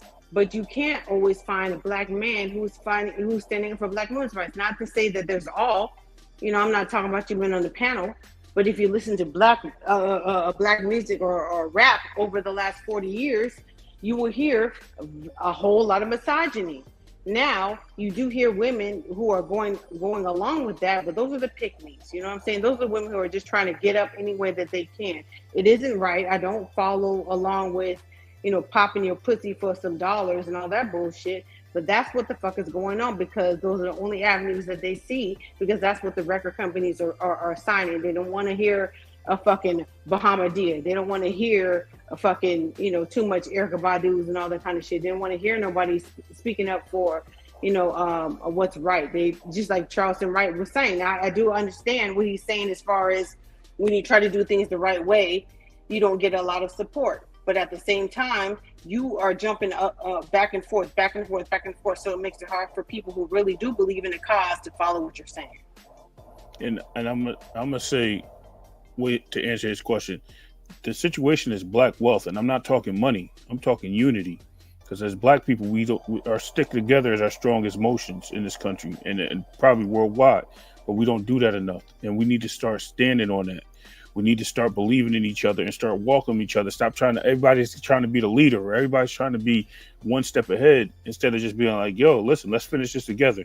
That's where we fail at. And that's what the situation is that we suffer from. And that's how people get into our sections, our cells, or whatever we want to call them, and our groups. And then they infiltrate that because they start feeding poison. Like, yo, this dude trying to outdo you, and then that's division. But once that happens, that's where the weakness happens. So we don't have enough black wealth in that category. So we need to work on that. That's where we need to get our points across. I agree with you, but I disagree with you, because of every ethnic group on this earth, there are people who convince people that they are a group, that they're all together, but then they take advantage of the exact same group. You have people over there, like they say, you know, like with the Hamas in Palestine, all of there. Those motherfuckers, the real motherfuckers who are really controlling shit, are not they're not on the Gaza Strip. They're over there in Qatar. They're billionaires. They're they're far removed from the actual conflict, but they have enough money to pump into it so that you continue to promote chaos.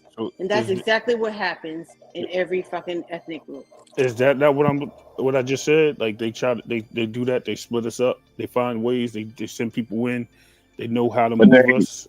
But that's not But they don't have that's to- black people with black people. Yeah, but they don't have to do that now because you know what started, to me, in my opinion, what started this? Black pastors with the whole prayer clause and the what's that, prosperity gospel and all that foolishness. That took a lot of wealth from people and a lot of knowledge from people. And now we're into the scammer age and the celebrity age. Like a lot of our wealth gets sucked up by us. And it's individuals just being greedy and people entrusting on people's celebrity.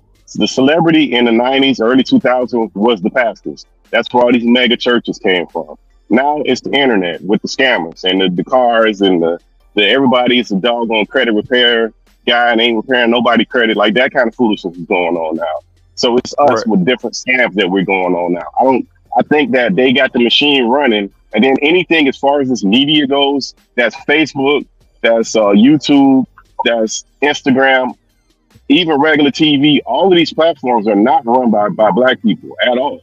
And they're so filtered till you can sit there and say the N-word all day, but there's certain other words you can't say that mess with the rainbows and other groups. You can't say. Instagram. Exactly. I got kicked off of Instagram. So that lets you know how they're filtering it. Some simple ass shit, but the thing is this but they're filtering it. So since they're let me just say this part. So now I promise I'll be quiet. The problem is that you have to be aware that what we are seeing, if you keep seeing a thing, it becomes a reality to some people because that's all they see. And the algorithm that they're seeing is that one thing over and over again. So if you see cops beating the hell out of black people all day long, that becomes your reality. If you see people in the hood all day long, that's your reality. If you see people with bad credit all the time, that becomes your reality because every platform that you're going on, no matter which one that you're going to, this is the reality that they're showing you. They're so easily swayed. And that's the thing is that with other ethnic groups, they're not looking for one leader. Black people are looking for one leader to unify all of us. That's never going to happen. You have to take individual accountability, and individuals create a group of strong leaders. You don't have to look for one person to come and save you. That's not going to happen. Besides, unless you believe in, the savior that I believe in is Jesus Christ, and that's completely outside of the human race. And everybody's looking for a human being to lead them into the right direction, and that's not what's going to happen. You have to take individual accountability. You have to read yourself. You have to learn how to educate yourself so that each one of us are strong enough to move forward. That's the way that anybody else has ever made it. And that's exactly what I was just saying. That's why I said it takes us to have that wealth that we don't have, that black wealth. We don't have that because we were robbed. It's not wealth. Wealth. That is wealth. Education is the greatest wealth you can have. Okay. There's nothing that's going to beat. Yeah, that's what I'm saying. Wealth is what I said. Unity. Yeah. I said unity. And I said not money. I'm not talking money. I'm talking generally. Like all us things that we don't. Oh, they're about to break up live on there.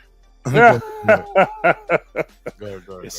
But yeah, all that's all what y'all saying is true, and all these things happen because at the end of the day, we are losing our own battles to our streets, and we don't do it to the streets. They allow certain things to happen on our blocks. They don't do that over in whatever Cookville over there or Elm Street over there, and they only call they pick one of them out of a hat, and every 10 years you get a white dude that did something heinous. Other than that we hear about, yeah, that's what I'm saying. But it happens though. But it don't happen on our block. We don't hear about it though. It does happen though. Yeah, it does happen. That's the media. That's again the media. That's the media. That's the media telling you that. See that? That's the issue. The media tells us these things are only happening to us and they're not happening. Like white on white crime. Everybody know the black on black crime, but nobody has the idea of what the white on white crime is, right? All crime is proximal. Yeah, all crime is right, of course. But that's not what they're pushing. And that happens on Facebook, that happens on YouTube, no matter what. Like these things are things that they're pushing and people hear it so much, they just adopt it. They just like the food pyramid. Just like the food pyramid. We just adopted that stupidness because that was what was being pushed. It's the same thing. So let's take it a step further, Pity. Look, check it. So now when you got That's what you just dropped. That dime on the crime, right? And the murder and stuff. Now they move it to a racial term. So either we're defending ourselves as a racial culture or against race, or we are attacking other races, and it's always violence when we're attacking other races. They never put us on the same plane of us being attacked by races. They were, oh, well, this person, this guy was running in the neighborhood. They always have an excuse and they have a reason. Then they like to bypass it. Every once in a while, like I said, they try to let us, when we got enough numbers and we got enough backing, then they want to let us ride with it.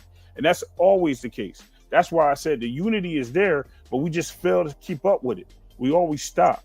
So that black wealth is not what it should be. I mean, with Black Lives Matter and all the George Floyd and Trayvon Martin, all these cases, how fast has that died from when it happened? What I'm saying? What I'm saying is the groups had disbanded. We're not in the same atmosphere as we were when we were united. We're in a different. But we were never really united, bro. That's my point. That's my point. That was an illusion. And the other part of that, like in a race, what part of a race is fair, right? Like if there ain't no rules and you dealing with a dirty, slow down motherfucker, that's what the government is. We want to have this fair battle with somebody who ain't fair, and I think that's the biggest problem. We trying to scream. There ain't no fairness in this. This is a fight and it's a race. There has to be a winner and there has to be a loser. And if it ain't no rules in the game and we playing the board, they're gonna cheat, lie, steal, kidnap, do whatever they got to do. They'll take a plane out the air, knock a building down. They don't care. There's no rules to this. And I think people don't realize how low down these people is. As you start looking at some of these documents that they released from 50, 60 years ago that they have to beat the redacted versions and start seeing some of the things these people do, it'll really blow your mind. So I think that's the other part of it. We just don't know the links. We're on a field that everything should be even. It's not even at work. It's not even in the government. It's not even in the court. The court don't even let you take no damn cameras in there. Nowhere. And they rule on all kind of stuff. Even the Supreme Court ruling that we just had, there's no cameras in there. Those guys ain't got to walk out of there and be asking me questions of that. So there's no accountability for what they do. They just do it. And we're left to deal with the pieces. So they're doing all kind of stuff. Correct. Well, I want to say one thing as far as and I know this is going to sound feminist. Sometimes you just got to move in silence. You got to do what the fuck you got to do. And that's what women have learned over time to do, regardless of what any group approves of or not. And I say that because the statistics have shown, and I don't have any actual polls, but they say Black women are the number one group of entrepreneurs in this country. You know what I'm saying? African American women are the number one. I think it's like 2.1 or 2.3 million entrepreneurs in this country over every race and every gender in this country. So sometimes you just got to, build your numbers without asking for approval. I don't know why everybody's asking for approval and all of this unity and all this kind of shit. You just got to do what the fuck you got to do. But then you've got another group of men who are teaching men who saying, oh, well, you don't want to go with this, modern women, independent women, whatever. These women are not excluding you. You're excluding us. We're not saying those women are not saying they don't want to get married or have kids, but men are feeling like we don't have control over those type of women. What happens when we don't have control over women? Where do we stand? Because of, what the patriarchy has taught them, what masculinity is supposed to look like. You know what I'm saying? These women, some of these women, I know these women, they have they stayed at home, they take care of their kids, they've built $1 million companies, right? $1 million companies to the point where their husbands can retire from the job that they cannot stand, that makes them miserable, that causes conflict in their marriages, and they are able to build a family business moving forward. So I cannot stand people who always feel like it's got to be one way or the other. That's the whole point I've been saying. That's the point I'm making. All right. So I just want to rebuttal a little bit of that. So as far as needing a group or whatever people, someone always has to teach you. I mean, you're educated Black women, and I respect that. And you had to learn from somebody, and you learned in a group from somebody. So someone has to teach people how to do better, how to manage yourself, how to move right. And whether it's a bunch of people or one person, you have to gather that information, and gathering information is the key to everything, whether you're on your own or not. That's how we move. And we have to understand when we do that, we have to give back. So you get and you give back. And that's where we fail. Some people get and then they leave and they don't want to come back. They don't want to distribute this back to the youth or to the people. So then that's where we start hurting ourselves and we stop. Like, your information you're giving is very good. But at the same time, are we giving back? You know what I mean? And if the person don't want it, it's okay. Find somebody else that do. Because that's But brother, I think that's another media conspiracy. Another trope that they done drove on. It's like, we don't give back, bro. Like, I don't find nobody who has gotten a certain level of success that don't try to give back. But I think niggas make you tired, man. Well, I think Mark, that's the for whole part of instance, it. well, hold on. Look at what Mark has on the screen. What he's putting up is dispelling what I said or what I've heard, is that he said black women are the least amount, but 41.5% of all entrepreneurs are women, and it's still more men. I can't remember where I heard that statistic, but that's that's but the gender though is right though. Yeah, but like, as far as like giving back to, we don't have no community, so that's the biggest problem. That's my point. Well, no, that's hold the biggest problem. on. I was gonna say something to that point. Remember, Mark, the other night when I was talking about something, you're like, oh no, you're giving away free game. I don't believe in that. I don't believe. Yeah. Well, maybe you had too many margaritas at the time, but I was talking about my sister and her product that she has out there. Margaritas. Hold on. I was talking about I was drinking a margarita. I was. I was talking about my sister. That's My sister has a product. If I do have a drink, I drink a margarita. If I do have a drink. Fair enough. Yeah. Or I just take a shot of tequila. She was right. Though. I probably have. Yeah, to my point. My sister has a product out there called the original body scrubber, right? Like, she has a patent in America, and she just got her patent over there in China. And I said, why does she? What's the site? The original body. I think it's the original body scrubber. I can give you the link or whatever. I've given it to you before, but you could drop it. And she's doing very well right now with it. And this is her original product. Obviously, it's called the original body scrubber. But she got her patent in America. And she now just recently, she was excited because she got her patent over there in China. And I said, well, why did she have to have her patent in China? I had to ask her. I'm like, well, what the fuck does China have to do with anything? Because over there in China, they're the number one duplicate manufacturers. Just like in Amazon, if you have an FBA contract with Amazon to sell your product on Amazon, then what the Chinese people will do was take your idea, they will duplicate it, and they will sell it for less. Is it the best? No, but people only go for the lower dollar, right? So she got her patent so that over there in China, they cannot duplicate her product and sell it around the world and make more money off of selling it by less. And I'm like, well, that's really smart. And then I was talking about it, and I was like, well, and Mark said, well, how did she do that? Well, she tried to do everything on her own, but then she went and got a patent lawyer. You're like, oh no, you're giving free game. I'm like, no, I don't believe it's free game, because that might be the one little thing that somebody needs to hear in order to get I remember saying that, but okay. Well, you recorded it, so you can listen to it. Yeah.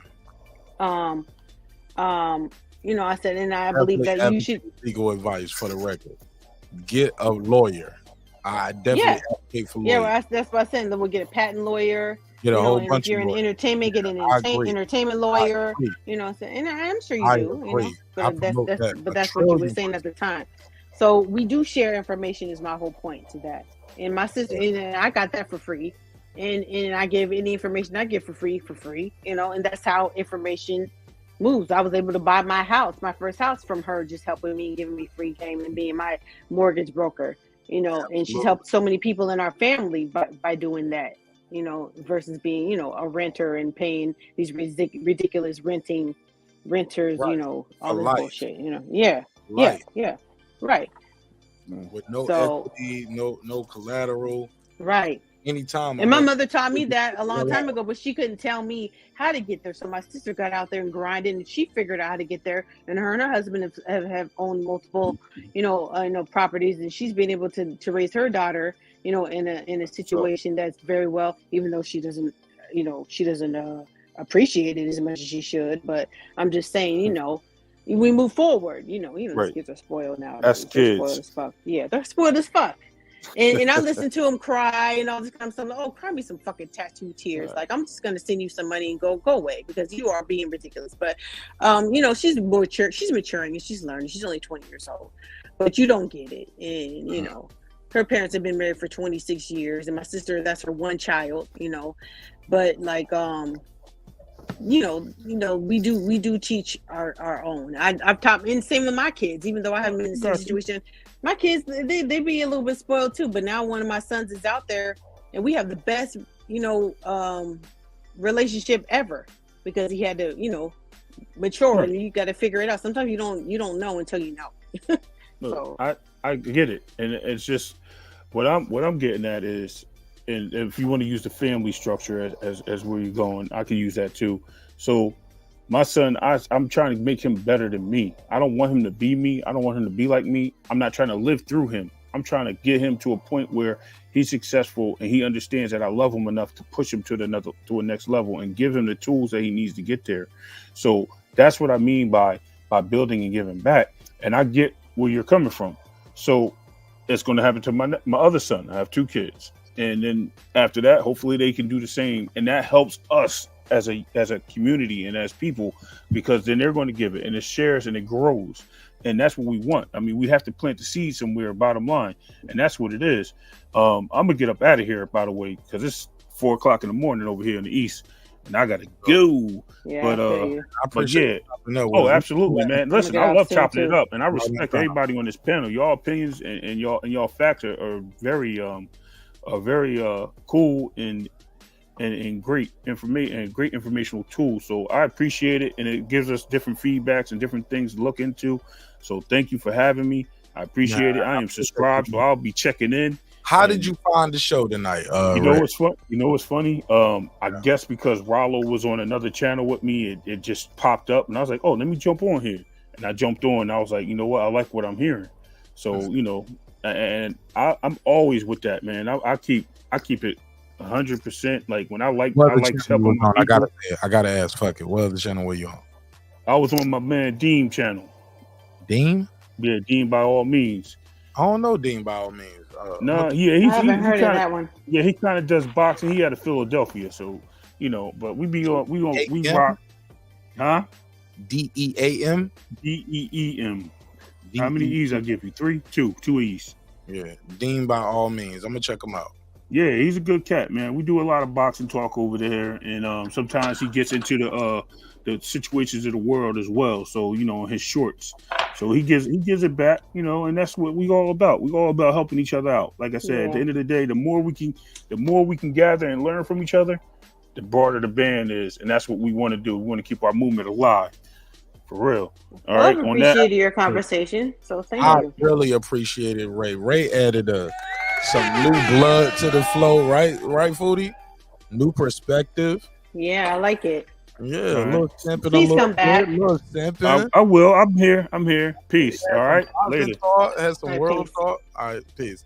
Yeah, man. I like homie, man. Shout out to Ray. I should be getting off because I gotta go to work, but I always gotta go to work. So who cares? We all gotta go.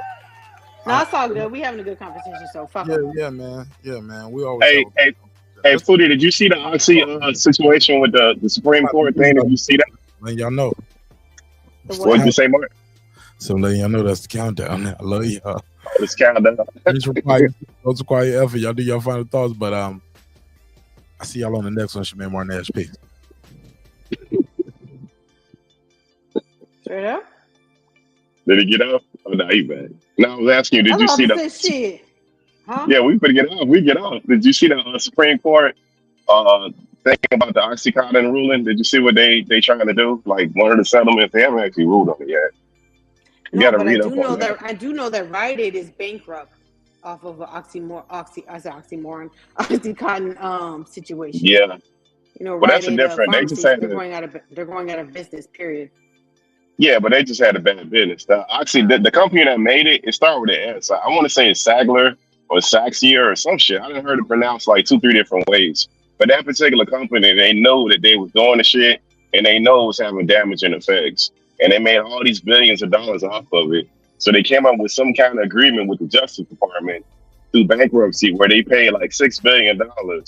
in a settlement, and they had to dissolve the company. But that kept them from having future lawsuits, which is crazy because it's bankruptcy court. Like, I never heard of a bankruptcy court help you through criminal court. And I looked it up today when I was sending it to Marq. It's like 600,000 people, over 600,000 people have died through that shit. That one particular drug that they created. And nobody's going to jail. The company ain't even losing the profits that they estimated to make like 10 to 12 billion dollars, and they're giving up 6. Something crazy. But they're all doing all this stuff in secret. Well, you know, I'm not surprised about that, because if they were going to sue that company and get them out of business, they would have to completely destruct the VA, because the VA is the biggest drug peddler, one of the big drug peddlers on planet Earth, as far as when it comes to drugs, as far as oxy, fentanyl, and all that kind of shit. They got a lot of fucking people. Like I came in 5 years ago, 8 years ago now, at the end of that shit. Like, they were just, the doctors were just getting control over their ability to renew prescriptions that they knew they shouldn't, because they knew these people were addicted. But the VA would not let them, because they're like, oh, they're veterans. You can't deny them service. Well, what if their only service is that they are coming just to get a refill on this shit? Like, they're not, you can't prove that they really need this, and we need to have programs in place that are getting them off of this shit. And that's the biggest thing with the American government, is like, you just enable people in their weakness and just wait for them to die off, instead of spending that money on rehabilitating people, you know? And a lot of the people who need rehabilitation are very poor people who don't have the money for these very expensive rehab programs that can be very successful. So I feel like, you know, the government just put their money where they want to. They don't put it in the places that are really going to make a change for the better for all people. Well, I mean, the other part of that is like big pharma, the pharmaceutical companies and healthcare, they never change any of that, because they're all in bed together. It's a whole like cycle. They're big pharma, due to the pharmaceutical. NAFTA treaty. Right. Mm-hmm. Right. It's a big cycle that they're never going to correct that. The banking industry is another one, and the oil industry. Those are all where they can do wrong. They can do wrong, and nobody ever goes to jail. They pay a fine, and what they'll focus on is, look, this is the biggest fine ever paid. They'll focus on that, like this oxy thing that they're going to do. They'll focus on, this is the biggest fine that they've ever paid. Like, that's some kind of focus, but right, but they're not fixing they're not fixing the problem. Yeah. No, because 600,000 plus people have died.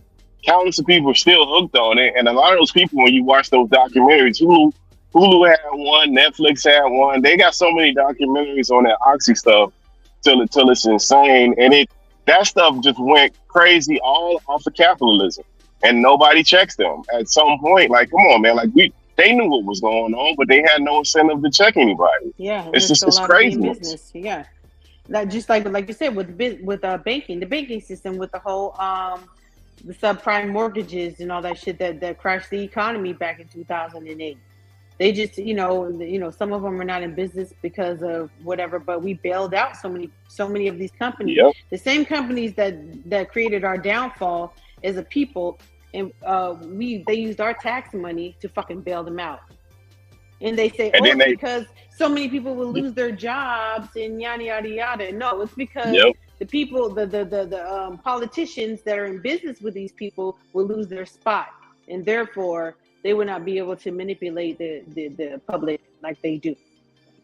Yep, they got to keep control. Because look, you remember in the beginning of this year, they had a situation where some of the regional banks were remember, it was like it was one of them over there in your area, California. It was one of them banks, but it was like a specialty bank. It was mostly millionaires over there, where it had a run on the bank, and they were trying to get their money out of the bank, and they had to insulate that bank from the Fed.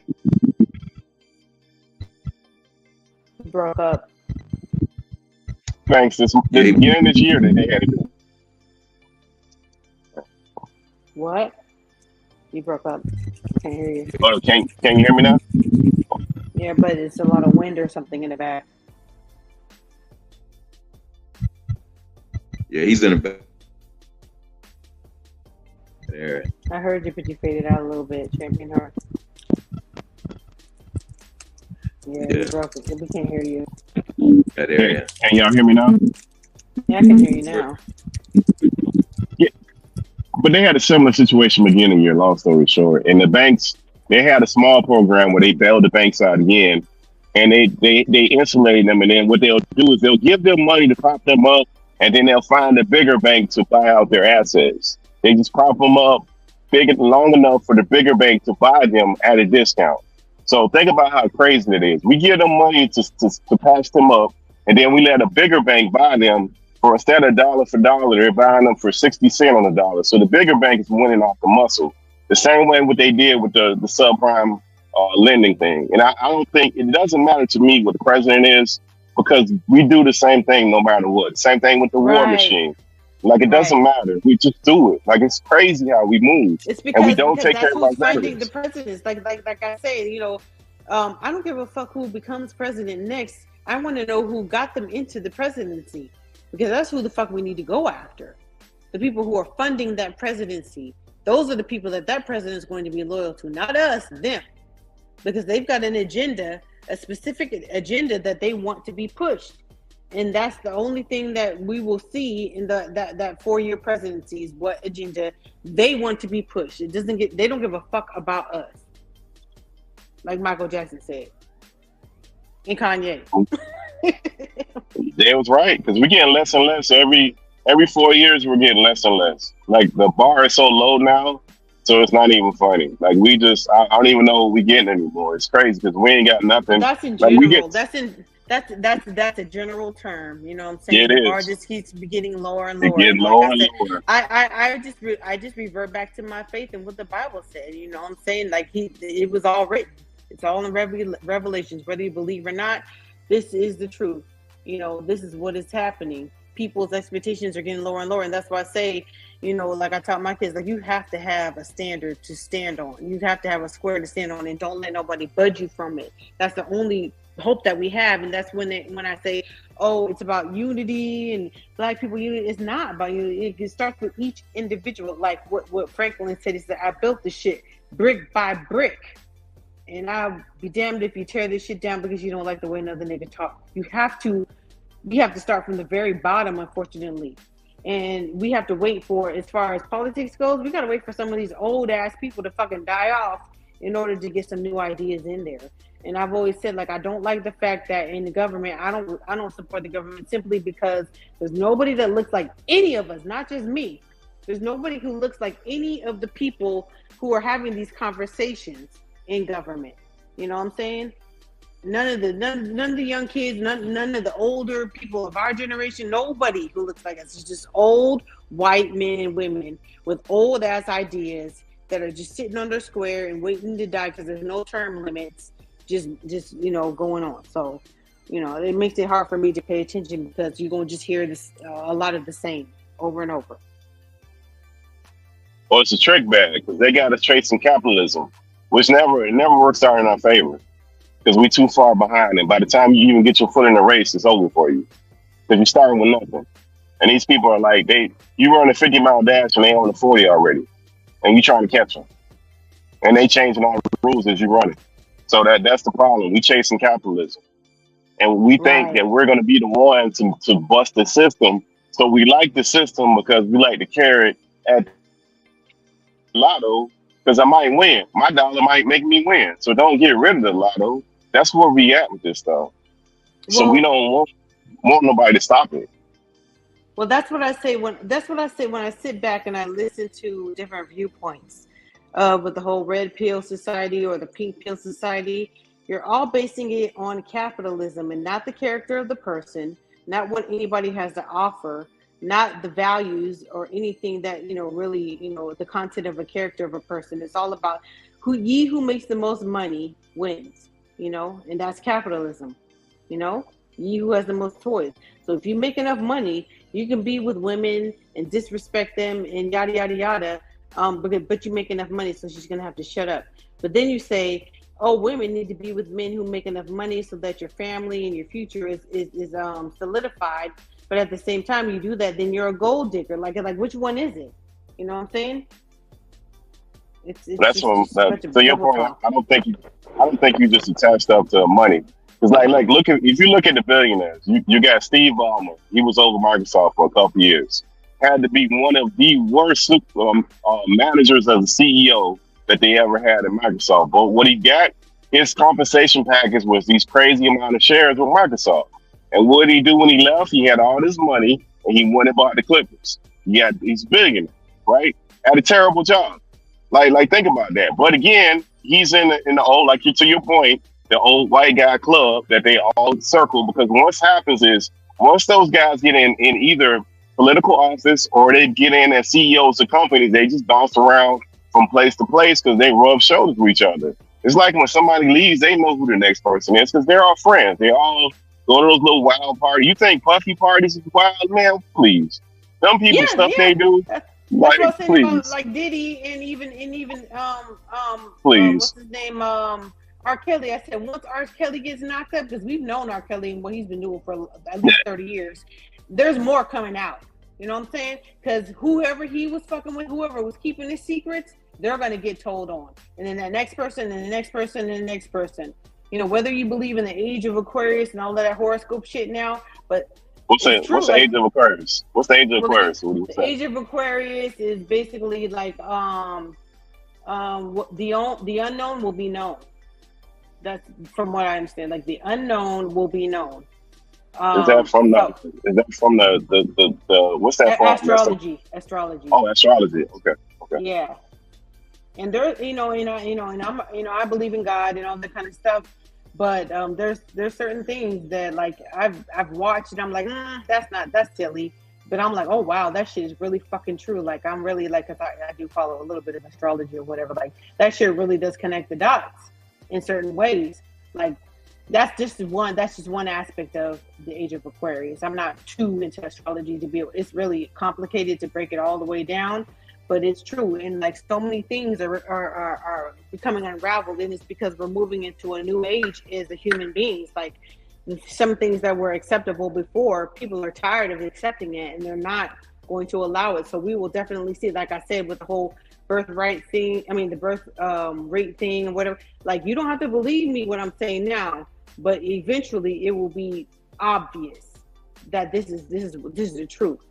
You know, I'm just sitting back and watching. I'm not saying it's wrong or it's right, but it's the truth. This shit is we're gonna see this shit. We are moving into a whole new age as human beings on planet Earth. Straight up. Well, you know what they do too is they consolidate stuff so they can control it.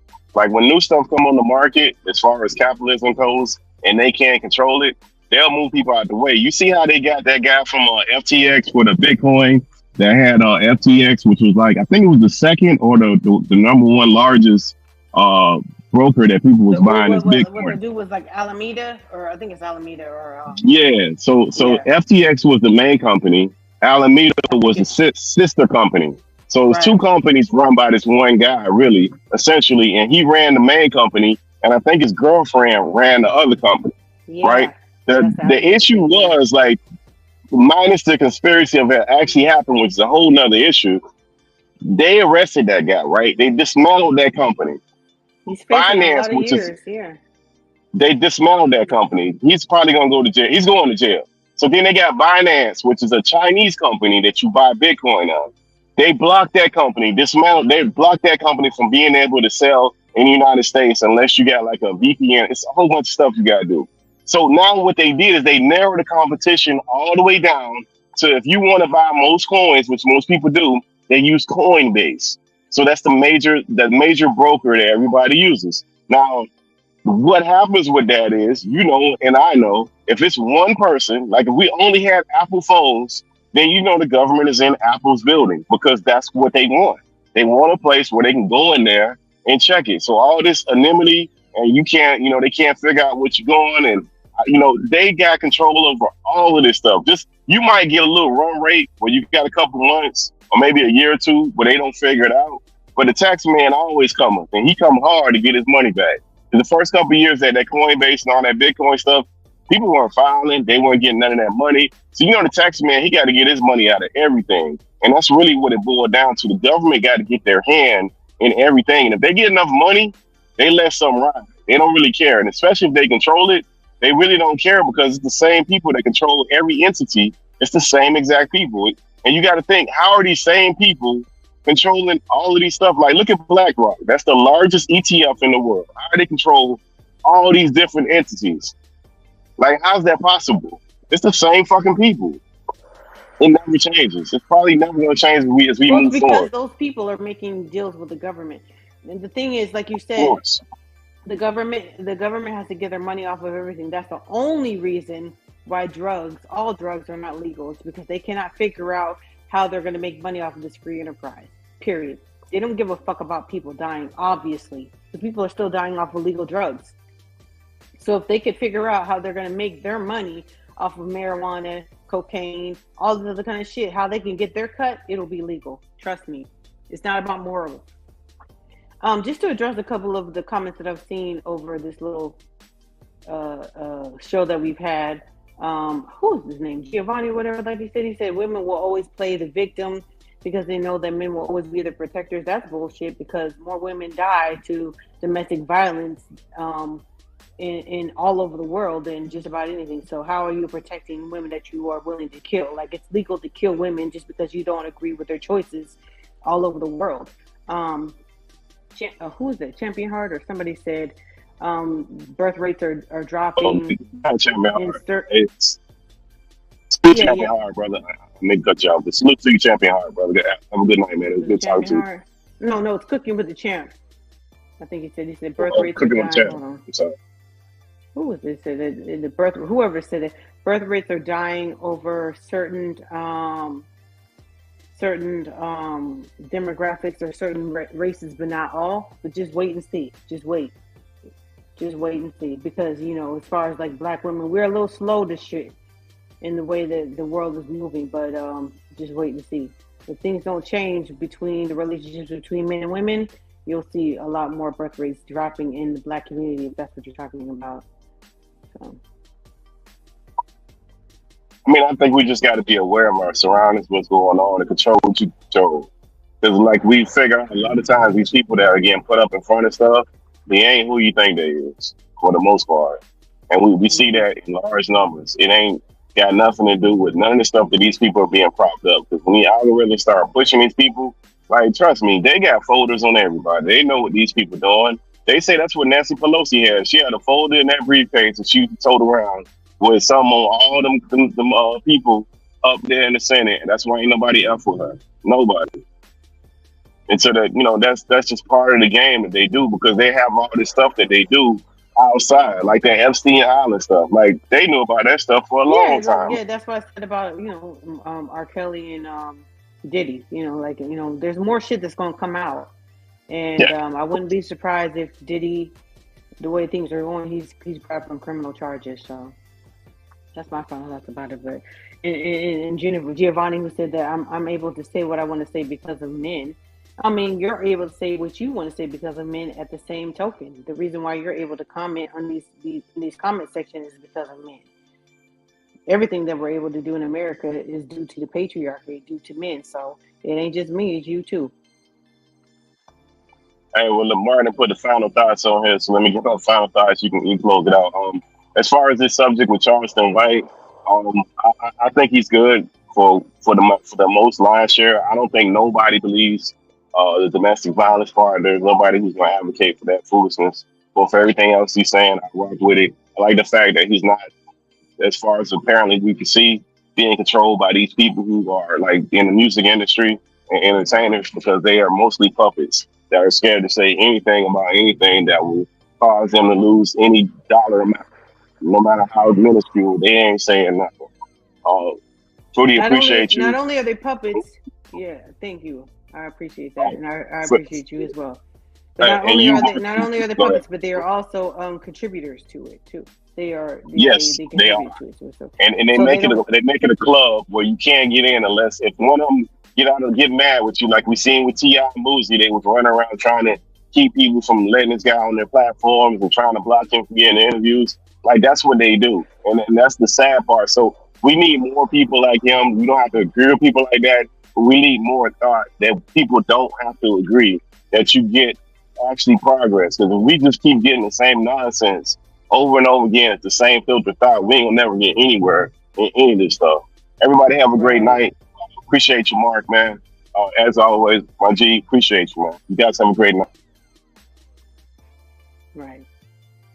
Yeah, I appreciate you too, man. Yeah, this was fun, man. Go ahead, Foodie, take us home.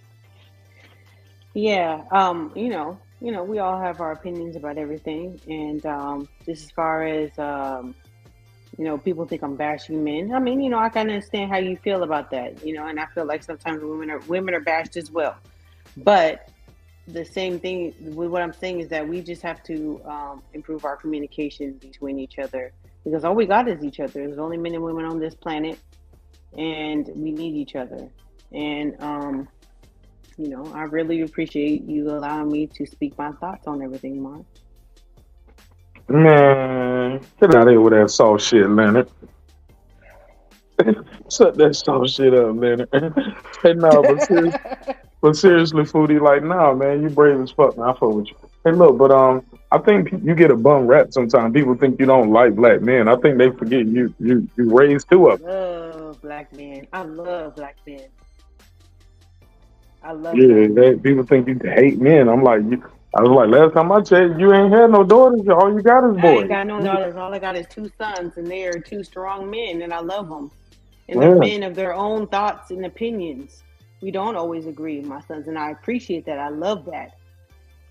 Because that helps me to evaluate how I've raised them. I want you to be independent, and I want you to have your own thoughts. But they do understand my points of view, you know what I'm saying? And I understand their points of view when I'm wrong. I have no problem with saying that I'm wrong. So I definitely love black men. I come on this panel all the time because I love black men. Yeah, you gotta agree with everything we say, all right? That don't mean bow down and bend the knee to agree to everything, right? So it's cool. This was fun though. I'm glad it didn't get too toxic. Well, you got anything you want to plug and promote before I let you go? No, I got some things coming up the pipeline, so you'll know first, and then everybody else will know. So it's all good. I'm so excited about it, Foodie. I can't wait to plug and promote it. We're gonna blast that shit out to the world over and over and over again. All right. Thank you. Swear to God. All right, man. Peace. I'll see you in the next one, fam. All right, peace. All right. All right, y'all. Don't forget we got Haney versus Prograis coming up this weekend. We're gonna definitely talk about that as the week go on. Love y'all. Hope you love yourself. If not, guess what? God loves you. So does Martyn in the neighborhood. Always remember, drinks require sleep. Goals require effort. Go out there and get your goals. I'm going to get some sleep, but I'm about to eat some leftover pancakes. I got them whole grain pancakes from the IHOP, man. Them whole grain with the wheat and the little I can't even say it, but y'all know what it is. Y'all gonna put a case on it. But you know what it is. But the whole grain pancakes, man. Low sugar. Actually no sugar on these right here. I'm actually just eating it with some little jelly. But all right, man, I see y'all on the next one, man. It's your man, Martyn. Thank y'all for your time, your energy. Thanks for allowing me the opportunity to entertain y'all. Hopefully y'all were entertained. If not, you funky bitch. These 4 hours was for nothing. I love y'all. Peace. I built this shit. Me. Brick by brick. And I'll be damned if I let you tear it down just because you don't like the way another nigga talk. I mean that shit. Dry, motherfucker. Hey, it's Antonio Tarver Champion. You watching Marq Nash at Breaking Beach. I usually don't do drops, but I'm going to give you one, bro. I'm going to give you one. I love you, champ. See y'all on the next one. Peace. This that squad sound. This is madness.